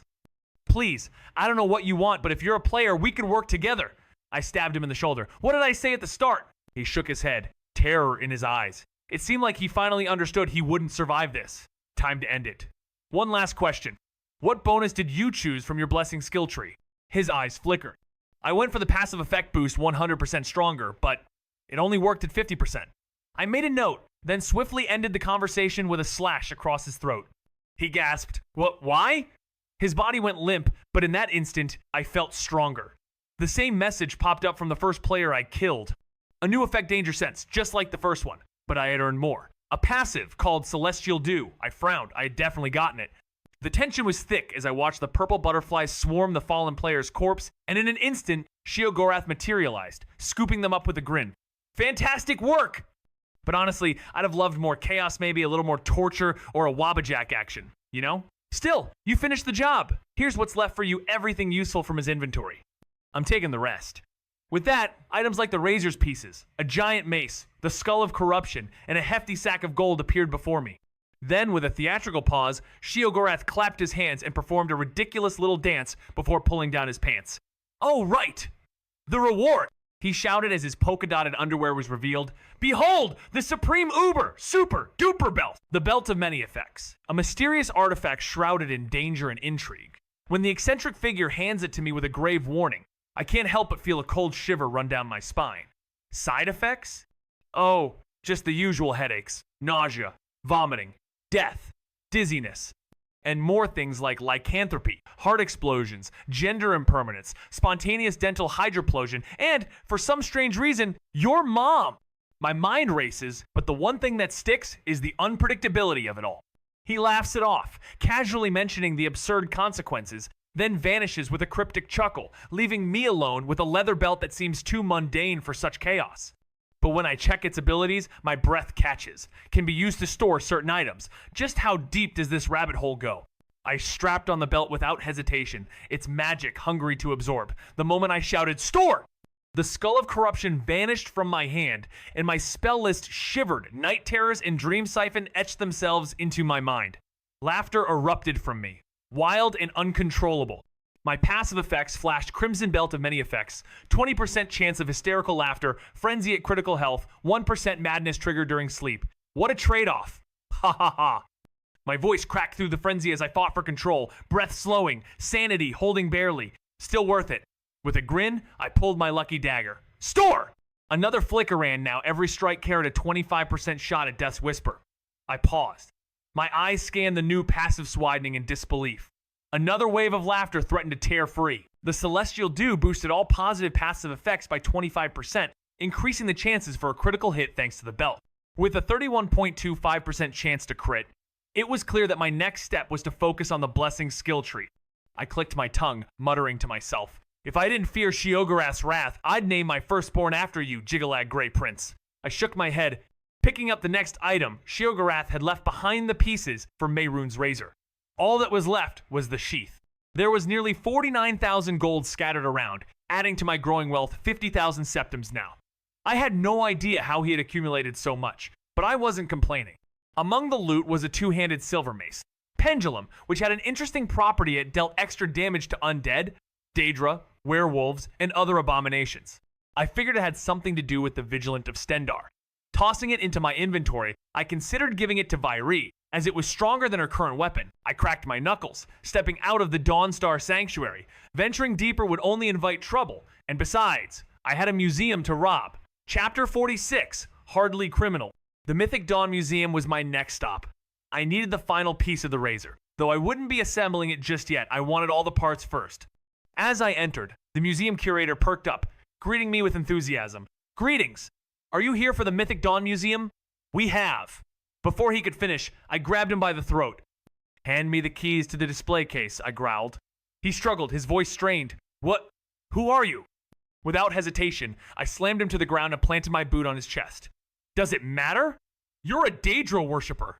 "Give me the key." I unsheathed the oathblade, pressing it to his throat, "or lose your life." Trembling, he pulled out the key from his pocket, and I snatched it. Staring through my helmet, I couldn't help but think this was why I added the moving faceplate. "You should let the past die. Some aren't as merciful as I am." His words hissed through the simulated frost, eyes narrowing like jagged code lines. "Do you really believe the Prince of Destruction who consumes realms like memory leaks would let someone like you hold his razor?" He scoffed. I didn't argue. Just dropped my gaze, flicked open the display case, and took the sheath in silence. I left the museum in one smooth blur, already sorting my thoughts like inventory slots. The belt of many effects note. Just the belt now buzzed faintly with stored power. With it, my hunt had a new algorithm. I pulled the circlet of Clavicus vial from my pack, frowned at the armor conflict, then commanded, "Store." It blinked out. Buffs applied, slot optimized. Even the Wabbajack could vanish into it. But honestly, the Skull of Corruption had more utility in my build. Rings? Optional. I had fingers for those. But now I could carry what couldn't be worn, what couldn't be coded, what couldn't be trusted to reality. I left the cold behind, moving on from Dawnstar without a second thought.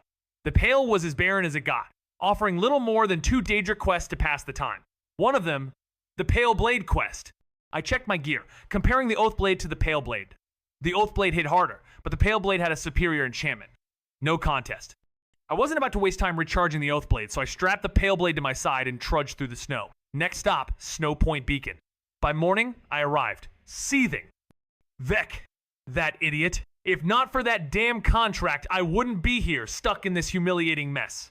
Still a werewolf, I managed to get a fire going at least. That should keep the worst of the cold off, if nothing else. Then, I heard it. Footsteps in the snow.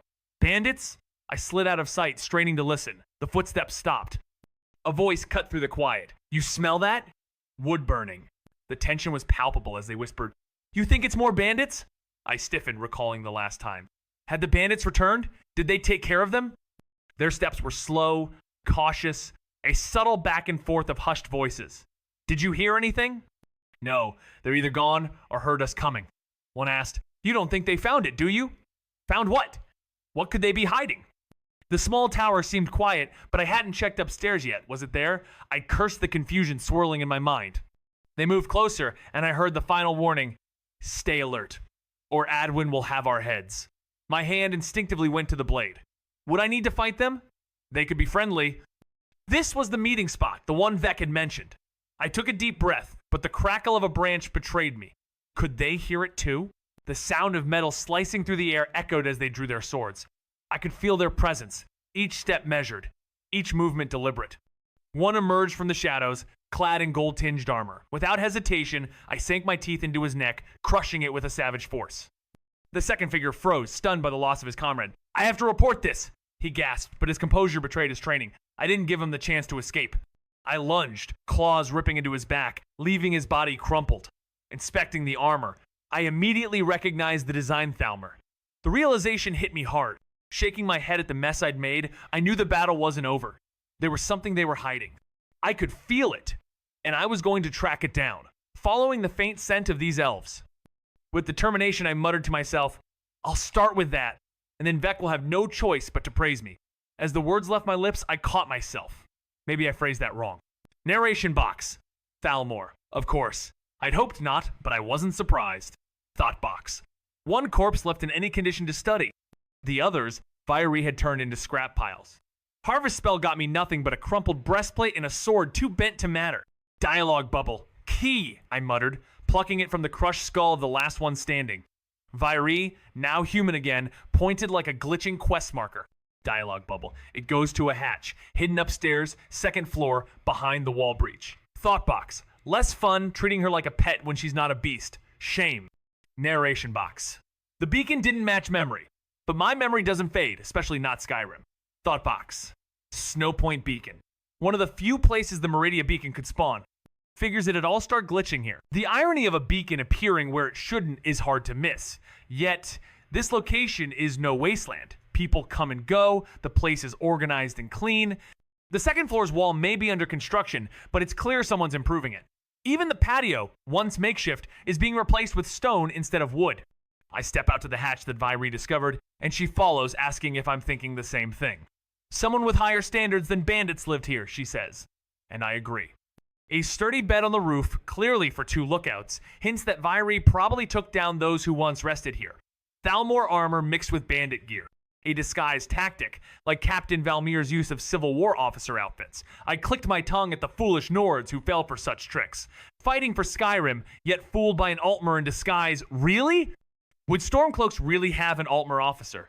The simulation's walls close in tighter with each step. Vec Frostwain, a hybrid tactician with the sharp mind of a snow elf and the raw strength of a Nord, dives deeper into the heart of the code that binds Nirn. With the discovery of Protocol.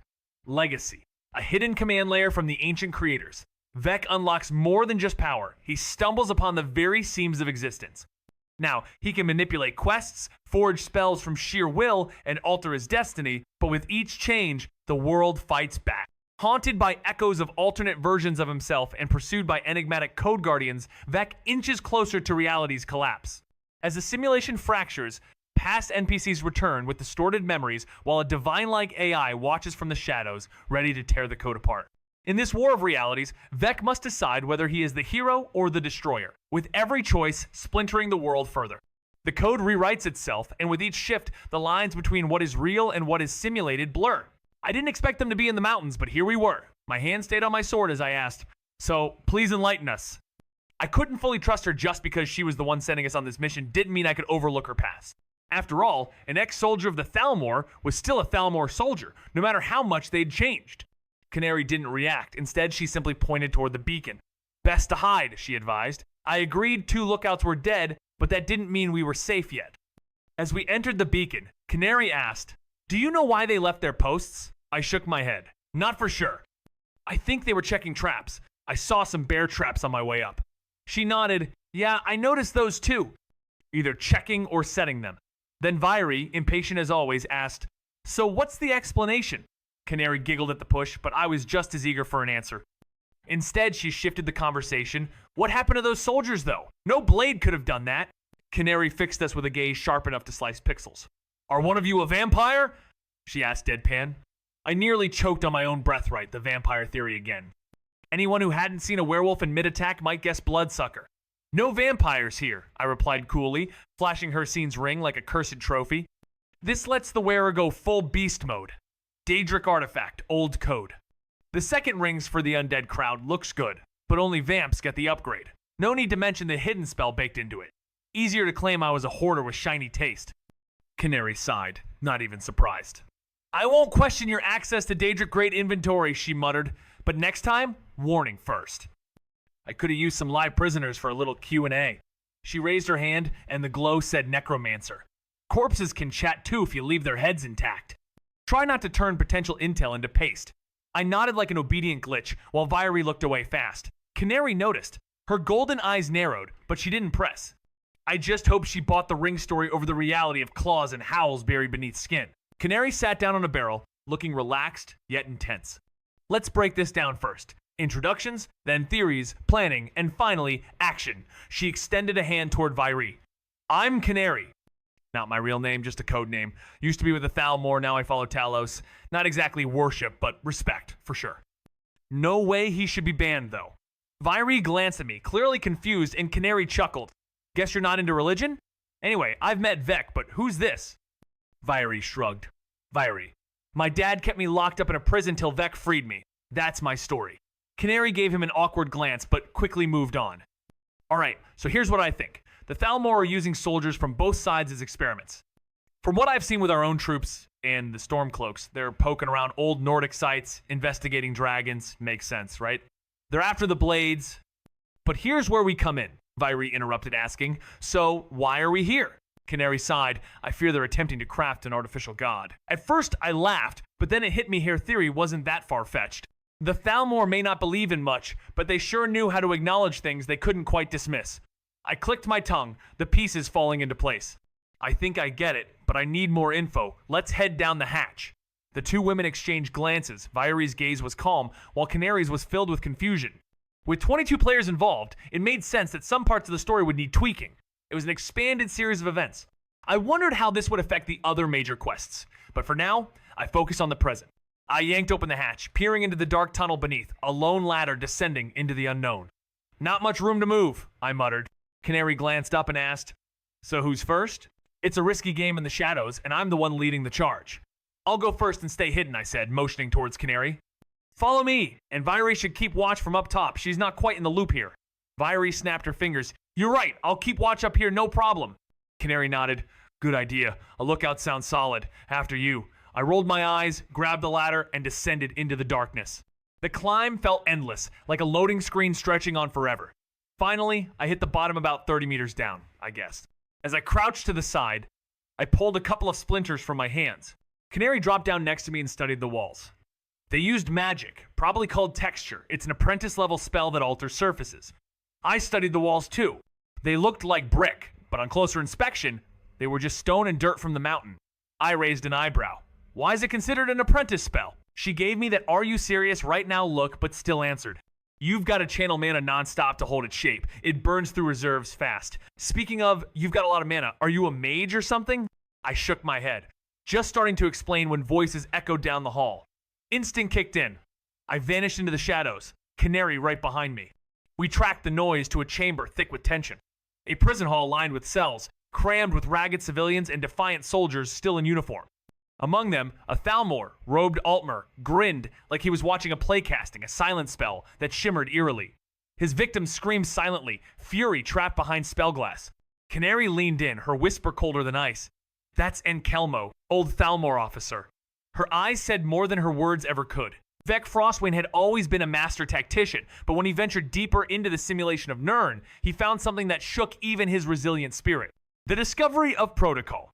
Legacy, a forgotten command layer buried by the original developers, didn't just unlock incredible power, it revealed the flaws in the very fabric of the world he thought he knew. As he navigated through a fractured reality, Vec found himself face to face with echoes of his own existence, hunted by code guardians, and pursued by an AI posing as a divine force. His quest to rewrite the world around him became a race against time, as he struggled to keep his mind intact while the simulation itself fought back, pushing him further into the void. The deeper he delved, the more the lines between the real and the virtual blurred, and Vec was forced to confront the consequences of altering fate itself. Each decision, every rewired spell, and every shattered quest thread led him closer to unraveling the world or destroying it entirely. As his journey unfolded, Vec realized that the only thing more dangerous than the fractured realities around him was the truth about his own existence. He might be the last backup of the world's memory, and his next move could either restore or obliterate everything. What would I be considered in this context? A madman, perhaps? The belt I wore had a strange power over me. Chapter 48. What's up? Anselmo lay bound, trapped on the makeshift bed at Snowpoint Beacon. When he first woke, his screams were muffled by the gag, and his body thrashed in vain against the ropes. Turns out, Canary knew exactly how to bind someone so they couldn't use magic. I made sure to remember this. It all depended on the way you tied them. Upkeeping their arms stretched out blocked the mana flow, rendering them powerless. A lock spell worked too, though only those with mastery over it could use it effectively. Canary eyed Anselmo, a faint smirk crossing her face. Tired out, old man? She asked. His eyes burned with defiance, but he nodded reluctantly. Canary ripped the gag off, and instantly the old man spoke. I knew you weren't ready for this mission. She rolled her eyes, but I noticed the tension between them. There was history there. Anselmo turned toward me, clicking his tongue. If the Order knew you'd care for such weaklings. He trailed off with a disapproving shake of his head. Canary stood tall, looking down at the old man. The past is gone. What matters is now. You know my skills. Do you really want to test them? The old man clicked his tongue, defiant. Alina, you won't get far if you keep chasing these foolish dreams. Canary slammed a knife into the bed near his legs. That's not my name anymore. Talk, or I'll make you wish you had, he scoffed. I'm trained just like he. Before he could finish, she shoved the gag back into his mouth and turned to me, her smile cold. Vec, I'm sure you have a lot of questions. I'll answer them all after I get the information I need from our guest. Could you please leave me alone while I perform my work? It can be rather messy. Her voice was calm, but her eyes cold steel. I nodded, spine tight. Canary was stunning, yes, but that only sharpened the fear coiled in my gut. Women like Vairi steady, grounded felt easier to breathe around. I remembered she was cooking and bolted for the stairs. Vairi barely glanced up. So? Want some carrot stew? Day bled into night. Night collapsed into dawn, and neither of us slept. The screams behind the walls echoed through the floorboards, raw and muffled. I'd used fear. Sure played the speechcraft card hard on Grey Prince. But whatever Canary did, it was on another tier. I caught Vairi staring at the hatch, face pale. Then she moved Veda blurgist as the trapdoor groaned open and a Thalmor soldier emerged from the dark. I was right behind her when Vairi seized the soldier, and with a swift motion, I slit his throat. The hatch was clear, but I dropped a clump of snow to check for invisibility. It hit nothing an empty fall to the bottom. I hadn't encountered an invisible enemy yet, but the thought alone kept me cautious. I searched the Thalmor who had climbed up the ladder, nothing of importance. Vairi gave me a quick nod, dragging the body away to join the others. Inside the beacon, I saw Canary and asked, Is he talking? She shook her head. Not yet, but he will. When standard methods fail, boredom is the most effective. Leave someone alone long enough, and they'll talk, especially those braced for worse. It's not weakness, but the shock of constant stimuli followed by complete silence can break even the toughest. But we'll see how long he holds out. She glanced around. Where's Vairi? I pointed to the hatch. As I prepared to leave, the air felt thicker, charged with tension. It's time I head back down and see what's waiting for me, I said, ready for whatever came next. Canary agreed. A whole day's passed. The Thalmor run on strict routines. If Anselmo's gone missing for too long, that could raise suspicion. Even a high-ranking officer like him would stick to meal schedules. A new soldier showing up means the lookout's shift changed. She eyed me for a moment, then raised a question. Are you a Breton? You have. Well, your complexion. It's rare to see someone with pointed ears who's not a Mer. I blinked, realizing the point she was making. I'll go grab the armor off the body, I said, already knowing what she was hinting at. The task was set, and as she sat down to eat, I moved forward, getting into the Thalmor soldier's armor. The disguise fit perfectly. All I needed was a scowl to complete the illusion. My beard was a minor inconvenience, but Anselmo's was neatly trimmed, so it might work. After a bit of work, I managed to tidy up my beard. But here I was, back in the tunnel, The lights were replaced, yet everything seemed as it should. Keeping my head low, I walked with a strict yet comfortable pace, just as Canary had taught me, the same one that Thalmor used. My espionage skills were on the rise, confirming that my disguise was working.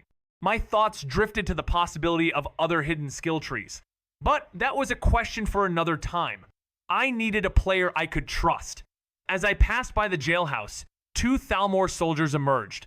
They noticed me. Back from guard duty? Did the Grand Wizard leave today? I choked, deliberately making my voice raspy. Not that I know of. I only saw the shift change.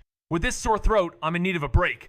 One of them slapped my back. I glanced around at the few wizards in the room, but none of them seemed to notice me, too absorbed in their work. At the center lay the lifeless body of a dragon. Its muscle and skin still clung to parts of the corpse. As I slowly made my way towards the thick gemstone at the back of the room, casting off a red light, I recognized it instantly. It was a much larger version of the red crystals from the Centurion Dynamo core. Though I had no name for them, I knew their power. Looking around the factory, my heart sank there. Tucked in a corner was a replica of Alduin's wall. I knew what they were doing. I froze, but then a wizard in golden robes pointed at me and barked, "Go fetch another prisoner." I nodded and left the factory, unease gnawing at me. I had to follow to understand where this dread was coming from. I glanced around at the wizards scattered about, lost in their work, unaware of my presence. At the center of the room lay a dragon's corpsites, massive form, unmistakably lifeless. Yet remnants of its flesh still clung to parts of its body. I absorbed everything in the room as I slowly advanced toward the source of the ominous red glow at the back of massive gemstone. It immediately struck me. It was a giant version of the red crystals I had seen inside the Centurion Dynamo core. These crystals were a mystery to me, nameless and incomprehensible, but seeing one of this size, I couldn't shake the feeling that something important was unfolding. As I turned my gaze across the factory, I saw something else, a replica of Alduin's wall. I pieced it together. I understood part of their twisted plan. But before I could react, a wizard clad in golden robes singled me out, barking an order to fetch another prisoner. I nodded reluctantly, stepping out of the factory. A deep unease gnawed at me. My instincts screamed that something was wrong, and I needed to figure out what was causing this ominous feeling. So, I followed along, determined to find out what was truly happening. The wizard's sinister grin stretched as he saw the soldier dragged forward. "Ah, perfect! A storm cloak, just as I desired," he remarked, his voice full of dark satisfaction. With a swift motion, he snatched the soldier from my grasp, and the soldier's futile struggles were in vain. Forced forward toward the red crystal, the wizard uttered a command. "Activate the glyphs." Suddenly, the floor lit up, revealing intricate Daedric symbols glowing beneath our feet, symbols I hadn't even noticed before. The wizard's expression darkened as he spoke again. "With Anselmo hiding away, we must work swiftly. Slice his throat, make him kneel before the heart." Without hesitation, I obeyed. The soldier's blood spilling as he dropped to his knees. Red chains formed around his neck, anchoring him to the spot. As the wizard raised his arms and began chanting in an ancient tongue, I couldn't tear my eyes away from the soldier's face. Blood drained from his body, while a strange purple light emanated from his eyes, and the wound in his neck flowing into the crystal. The soldier's lifeless body slumped, but despite the draining, his skin remained strangely intact, still warm, still full of life, as if the heart had taken more than just his blood. The scene left me mesmerized, caught between the wizard's power and the soldier's enduring humanity. The wizard pointed at me and ordered, "Take him to the sending room." In a flash, I acted. Anselmo had the key. The wizard clicked his tongue. "Of course." He did. He tossed me a key. "Use mine and hurry." Then with a brief pause he asked, "Did you always have a beard?" I froze, nodding. "Do you like it?" He scoffed. "You shouldn't dye it black, but it looks good. Now move. We need more sacrifices to fill the heart." I nodded, dragging the body along with me, blood still dripping from the Stormcloak's throat. This wasn't just any blood. Something specific was taken. Reaching the locked doors, I checked them one by one with the key given to me. Finally, one clicked open.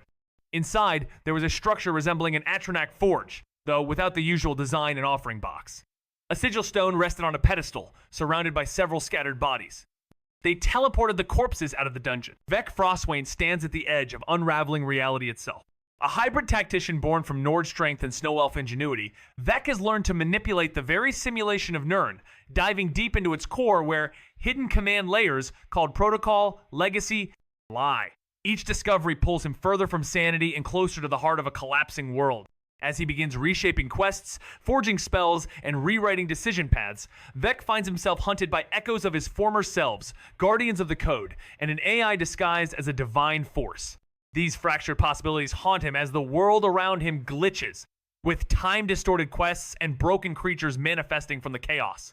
With a sentient book rewriting the future and alternate versions of himself battling through shattered realms, Vec must decide whether to restore or destroy the world he's come to know. But every decision is a risk, for the deeper he rewrites reality, the more the simulation fights back. They called it an anomaly, but it was more than that, something beneath the code, a contradiction wrapped in prophecy. You don't need the wall, I said, trying to shape the chaos into language, but the wall matters more than anything. The Blade's remnants of a mission long buried once hunted dragons, now hunted themselves by the Thalmor.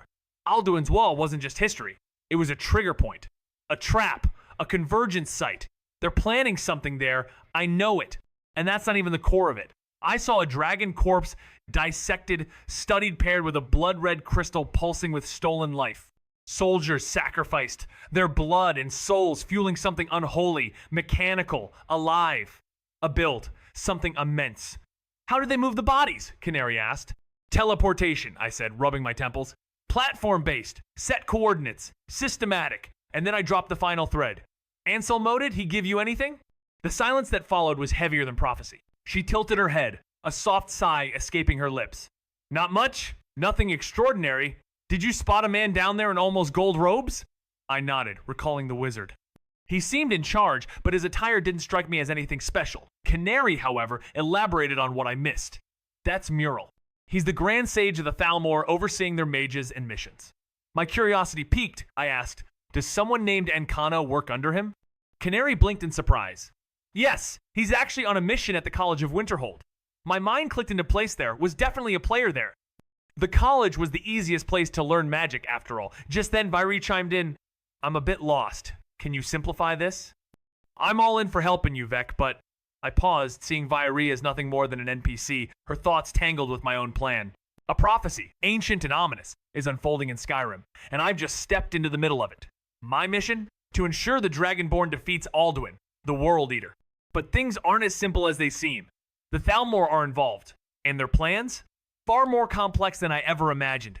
They're not just aiming for some new broken machine of the past. No, they're creating a contingency, ready for the world to end again if necessary. What can I do?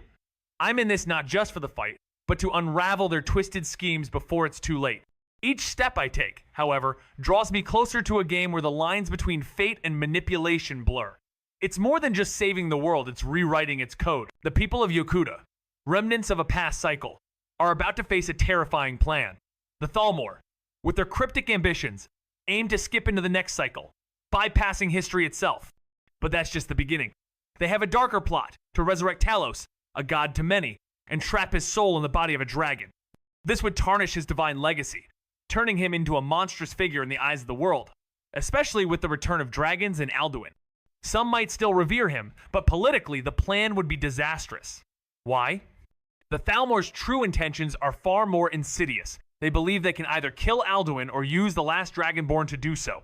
Once Alduin is slain, a new war will erupt, and Skyrim will be plunged into chaos like never before. High Rock's economy falters, veins of trade choking, while dragons stir across Hammerfell's ancient mounds like echoes from Skyrim's cursed soil. How do dragons even come back, Vairi asks, Canary leaning in. I answer without blinking. Alduin forces them awake, or they rise on their own, unless a Dragonborn took them down. Those stay dead. Canary sighs. So what's the third move? I throw up my hands half mocking. Power. Skyrim's got vaults of artifacts, legends, tech no one's dared to unearth. I know at least 5 tombs full of relics. And that's a low ball. I kept the real list close. No need to give them everything. Vairi's eyes narrowed. What now? Canary didn't hesitate, she locked eyes with me. Details. I want everything. I glanced between the two women. One was a werewolf, locked away for most of her life, Vairi, whom I knew I could trust. The other, Canary, was a former inquisitor with the Thalmor. Her current allegiance still a mystery, though she seemed to be working for General Tullius now. The real issue? I hadn't yet completed the speechcraft training needed for the contract perk, the very one I had faked with Vairi. If I tried another fake, Canary would catch on, and Vairi might too. I let out a deep sigh. I met Canary's eyes and said, I'm putting my faith in you. Betray me, and I'll hunt you down whether I'm alive or dead. She nodded, her voice steady. I swear by my lineage. I gave a slow nod in return. When the men of Atmora first landed here, they found an artifact, the Eye of Magnus, a simple orb, but with unimaginable power. It was left here by Magnus himself. If I'm right about what's coming, I'll eventually meet the one who uncovers it. There's a Thalmor named Ancano near it. I paused to gauge their reactions. Vairi just stared at me, confusion written on her face, her indifference clear. Canary stood frozen, her face pale, eyes wide in shock and horror. She had pieced together the grim reality of what we had to do. We need to kill everyone here, burn this place down, erase every trace of the Thalmor. If we do it right, other soldiers will think it was part of the cover-up, a failed mission to conceal what they were doing. We all nodded, and without a word, the plan was set in motion. As I walked, thoughts of this being a quest in Skyrim danced in my mind. I'd probably be halfway through stabbing anyone in sight, no matter their allegiance.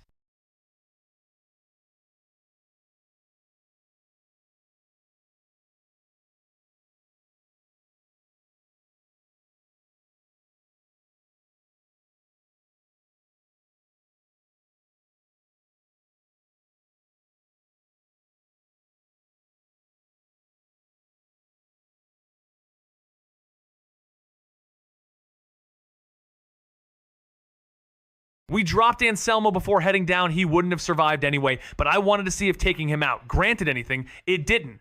Hardly a blip in the system. At the base of the ladder, I landed silent. Canary and Vairi right behind me. First objective, liberate the prisoners. We breached the cell block, and every head turned toward UCS wide. Desperate. I stepped forward, voice steady. Men and women of Skyrim. Imperial, Stormcloak, or neither. Do you want to kill some Thalmor? That lit a spark. Canary pulled out the key, unlocked the cells. Some glared at her, but I shut that down quick. Without her, we wouldn't even be here. If you can't or won't fight, climb the ladder behind us and vanish. But if you want revenge, step forward. The hall trembled with purpose as I called, "Follow us to victory," or Sovngarde. My voice sharpened by speechcraft lit a fire in their eyes. The soldiers surged forward, bolstered by stolen elven steel, trampling the weaker defenders like kindling. Canary's warning tore through the air, "Get down!" as flames spiraled down the corridor. Standing in the Inferno's heart was Mural, his body wreathed in fire, daring us to advance. I clutched the amulet of the hearth and unleashed living blizzards now, and ice roared to life, clashing with the firestorm, choking it out. I didn't wait. "Run past the wizard! I'll handle him, kill them all!" The soldiers obeyed. Mural let them pass, until one dared strike. Ash. Just Ash. Canary stepped beside me, voice tense. "I'll help ye." I shoved her forward. "Destroy everything you see. I got this." I smirked as Mural eyed my companions darting past. "You have interesting companions," he remarked. I chuckled. "You knew I was in disguise." He lifted his hand arrogantly. "I wanted to see what you'd do. The moment Anselmo disappeared, I suspected. I already moved the heart. If you think you can stop us, you're wrong. This little act is meaningless." My laughter cracked through the air louder, more unhinged, his face twisted. "Have you lost your mind?" When the echo faded, I replied with calm fire. "Not at all. I'm just surprised you think we're here for the heart. Even if it were still here, I don't know how to destroy it. I came only to kill you." Now it was his turn to laugh. "You think you can kill me?" My smirk deepened. I charged. Flames erupted from his hands. I only wished he'd used frost. It would have saved me the trouble of dodging. I dodged each fiery blast, the flames growing more intense around him. But I wasn't getting any closer to engage in hand-to-hand combat. My hand radiated with purple energy. Necromantic ritual was ready. With a shout, "I choose you, flaming familiar!" A fiery wolf sprang from my hands and charged at him. His eyes glinted, but the wolf exploded in front of him. He barely dodged, stumbling back in an attempt to retreat. Thanks to the ritual, half the cost of summoning the wolf returned to me. I summoned 3 more, each charging forward, and his earlier arrogance began to fade. He raised his hand, a blue shield flickering into place just as the flaming familiars collided with him. The force shattered his ward, sending him reeling. With the last of my mana, I summoned 5 more. Each one exploded in quick succession, overwhelming him. His defenses were crumbling, and I could barely catch my breath, having exceeded the summoning limit. It wasn't long before I activated Hircine's ring. I transformed into a normal werewolf and charged forward, leaping onto him and sinking my teeth into his neck despite the flames. His eyes widened in shock, trying to scream, "Awerk! Urk!" He struggled, but I tore out his throat as I pulled away. The light in his eyes faded rapidly. With one swift motion, I tore out his heart and devoured it. Heart consumed, werewolf perk point gained. I moved from one Thalmor body to the next, devouring their hearts, gaining 5 perk points in total. excluding the one I got from Mural's heart. I exhaled, deactivating the ring's power, and collapsed, aching from the strain. As long as I kept my focus, I could shift back at will. I stood, groaning in pain, and stumbled forward, past the dead prisoners. Most of the bodies belonged to the Thalmor. Eventually, I reached the factory. I found a group arguing. Seems the Stormcloaks and Imperial soldiers started bickering after dispatching their captors. I knocked a bottle off a table. It shattered, and they all turned to face me, weapons drawn. With a grin, I spoke. Calm down, everyone. Is this conversation helpful so far? A Stormcloak and an Imperial soldier stepped forward. We could finally speak like adults after all. We were still inside a Thalmor factory. They all paused and did as instructed. The Stormcloak was a commander, his armor giving it away. Honestly, one of my favorites. Maybe I should fashion a cape from animal hide. The Stormcloak spoke up. Is this part of a scheme by the Imperials, collaborating with the Thalmor? What a ridiculous question. I rolled my eyes. Are any of you the daughter of Angeline from Solitude? When no one raised a hand, I smiled. Trick question. I already knew she was killed here. Her severed hand tipped off the Imperial interrogator. I pointed at Canary, but before the Stormcloak could speak, I slapped him. Get a grip. Not every Altmer is a Thalmor, and not every Nord is a Stormcloak. The Stormcloak officer raised his hand before his comrades could react. You're right, I was making assumptions. The Imperial soldier, dressed in standard issue but wielding a scimitar like sword, stepped forward. Sir, do you know what was really happening here? A Stormcloak and an Imperial soldier stepped forward.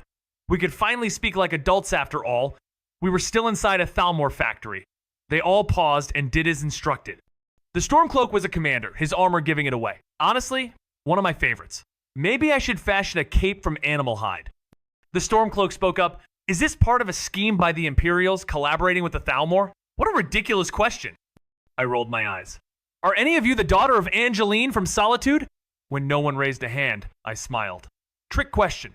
I already knew she was killed here. Her severed hand tipped off the Imperial interrogator. I pointed at Canary, but before the Stovek Frostwain, the strategic mastermind faced a revelation in the depths of Nirn's twisted simulation. With a frozen quill in hand, he had the power to rewrite reality, bending time, quests, and even fate itself. But as the universe splintered, a deeper, darker truth emerged. Echoes of broken gods and corrupted allies surrounded him, and every choice he made fractured the timeline further. Vec wasn't just rewriting quests, he was becoming the story itself. As he neared the end loop, Terminality failsafe designed to reset everything, he was forced to confront the ultimate question. Restore the world or rewrite it completely? The stakes? The very fabric of existence hung in the balance.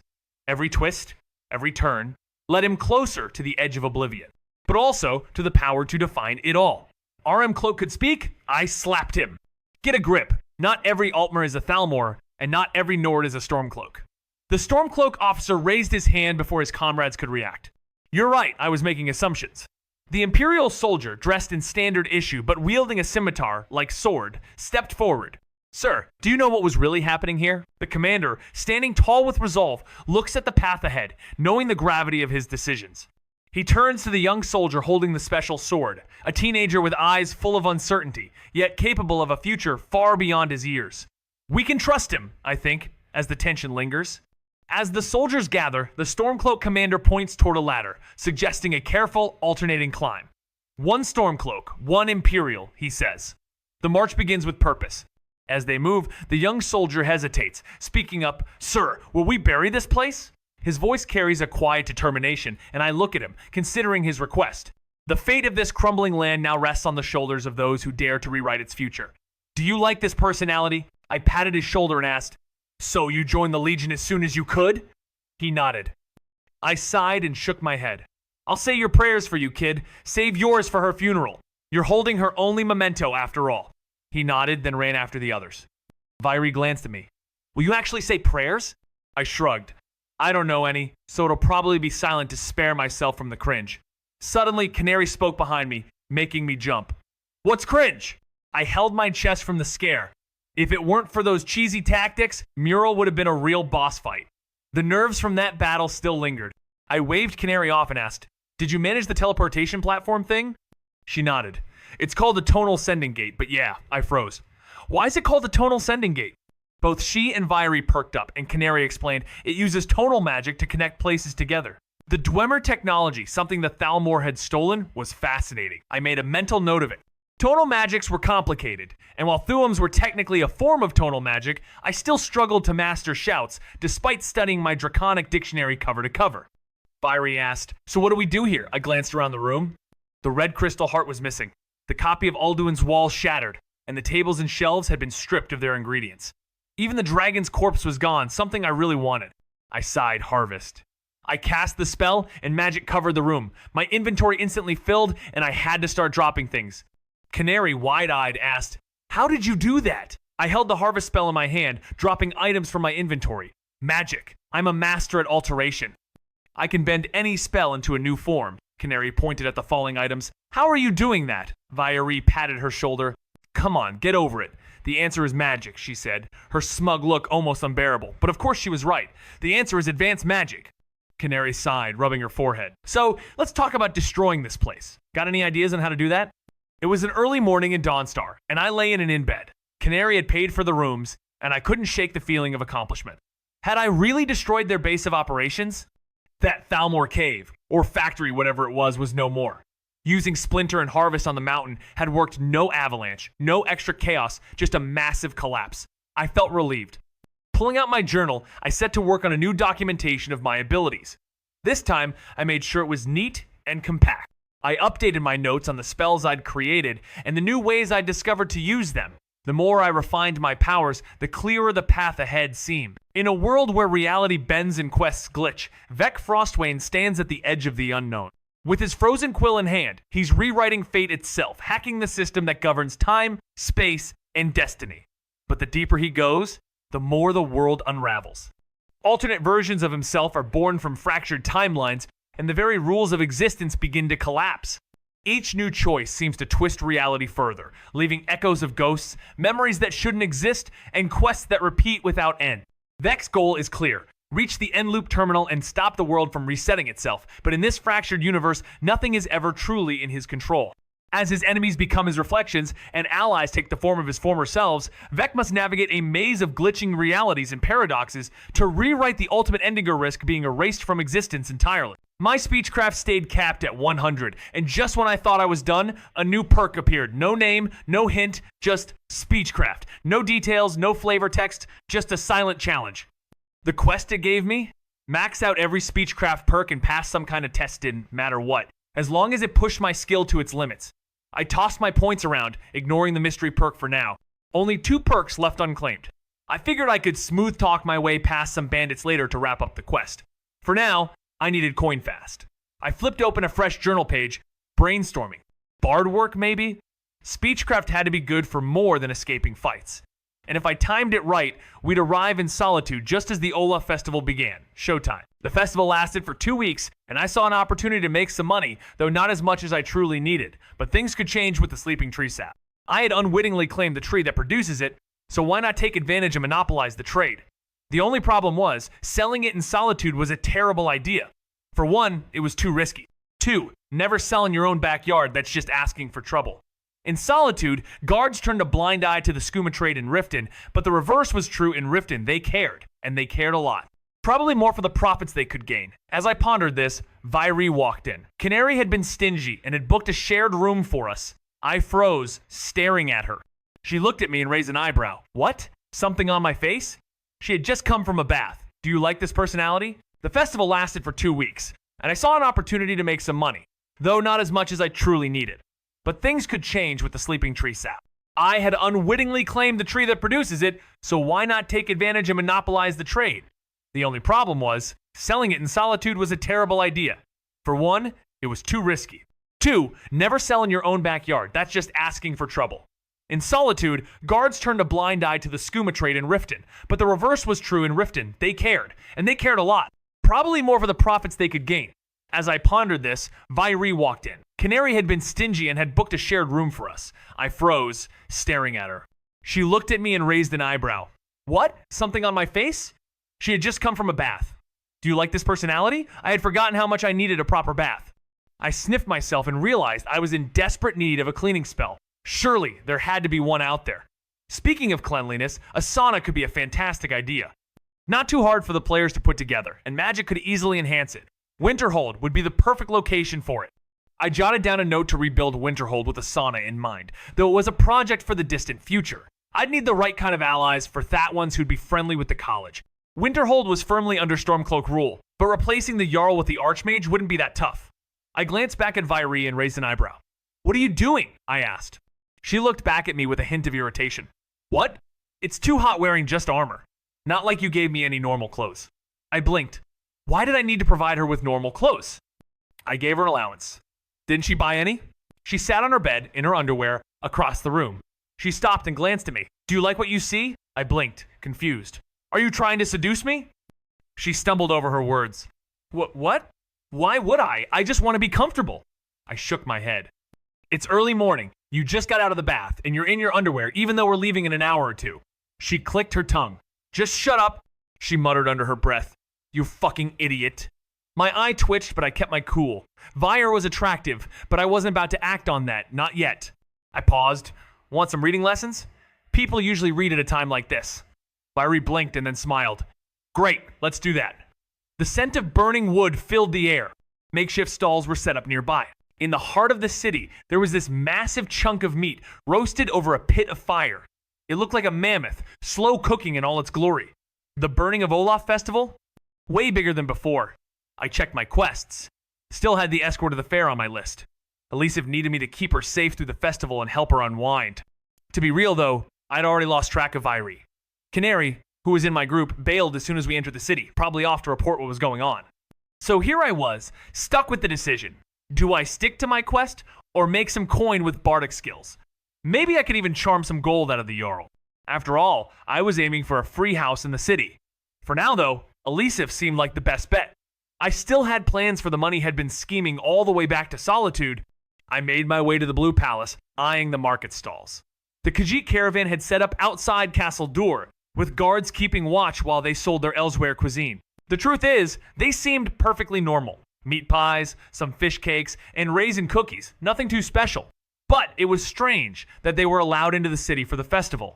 Usually, they're not allowed in as a group, but here they were making some coin with their raisin cookies. How did they get the raisins, I wondered. Entering the Blue Palace, I noticed the security was tighter than usual.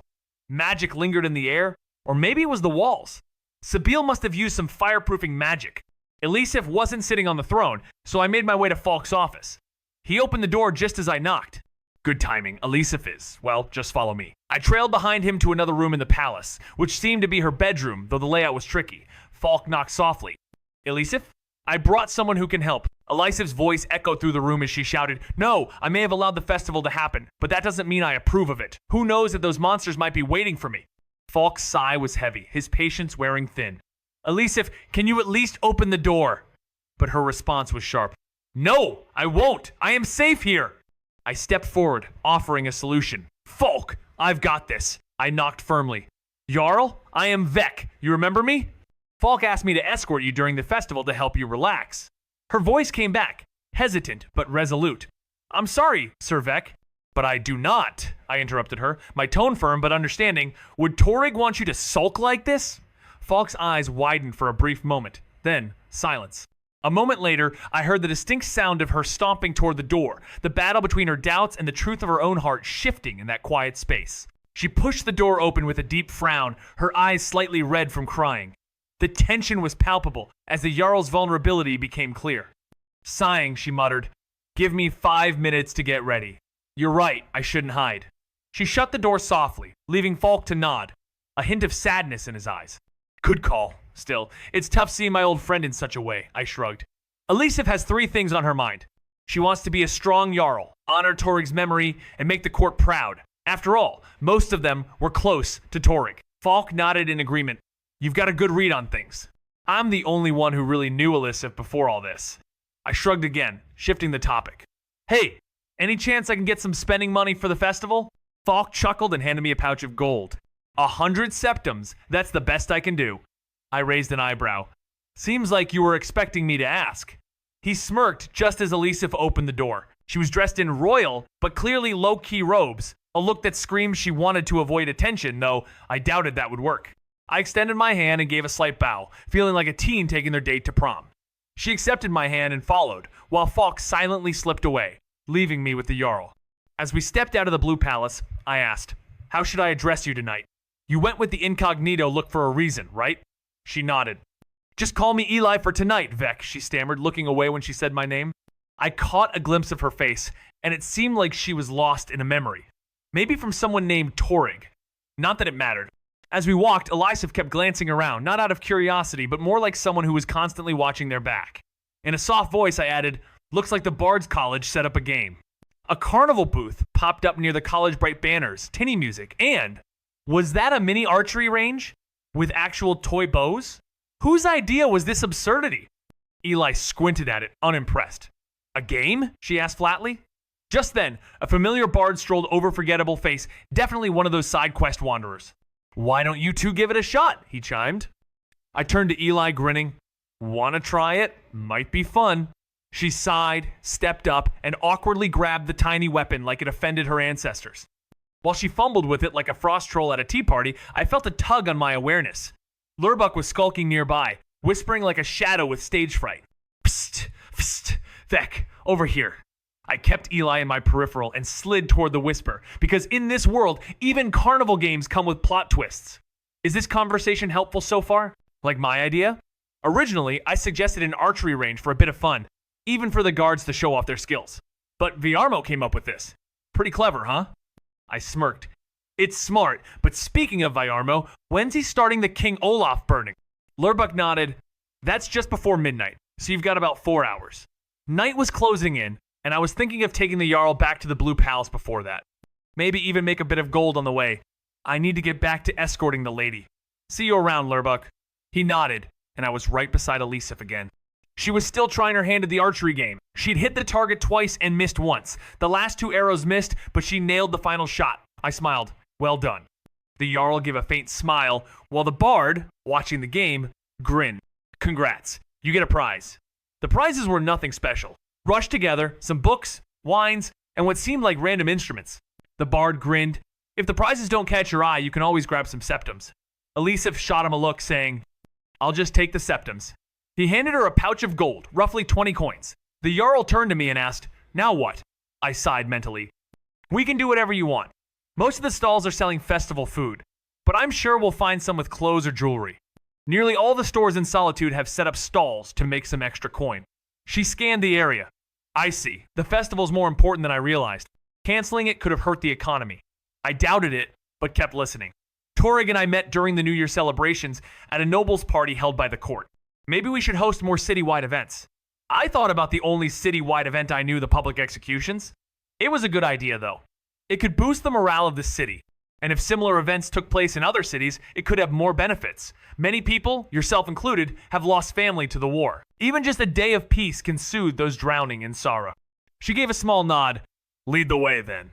I turned and guided her through the bustling market, her gaze lingering not on power or prestige, but on Kanja's stall. Simple, sweet, run by no one special.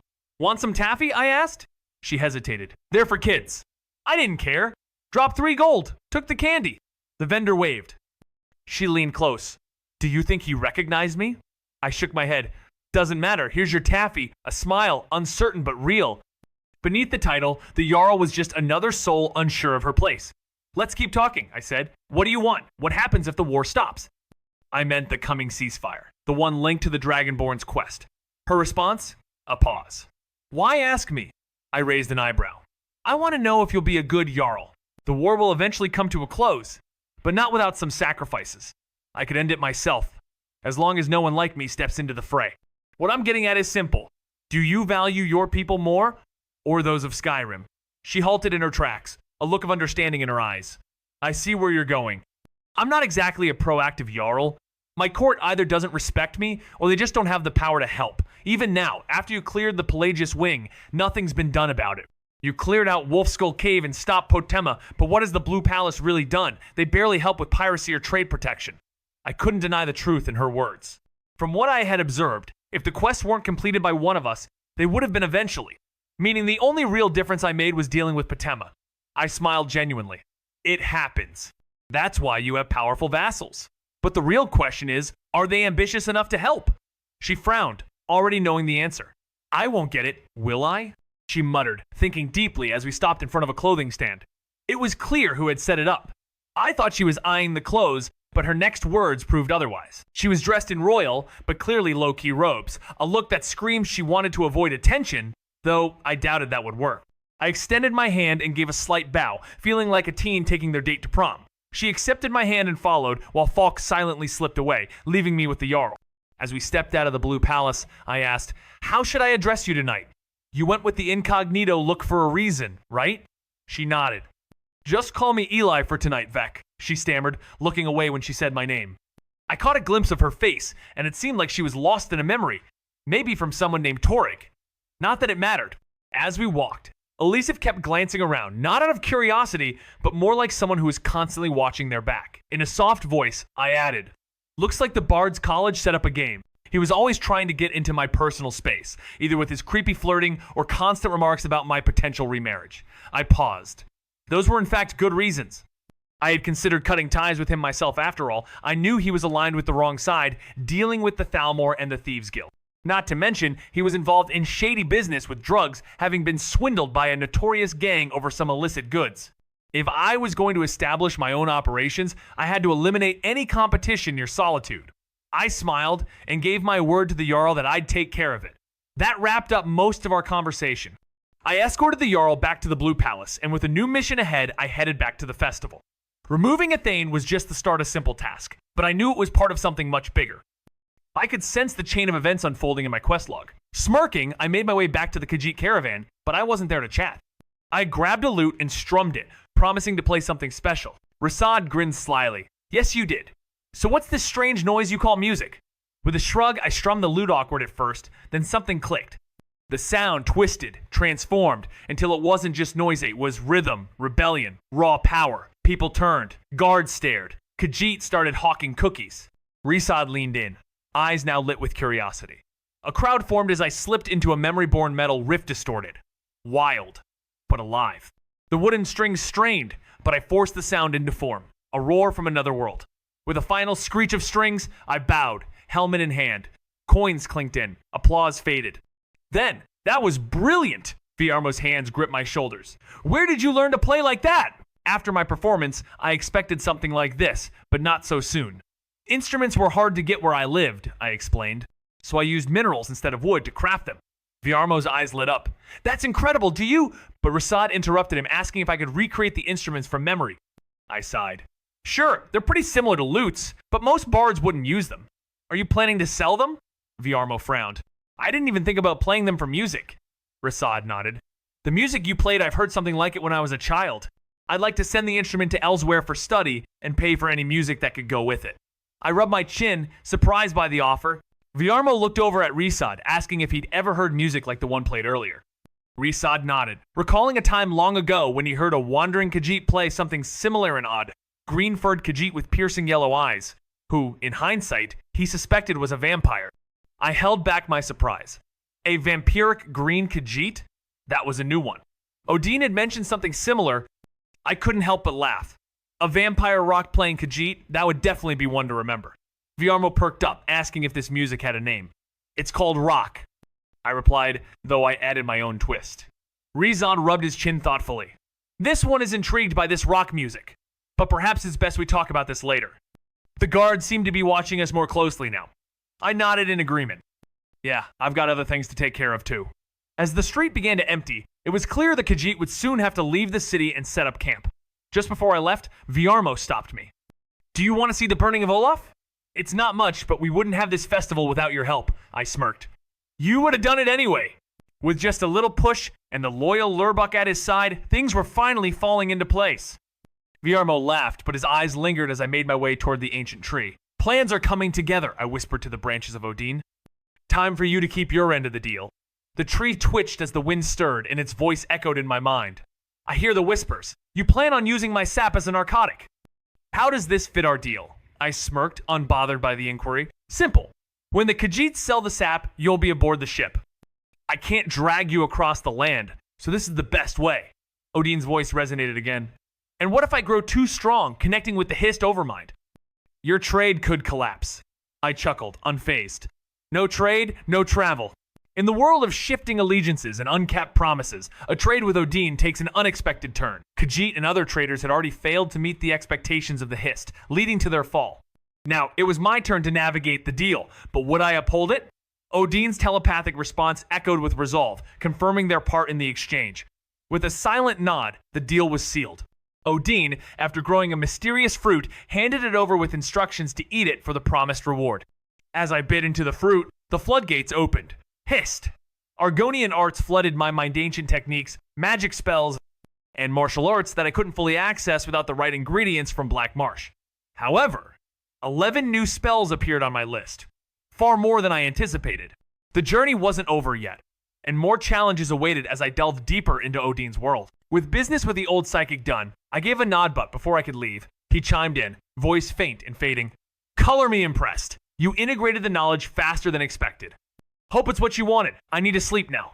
Then, silence. The connection blinked out like a cut wire, but something lingered, something new. I felt it like static in my spine. I couldn't help the smirk creeping in as I headed toward the winking skeever, curiosity tugging at my thoughts. The first gift, wisdom of the Hist, wasn't flashy. It was a Threada passive one that linked me directly to the ancient tree minds, letting us speak without words and, apparently, boosting my regeneration. No idea how much, but it pulsed subtly under my skin. The second gift, now that was a weapon. Umbrellic Hist Blessing, activated like a timed spell, forming a shimmering dome that cut Magic's bite in half while absorbing the rest. 2 minutes of shielded defiance, with a reset clock of 24 hours. Not bad, definitely worth testing with a real burn. The last? It wasn't something I could just pull from a spell menu.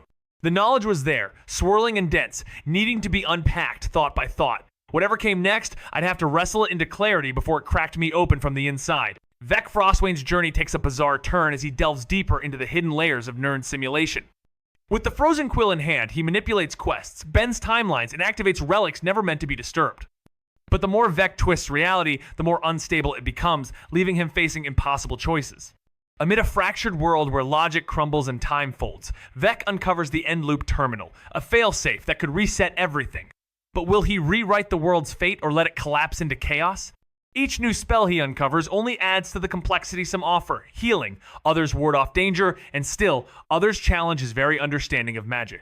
It's not just about survival anymore, it's about controlling a universe on the brink of self-destruction. Is this conversation helpful so far? The illusion and alteration were alike, but I had some inkling of their workings. Shadow Blend likely linked to the Shadow Scale, while Xenotic Shift seemed to be some form of beastly transformation.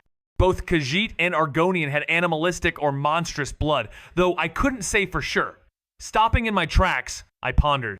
Once I sleep, as long as the belt stays dormant, I dive into these spells and analyze them in greater detail. The real dilemma was whether to leave Solitude for a day to test magic, or focus on my latest quest.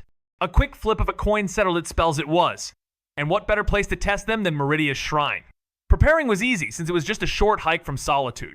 As I set off, Vyre waved, asking where I was headed. I chuckled. Not this time, just me. Off to an old Daedric shrine. I decided it was best to go solo for a while. Vyre seemed a bit down, but she shrugged it off and said, "Fine, I'll practice my reading."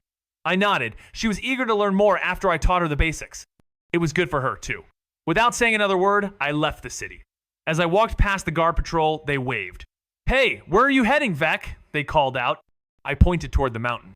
"An old shrine. Gonna clear it out and see if I can find any artifacts." They laughed and waved me on. Opening my journal, I checked the stats. Sure enough, my reputation in Solitude was growing. If it keeps going, I might max it out soon.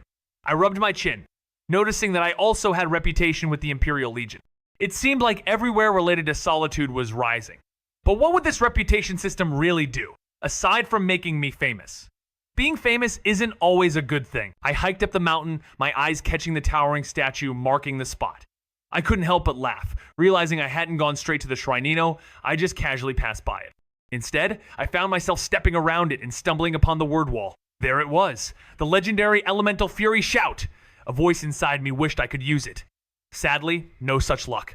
No words for me to master. Nothing to claim. My hands turned to Azura's star, what used to be it. What a mess. This wasn't the same artifact I had transformed into the Black Star. No, this thing had changed again, now holding a black soul gem at its core, surrounded by the familiar blue edge. I couldn't believe my eyes as I read the description. Once Azura's star, a soul gem of immense power now converted into a prison to contain wayward souls. These souls cannot be used in enchanting. I rubbed my eyes. What could this thing even be for? It clearly held Patima's soul, but there was still something I didn't quite get. Wano. What was I supposed to use this on next? I slipped the star back into my inventory, a sigh escaping as the glow of summoning magic filled my hand, except it wasn't the usual shade. Blue, cold, wrong. Summon Potema, I said, and the air cracked as a pale woman emerged, blinking like a ghost dragged from the void. Her eyes locked onto mine recognition. Rage. You! She shrieked, and frost burst from her palms, shards of ice slicing past me like warnings from a broken world. Again she fired, and again the spells veered wide, her face twisting with disbelief. What sorcery is this? How have you bound my soul? She demanded, dead but defiant. I didn't answer. I didn't flinch. I reached for her not in fear, but in control. Whatever she was, she couldn't touch me. Not anymore. Touching her felt odd. I knew she was a ghost, but when my hand passed through her, it was like syrup.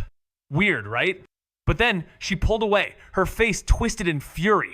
What did you do to me? What is this prison? Answer me, mortal. I just shrugged. The Azura Star, a standard Daedric artifact. Somehow, I turned it into a prison. Crazy, huh? She roared at me. Free me now. I am no servant. I am a queen. But I interrupted her. Of what? Her face froze for a second, realization hitting her ghostly features. You mortal, what's your name? I smirked. Vec. No last name. I like to keep some things to myself. Names have power. After all dragons, Daedra, you name it. She stared, processing it all. Patima, once a strategist, had a lot to think about. In a world where reality itself is manipulated, a tactical genius faces an unstable existence as he battles forces that defy time and logic. His summoning of a ghostly witch with centuries of magic offers knowledge, but trust is thin and alliances even thinner. As their uneasy interaction unfolds, the witch reveals her vast power and offers him the world. Yet his indifference only fuels the tension. His desire for control is tested, not by the witch, but by the very fabric of existence itself. With the line between friend and foe growing ever more uncertain, he must navigate this fractured reality. But can he rewrite his fate before it unravels completely? The narrative becomes a twisting maze of power, betrayal, and the fragile balance between manipulation and trust. The true question: can you ever trust a ghost when reality itself can be rewritten at will? She didn't have much that caught my interest, so I played indifferent, flicking at my ear like I couldn't care less. You know anything about tonal magic? I asked, watching her ghostly expression tighten strange how emotive a dead queen could be. Probably trained herself to exaggerate every look just to keep her secrets buried deeper. She stayed quiet. I smirked. What? Nothing to say about tonal magics? She bristled. I know them, but no one can teach that, not even the Dwemer. Her frown deepened. There's really nothing you want from me? I shrugged, honest enough to be dangerous. Maps, relics, treasure. I don't trust your spells. And the one kind of magic I want, you say can't be taught. Truth was, she had things I was curious about, but the risk? Too high. Objects I can fix. Curses I can crack. Magic? That's chaos. She scoffed, her form flickering. No deal then. The magic binding me here fades. May you rot beside your treasures. Then she dissolved into dust, leaving silence thicker than any spell. In the heart of a crumbling world, Vec Frostwain's reality twists like a shattered mirror. With the frozen quill in hand, he bends quests, manipulates time, and fights against the fading laws of existence. Armed with stolen artifacts and fragmented timelines, Vec must face echoing enemies and allies, each a reflection of his own fractured past. As he ventures deeper into the corrupted codes of Nirn's simulation, his mind fractures too. Bound by a legacy he never asked for, Vec stands at the edge of the end loop terminal, where all paths either reset or collapse the universe entirely. But rewriting this world, one fragmented quest at a time, may come at the ultimate cost. His own mind. You claim to be the Prince of Light, yet you don't seem to shine as bright as expected. Just a joke, of course, but the point stands. I'm the only one available to purify your shrine, aren't I? Silence. Just because someone holds divine power doesn't mean they're immune to logic. I figured that if they sent someone else, the worst that could happen was an extra challenge. Suddenly, I was yanked into the sky. It felt like I was shot out of a cannon, and my stomach did somersaults as I gasped for air. When I stopped, Meridia's laughter echoed, mocking my fear. Afraid of heights? How typical for a mortal. No matter how sharp your mind is, you're still bound by mortality. I took a deep breath, forcing myself to relax. If you could speak to me down there, why bring me all the way up here? She laughed again. I wanted to judge you for myself, mortal. You're a worthy fighter, I admit, and maybe, just maybe, you can help me. Meridia's voice echoed in my mind, sharp and commanding. I can't afford to be picky anymore, she stated. Even if you're not my champion, I will not tolerate my sacred shrine being defiled. After a pause, she added, I will watch you closely. You have 5 hours to cleanse my temple of its undead filth. Guide my light through the shrine by lighting the beacons. The greater the light, the greater my radiance will be restored. Malkorin, the necromancer, will be guarding the final beacon, the one that holds Dawnbreaker. You may take it as a reward if you complete this task within the time I have given you. The moment she fell silent, a wave of unease washed over me. As I dropped to the ground once more, a sickening feeling crept over me, but with it came a new effect. She really was watching. Checking my status, I saw a small but useful boost to my damage against undead. It wasn't much, but it was better than nothing. I had no time to prepare, but with Lich's Bane and Flaming Familiar at my side, I was ready. Meridia's voice rang in my ears again, urging me forward into the dark. You claim to be the Prince of Light, yet you don't seem to shine as bright as expected. Just a joke, of course, but the point stands. I'm the only one available to purify your shrine, aren't I? Silence. Just because someone holds divine power doesn't mean they're immune to logic. I figured that if they sent someone else, the worst that could happen was an extra challenge. Suddenly, I was yanked into the sky. It felt like I was shot out of a cannon, and my stomach did somersaults as I gasped for air. When I stopped, Meridia's laughter echoed, mocking my fear. Afraid of heights? How typical for a mortal. No matter how sharp your mind is, you're still bound by mortality. I took a deep breath, forcing myself to relax. If you could speak to me down there, why bring me all the way up here? She laughed again. I wanted to judge you for myself, mortal. You're a worthy fighter, I admit, and maybe, just maybe, you can help me. In the shadow of the Daedric Prince, I found myself gripped by an overwhelming sense of urgency. The door loomed ahead, and as I pushed it open, a stench, far worse than the crypts, hit me like a tidal wave. Holding my breath, I braved the nauseating air, my eyes scanning the room. A unique Imperial helm sat before me, once rare, now just a relic, though still a powerful symbol of the past. Meridia's voice echoed in my mind, recounting a forgotten champion, nothing more than a whisper of a time long gone, lost to history after the Oblivion Crisis. But I couldn't resist something gnawed at me. Why do necromancers target you, I asked. Silence followed. The light through the first pedestal shimmered, and I pressed forward, the beam flickering brighter as I moved. But Meridia wasn't done yet. Her voice cracked the air, sending a chill down my spine, as if to remind me that in this world of fractured realities, no question was safe. The undead twisted by her light were unlike any other, stronger, cursed, exiled. She warned me, her voice like thunder inside my bones. He is my prisoner. Remember that, Missouri Artal. I nodded quickly, pretending it was curiosity. But she read my thoughts anyway. I had imagined a vampire forged by her light, a nightmare hiding in code. Then came the corrupted shades. The first fell with one strike, the second survived. My disgust only grew. Each death pulled her voice closer. You hate them, she said, more than my other champions, if not for your mindset. But she was wrong. I didn't hate the undead. I hated those who chose to become them. I ignored the Daedric Prince. Having a godly being hovering over my shoulder was more annoying than anything else. I activated the pedestal with the beacon and pressed forward. An old cave-in forced me to take a detour, but I didn't mind. A corrupted shade tried to ambush me, but I dodged its attack and sliced through it effortlessly. I reached the thick iron doors leading deeper into the shrine, though technically they led outside first. As I circled the shrine, I found a large locked chest.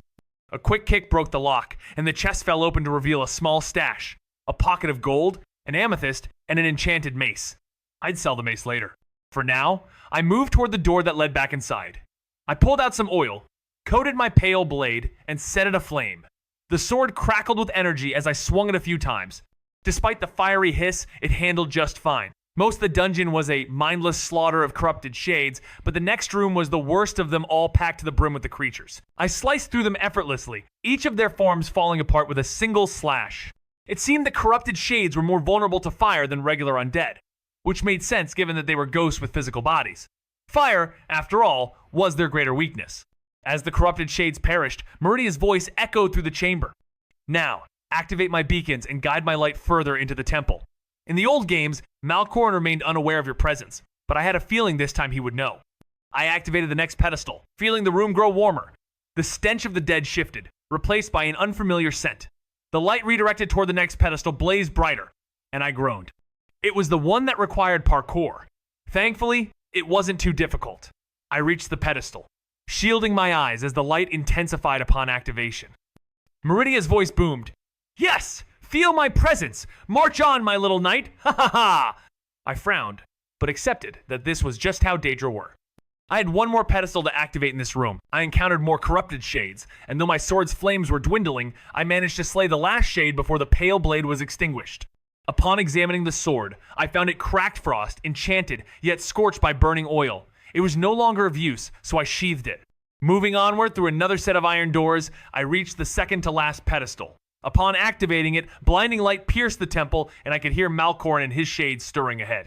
Dropping to one knee to remain hidden, I cast Detect Undead, revealing 5 shades and, to my surprise, Malkorn himself mid-transformation into a lich. I swiftly cast an alteration spell, making the staircase slippery. As I heard doors opening below, I spilled oil down the altered stairs, summoned a familiar, and coated it with oil. The familiar dashed past the shades, creating an oily trail, guiding it forward. In the heart of a collapsing world, Vec Frostwain steps into a ruthless battle with destiny. As the corrupted shades stagger upward, he calmly executes his strategy, unleashing a fiery wolf familiar that collides with the shades, igniting them in a blaze. The oil trail from his previous ally feeds the flames, enveloping the world in a chaotic inferno. The heat pushes Malkorn into a scream of agony, his form melting away into ghostly puddles. Vec, with his cold resolve, steps over the flames, eyes locked on Malkoran, who gasps beneath him, still clinging to life but battered. The divine presence of Meridia rings in his mind, urging him to end the suffering. As Vec's foot presses down, Malkorn's defiance echoes in the air, but Vec silences it with an unyielding smirk. It's not just about victory. It's about rewriting the very rules of the game. In the heart of a collapsing world, Vec Frostwain steps into a ruthless battle with destiny. As the corrupted shades stagger upward, he calmly executes his strategy, unleashing a fiery wolf familiar that collides with the shades, igniting them in a blaze. The oil trail from his previous ally feeds the flames, enveloping the world in a chaotic inferno. The heat pushes Malkorn into a scream of agony, his form melting away into ghostly puddles. Vec, with his cold resolve, steps over the flames, eyes locked on Malkoran, who gasps beneath him, still clinging to life but battered. The divine presence of Meridia rings in his mind, urging him to end the suffering. As Vec's foot presses down, Malkorn's defiance echoes in the air, but Vec silences it with an unyielding smirk. It's not just about victory. It's about rewriting the very rules of the game.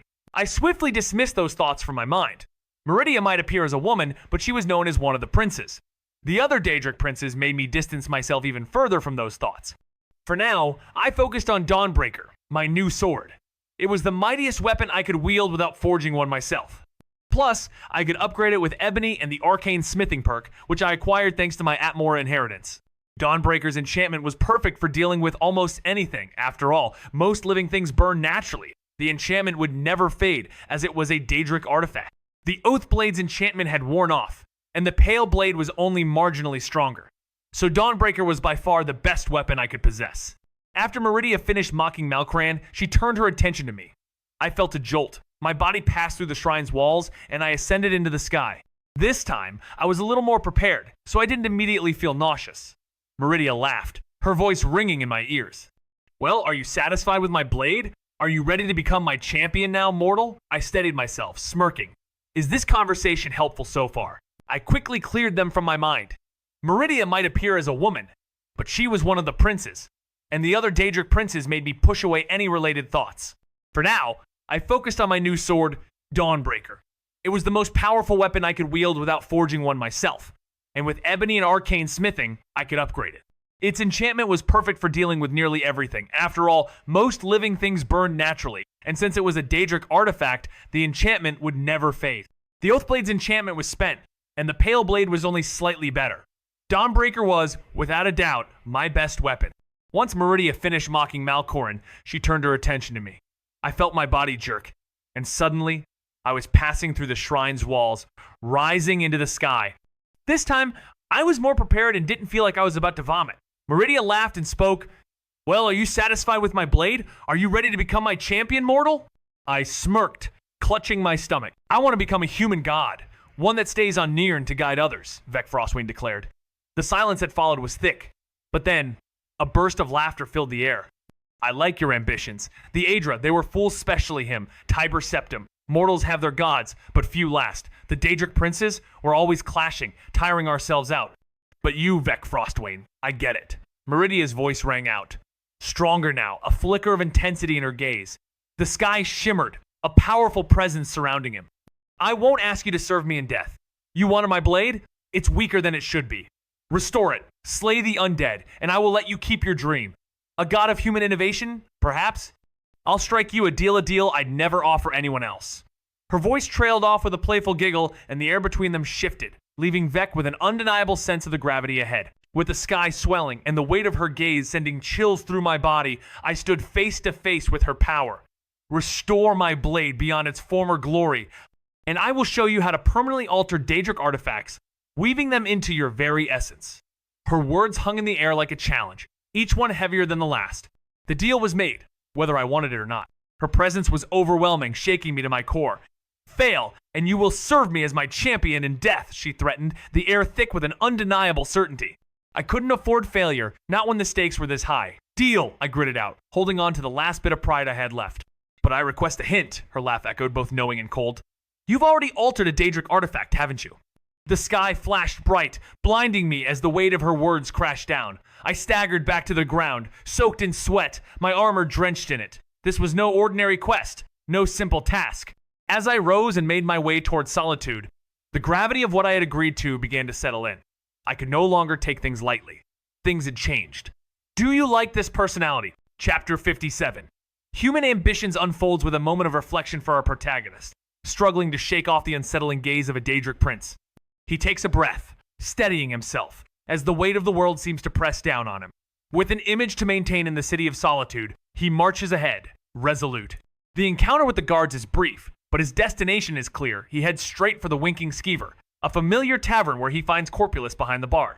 Their conversation turns to business, as our MC reveals he has gathered enough money to begin construction, though there's still much more to be done. The road ahead is long, but with his ambition fueling him, there's no turning back. The stakes are high, and he's ready to shape his future, one step at a time. Corpulus chuckled. Fair enough. I take it you're telling me this because you can get the funds for the renovations? I flashed my usual smirk. Of course! But what exactly will the renovations entail? I'd like to know what I'm paying for.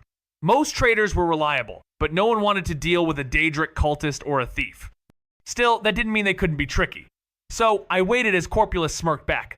Fair enough. Let me fetch the plans. He returned with several papers. As he flipped through them, a stray thought crossed my mind. The paper in my draconic dictionary was smooth and well made, unlike the thick, rough paper I had seen elsewhere. I could probably make a fortune in paper manufacturing. Corpulus came back. Here are the designs. I took the blueprints and started flipping through them, raising an eyebrow. With a grin, Corpulus chuckled. Fair enough. I'm guessing you're asking because you've got the means to fund the interior? I responded with my signature smirk. Of course. But I want the full picture. What exactly are these renovations about? I need to know what I'm paying for. Traders were generally trustworthy who wants to end up stabbed by a cultist or a thief. Still, they had their tricks, so I waited for him to explain. Corpulus returned the grin. Fair enough, let me get the plans. He walked off, returning with several sheets of paper. As he flipped through them, a thought crossed my mind. The paper in my draconic dictionary was smooth and well made, unlike the rough, thick sheets I was now holding. Maybe there was money to be made in paper manufacturing. Corpulus returned with the designs, and I took the blueprints from him. Flicking through the pages, I couldn't help but raise an eyebrow. He glanced at the blueprint, focusing on the back wall of the dining area. Is it the weight? Corpulus asked, peering over it. I chuckled. Exactly. If the wrong person books the third floor, or someone gets too rowdy, that wall is going to give way. It's already a load-bearing wall because it connects to the second floor staircase. Corpulus nodded, thinking, so you're anchoring the third floor to the wall. Are you talking about the city wall or the mountain itself? Steel hooks, heavy ropes, and crossguard planks. We could renovate it again later, I explained. Just then, Sorek stepped up, scanning the blueprint. What if we build a private bar there and sell the high-end drinks? We could even raise the price for the rooms on the third floor. I smirked. Luxury drinks for high-paying customers. If we set up a guild, we'll get some richer clients. They might need a place to stay while traveling. Corpulus rubbed his chin. Do you know any reliable workers? I grinned. Cheap and trustworthy or expensive and honest? The father and son exchanged a knowing look. In a world where loyalty and clean backgrounds are the ultimate trade-off, the line between good and bad is drawn. A little girl, curious as ever, interrupts the conversation, asking about who's cheap. As she casually asks for snack money, one character gives her a gold coin and advises her to learn the art of bargaining. It's a simple gesture, but it hints at a greater understanding of survival in a world that's anything but easy. The moment shifts, revealing the complexity of relationships when the conversation turns to the absent mother, hinting at a deeper history.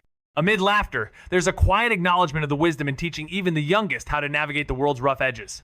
All of this, wrapped in a moment of levity, shows how even the smallest choices can ripple through larger, more complex paths. Is this conversation helpful so far? Minette asked me what was on my mind. Who's the cheap option? I shifted slightly. The easiest pick is Horm. Sorex's eyes darted. Right, he'll take anything that pays. His folks don't even cover his work at the stables. I snapped my fingers. Exactly. The downside? He'd be part-time, so we can't count on him every day. Corpulus placed a pen and paper in front of me. Write down the names, pros and cons. I jotted down the names of the 3 people in solitude. Horm was the first, but the other 2 were new. Hilvarg, a Nord fisherman, and Thessia, an imperial maid. Both were unhappy in their current jobs. The downside with Hilvarg was his food situation. He only ate the fish he caught. Thessia, on the other hand, made a lot of money cleaning noble homes in solitude, most of it coming from Erikr. Then there was Dirkethus, an Argonian captured by Falmer. Somehow, he survived their torment. In a world where loyalty and clean backgrounds are the ultimate trade-off, the line between good and bad is drawn. A little girl, curious as ever, interrupts the conversation, asking about who's cheap. As she casually asks for snack money, one character gives her a gold coin and advises her to learn the art of bargaining. It's a simple gesture, but it hints at a greater understanding of survival in a world that's anything but easy. The moment shifts, revealing the complexity of relationships when the conversation turns to the absent mother, hinting at a deeper history. Amid laughter, there's a quiet acknowledgement of the wisdom in teaching even the youngest how to navigate the world's rough edges. All of this, wrapped in a moment of levity, shows how even T the Con was evident. And Vec knew he had to be saved, but he was ready to trade his life for it. Goldir, a Nord, came into consideration, but quickly got scratched off the list. Vec would have to help him destroy a necromancer in his family tomb, and being a noble of Whiterun made him a bit too distant and inconvenient. When Sorex asked about Goldir, Vec explained the complication. She was a noble, lived far away in Whiterun, and his quest wouldn't lead him to solitude. Corpulus, always thinking practically, chimed in, warning about Stormcloaks. Even if Vec took a neutral stance, there were no guarantees others wouldn't get involved. Then, Vec added Ilia to the mix, an enigmatic daughter of a witch coven. Her matron was a forsworn Hagraven acolyte, but Ilia had a strong moral compass. Helping her kill her coven could secure powerful protection for the inn, especially as Vec set up the new guild. Janassa, a trusted mercenary, would be another reliable hire to ensure extra security. Is this conversation helpful so far? His smallest choices can ripple through larger, more complex paths. Is this conversation helpful so far? Vec Frostwain is no longer bound by the world he once knew. With his Snow Elf legacy and mastery over tactics, he stumbled upon a hidden structure, protocol, legacy, a backdoor created by forgotten gods and developers. Armed with the Frozen Quill, he bends reality itself, rewriting quests, splintering across timelines, and activating relics best left undisturbed. He finds unlikely allies and corrupted echoes and foes among fallen deities. But the deeper he delves, the more unstable the world becomes. Reality warps, time twists, and soon he's face to face with the end loop Terminala failsafe that could reset everything. The catch? He must write a new ending before the system reboots itself. With fractured quests, echoes of past lives, and enemies from every corner of existence, Vec must decide, will he preserve this broken world or rewrite it entirely? Every choice leads him closer to the one question. Can he outwit the system that made him its last keyholder? I rubbed my chin thoughtfully. Sorex had a point. He'd been talking about me taking time to adventure while I can. I never really thought much about inheriting the Winking Skeever, but recently he kept insisting that I should take a break, explore, and enjoy the world before it's too late. It wasn't like him to suggest that. I'd always been caught up in running the tavern. I suppose diseases are easy enough to deal with, I said, mulling over it. The ones priests and potions can't fix are either deadly or curses. Corpulus should be able to buy a cure potion. Sorex gave a subtle nod, his gaze back on the list. He'll tell you when he's ready. I pointed toward Ilia on the map. I'm heading to the Rift anyway. It's a long journey, but a powerful witch would be just what the guild needs for security. Sorex blinked at me, clearly curious. The Rift? Why there? I sighed, preparing to explain. I need to climb up to High Hrothgar. though I'm hoping I won't have to. Sorex just nodded, then asked, "Who's Darkethus?" I pulled out my map and pointed to Darkwater Crossing in the Rift. Another mission, a Falmer camp. Sorex chuckled. "So you're headed to the Rift, huh?" I nodded. "Iverstead, but I'll be making a detour to gather some things along the way. My hope was to avoid other players or their marks." Darkethus was probably still around, though Ilya was a solid companion. If someone had started in Riften, they might have picked her up by now. Corpulus hadn't returned yet, though. I sighed. "I need to get the rest of the money for the renovations." Sorex gave a nod. "You bringing Vyri along?" We both glanced at Vyri, still in the shadows. "She has a drinking problem." Sorex shrugged. "I don't even know where she gets the gold." I shook my head. "She's getting it from all this in exchange for sparring with the guards." Sorex laughed, and I grabbed a bottle of mead before heading out for my next task. Chapter 58. Sequence. PT1 I had a few things to take care of before my journey to High Hrothgar. First on the list was talking to the Khajiits, so I headed toward the docks. As I walked, I thought about the other tasks ahead of me, especially the updated quest involving Canary. The quest log mentioned checking in on her and the Imperial Legion. I couldn't help but wonder what this quest was really about, what I needed to do next. Unlike the old days when quests were freeform, this one had a deadline. It seemed like it would take a lot of time, so I decided to put it off and focus on my own agenda. The real issue was with Jarl Elisif. Erikr had to go. His shady ties with the Thieves Guild, the Thalmor, and that notorious ship, the Dainty Slode, were problems I didn't want to deal with. And while Erikr betrayed the guild, he was still a problem. There was one more thing, though, Sybil. I needed her to make me some powerful scrolls, and her take on Dawnbreaker could be invaluable. My afterlife depended on it. If she was willing, I could trade my studies of the Skull of Corruption and the Razor for her help. But first, I had to deal with Erikr. Reaching the docks, I looked at the Dead Man's Dreadquite, the pirate-sounding name for a trade ship, but it worked. No one was likely to attack a ship with such a name. "Do you like this personality?" A Khajiit I had never met before, along with Rasad, were having a conversation. "Greetings, Rasad." "Who's this?" I asked, greeted only by broad, toothy grins. The new Khajiit dipped his head. "I am Kemja, from the southern lands. I'll be leading the new sea caravan," he introduced himself. I filed the name away. With a friendly smile, I asked, "So, will your crew be seasoned sailors?" Kemja nodded. "My partner is currently tending to our kin, but we'll have 17 crew members. We might need more later." I decided the crew before seeing the ship. This Khajiit spoke more smoothly than the others, with an accent I couldn't quite place. Still, the mention of his partner caught my attention. "You said partner and kin?" I asked. Kemja grinned. "Yes, my partner and kin are exploring the ship. I also inspected the tree you wanted us to export." "Yes, export. We can sell the sap for 500 gold per bottle, thanks to a woman from Whiterun who provided most of the initial supplies. But the real question is, are your business partners okay with this?" I had a solid answer ready. Sorex was fine with it, and we agreed not to inform Corpula sometimes. It's easier to ask for forgiveness than permission. So we kept the whole thing under wraps, but it was legal, so there were no issues. "So, you two have everything in place?" I asked. Kemja nodded. "Yes, even Resat has an Argonian in the crew now." I raised an eyebrow. "How did that happen?" "I can't think of any Argonian who would willingly join our business." Rasad chuckled. "His name's Sand in Pockets, a life saved by a cat named Haralra. They've been inseparable since. Haralra is a healer, and Sand in Pockets serves as his bodyguard. From what I remember, Sand in Pockets was a banished shadow scale." Kemja jumped in as Rasad trailed off. "He was banished for sparing a target." At that, Rasad burst into laughter. The journey unfolds as a hidden past surfaces, revealing a tale woven from fate and destiny. The priest, once the target of an assassin, unknowingly shapes the lives of those he saved, turning them into heroes. Their shared journey begins with a caravan's quest for the unknown, bound by the thread of survival and the desire to explore. As Vec Frostwain strides ahead, stepping into a world where rules bend and timelines fracture, the quest for reality becomes personal. Among the crew are Khajiit sailors, but one stands apart, a seasoned captain, capable of navigating even the stormiest seas. Alone with his thoughts, Vec sheds his armor, diving deep into the water's embrace. The search is on, with the weight of the world in every decision, as he uncovers secrets hidden beneath the surface. With every choice, every rewritten chapter, Vec reshapes his destiny, but the question remains, will he break the world or save it from the edge of collapse? I grabbed it and yanked it out of the dirt, choosing this method since I couldn't pick the lock naturally. As I resurfaced, I took a deep breath and threw the chest onto the dock, quickly climbing up after it. A guard approached, asking, What are you? What's in the chest?" I shrugged. "No clue. Saw it underwater, and it's locked." Probably some lost cargo. If you don't mind, I can find out where it came from. The guard nodded. All right. I'll come with you to turn it in. A new quest appeared and I held back a smile. The task was clear.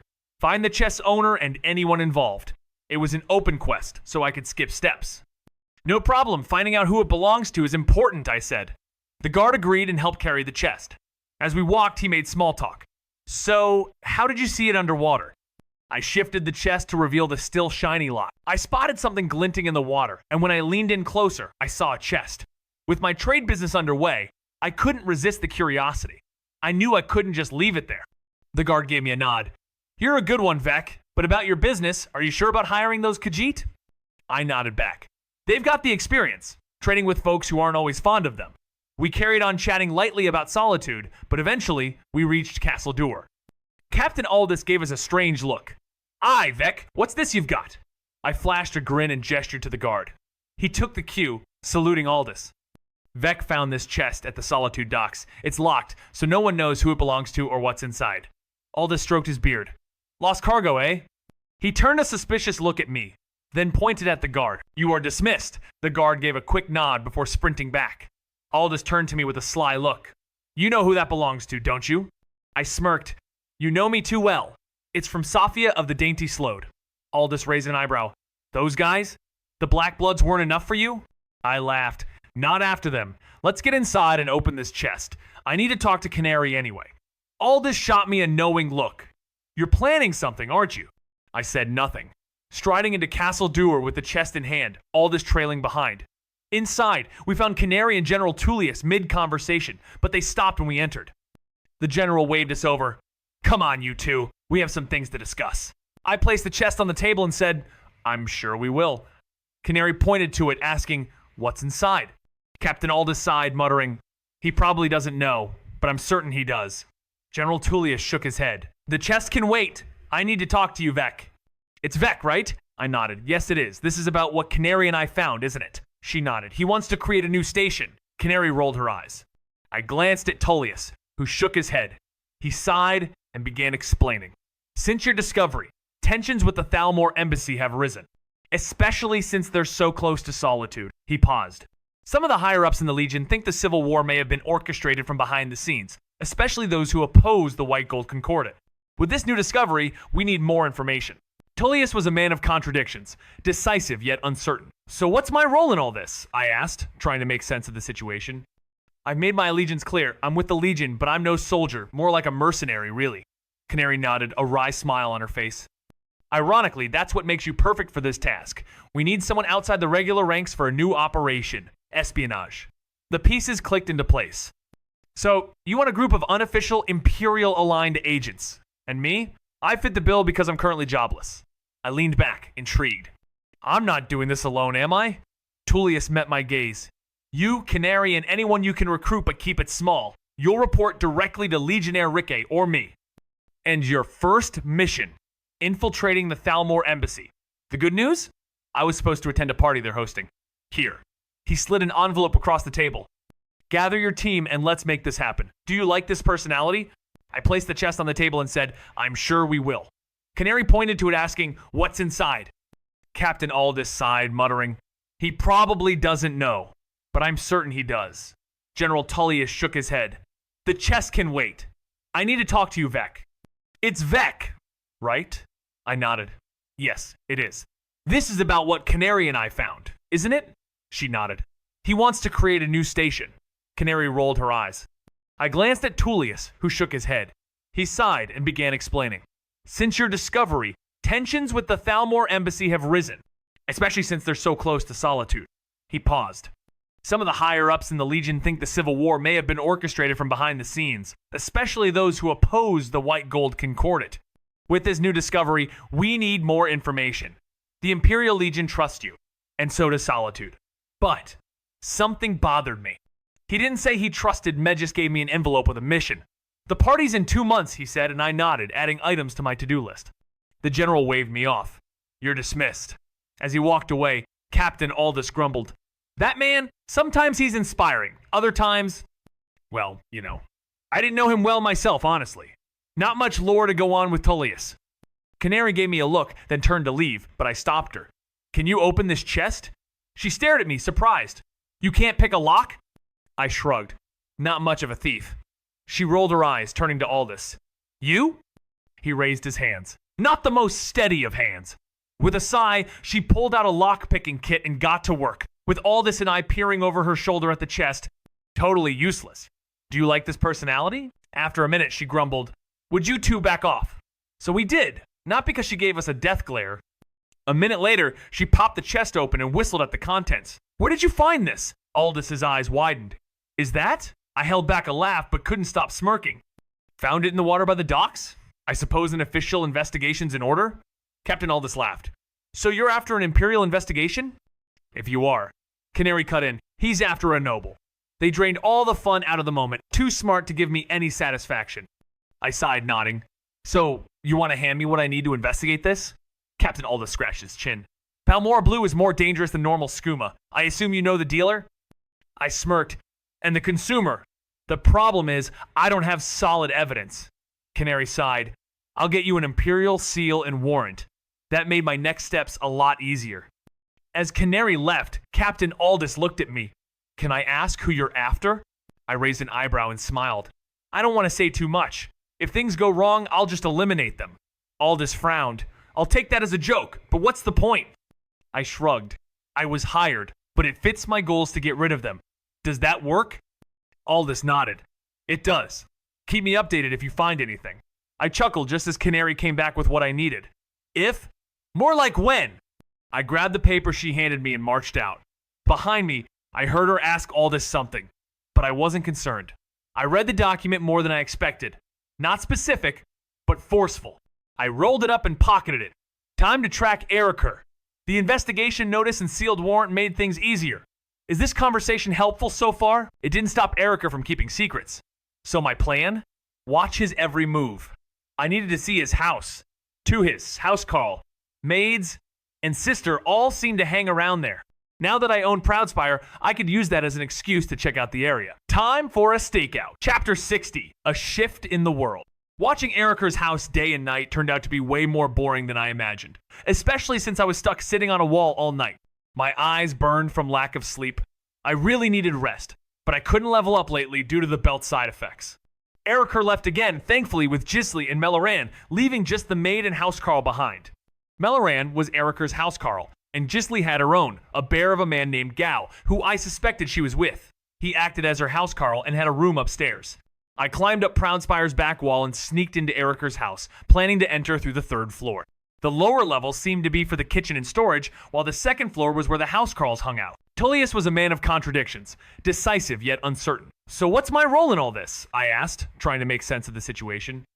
I've made my allegiance clear. I'm with the Legion, but I'm no soldier, more like a mercenary, really. Canary nodded, a wry smile on her face. Ironically, that's what makes you perfect for this task. We need someone outside the regular ranks for a new operation, espionage. The pieces clicked into place. So, you want a group of unofficial Imperial-aligned agents. And me? I fit the bill because I'm currently jobless. I leaned back, intrigued.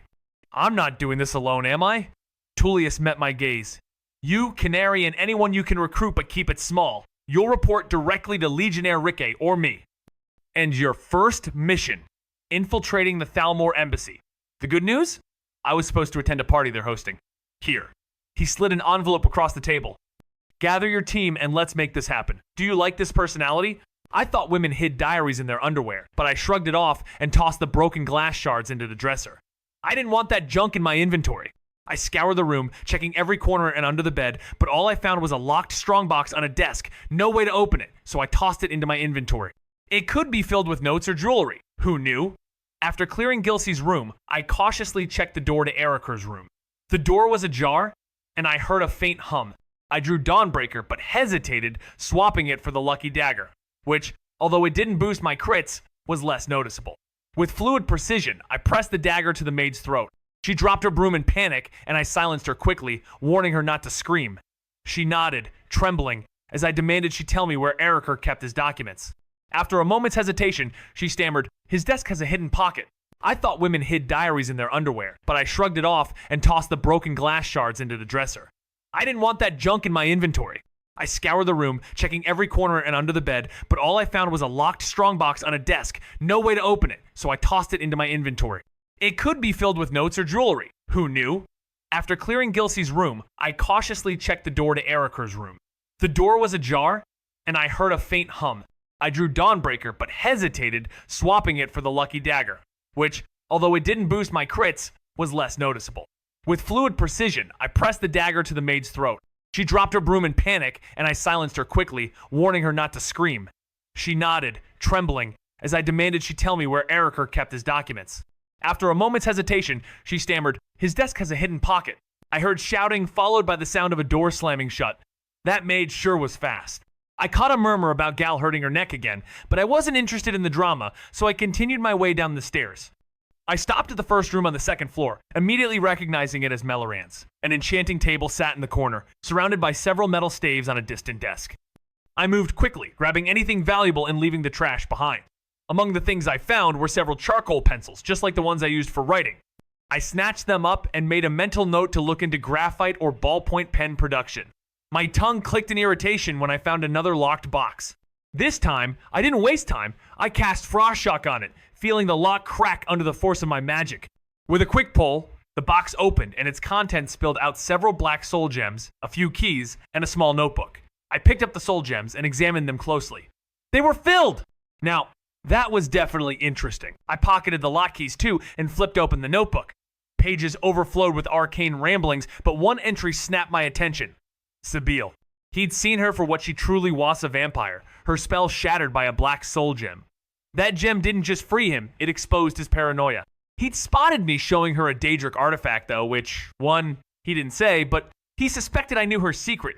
Turns out, I'm immune to charm magic. His notes weren't half bad either, worth stealing. Too bad he served the wrong master. I dashed back to Erica's room. The maid mentioned the desk, but I tore the place apart first. When I finally jammed that silver key in the lock, it clicked, revealing a trove. Papers, letters, a full ledger. Jackpot. I smirked and grabbed the papers. Let's see. Flipping through them, I froze when the world shifted. The entire house shook, and then a boom reverberated through the air. It was a sound I recognized all too well, and it hit me harder than I expected. It was the voice of the Greybeards. The Dragonborn had officially awakened. I quickly shoved the documents into my inventory, rushing back to Gilsey's room. Without thinking, I dove out the window, landing hard in the bushes below. The wind knocked out of me, but I pushed myself up and ran. Thoughts swirled in my head, ideas for new spells, and the constant question, should I add more, push limits without going too far? Could I craft something satisfying without falling into the usual traps of romance or materialism? Time to decide. But the world was already spinning out of control.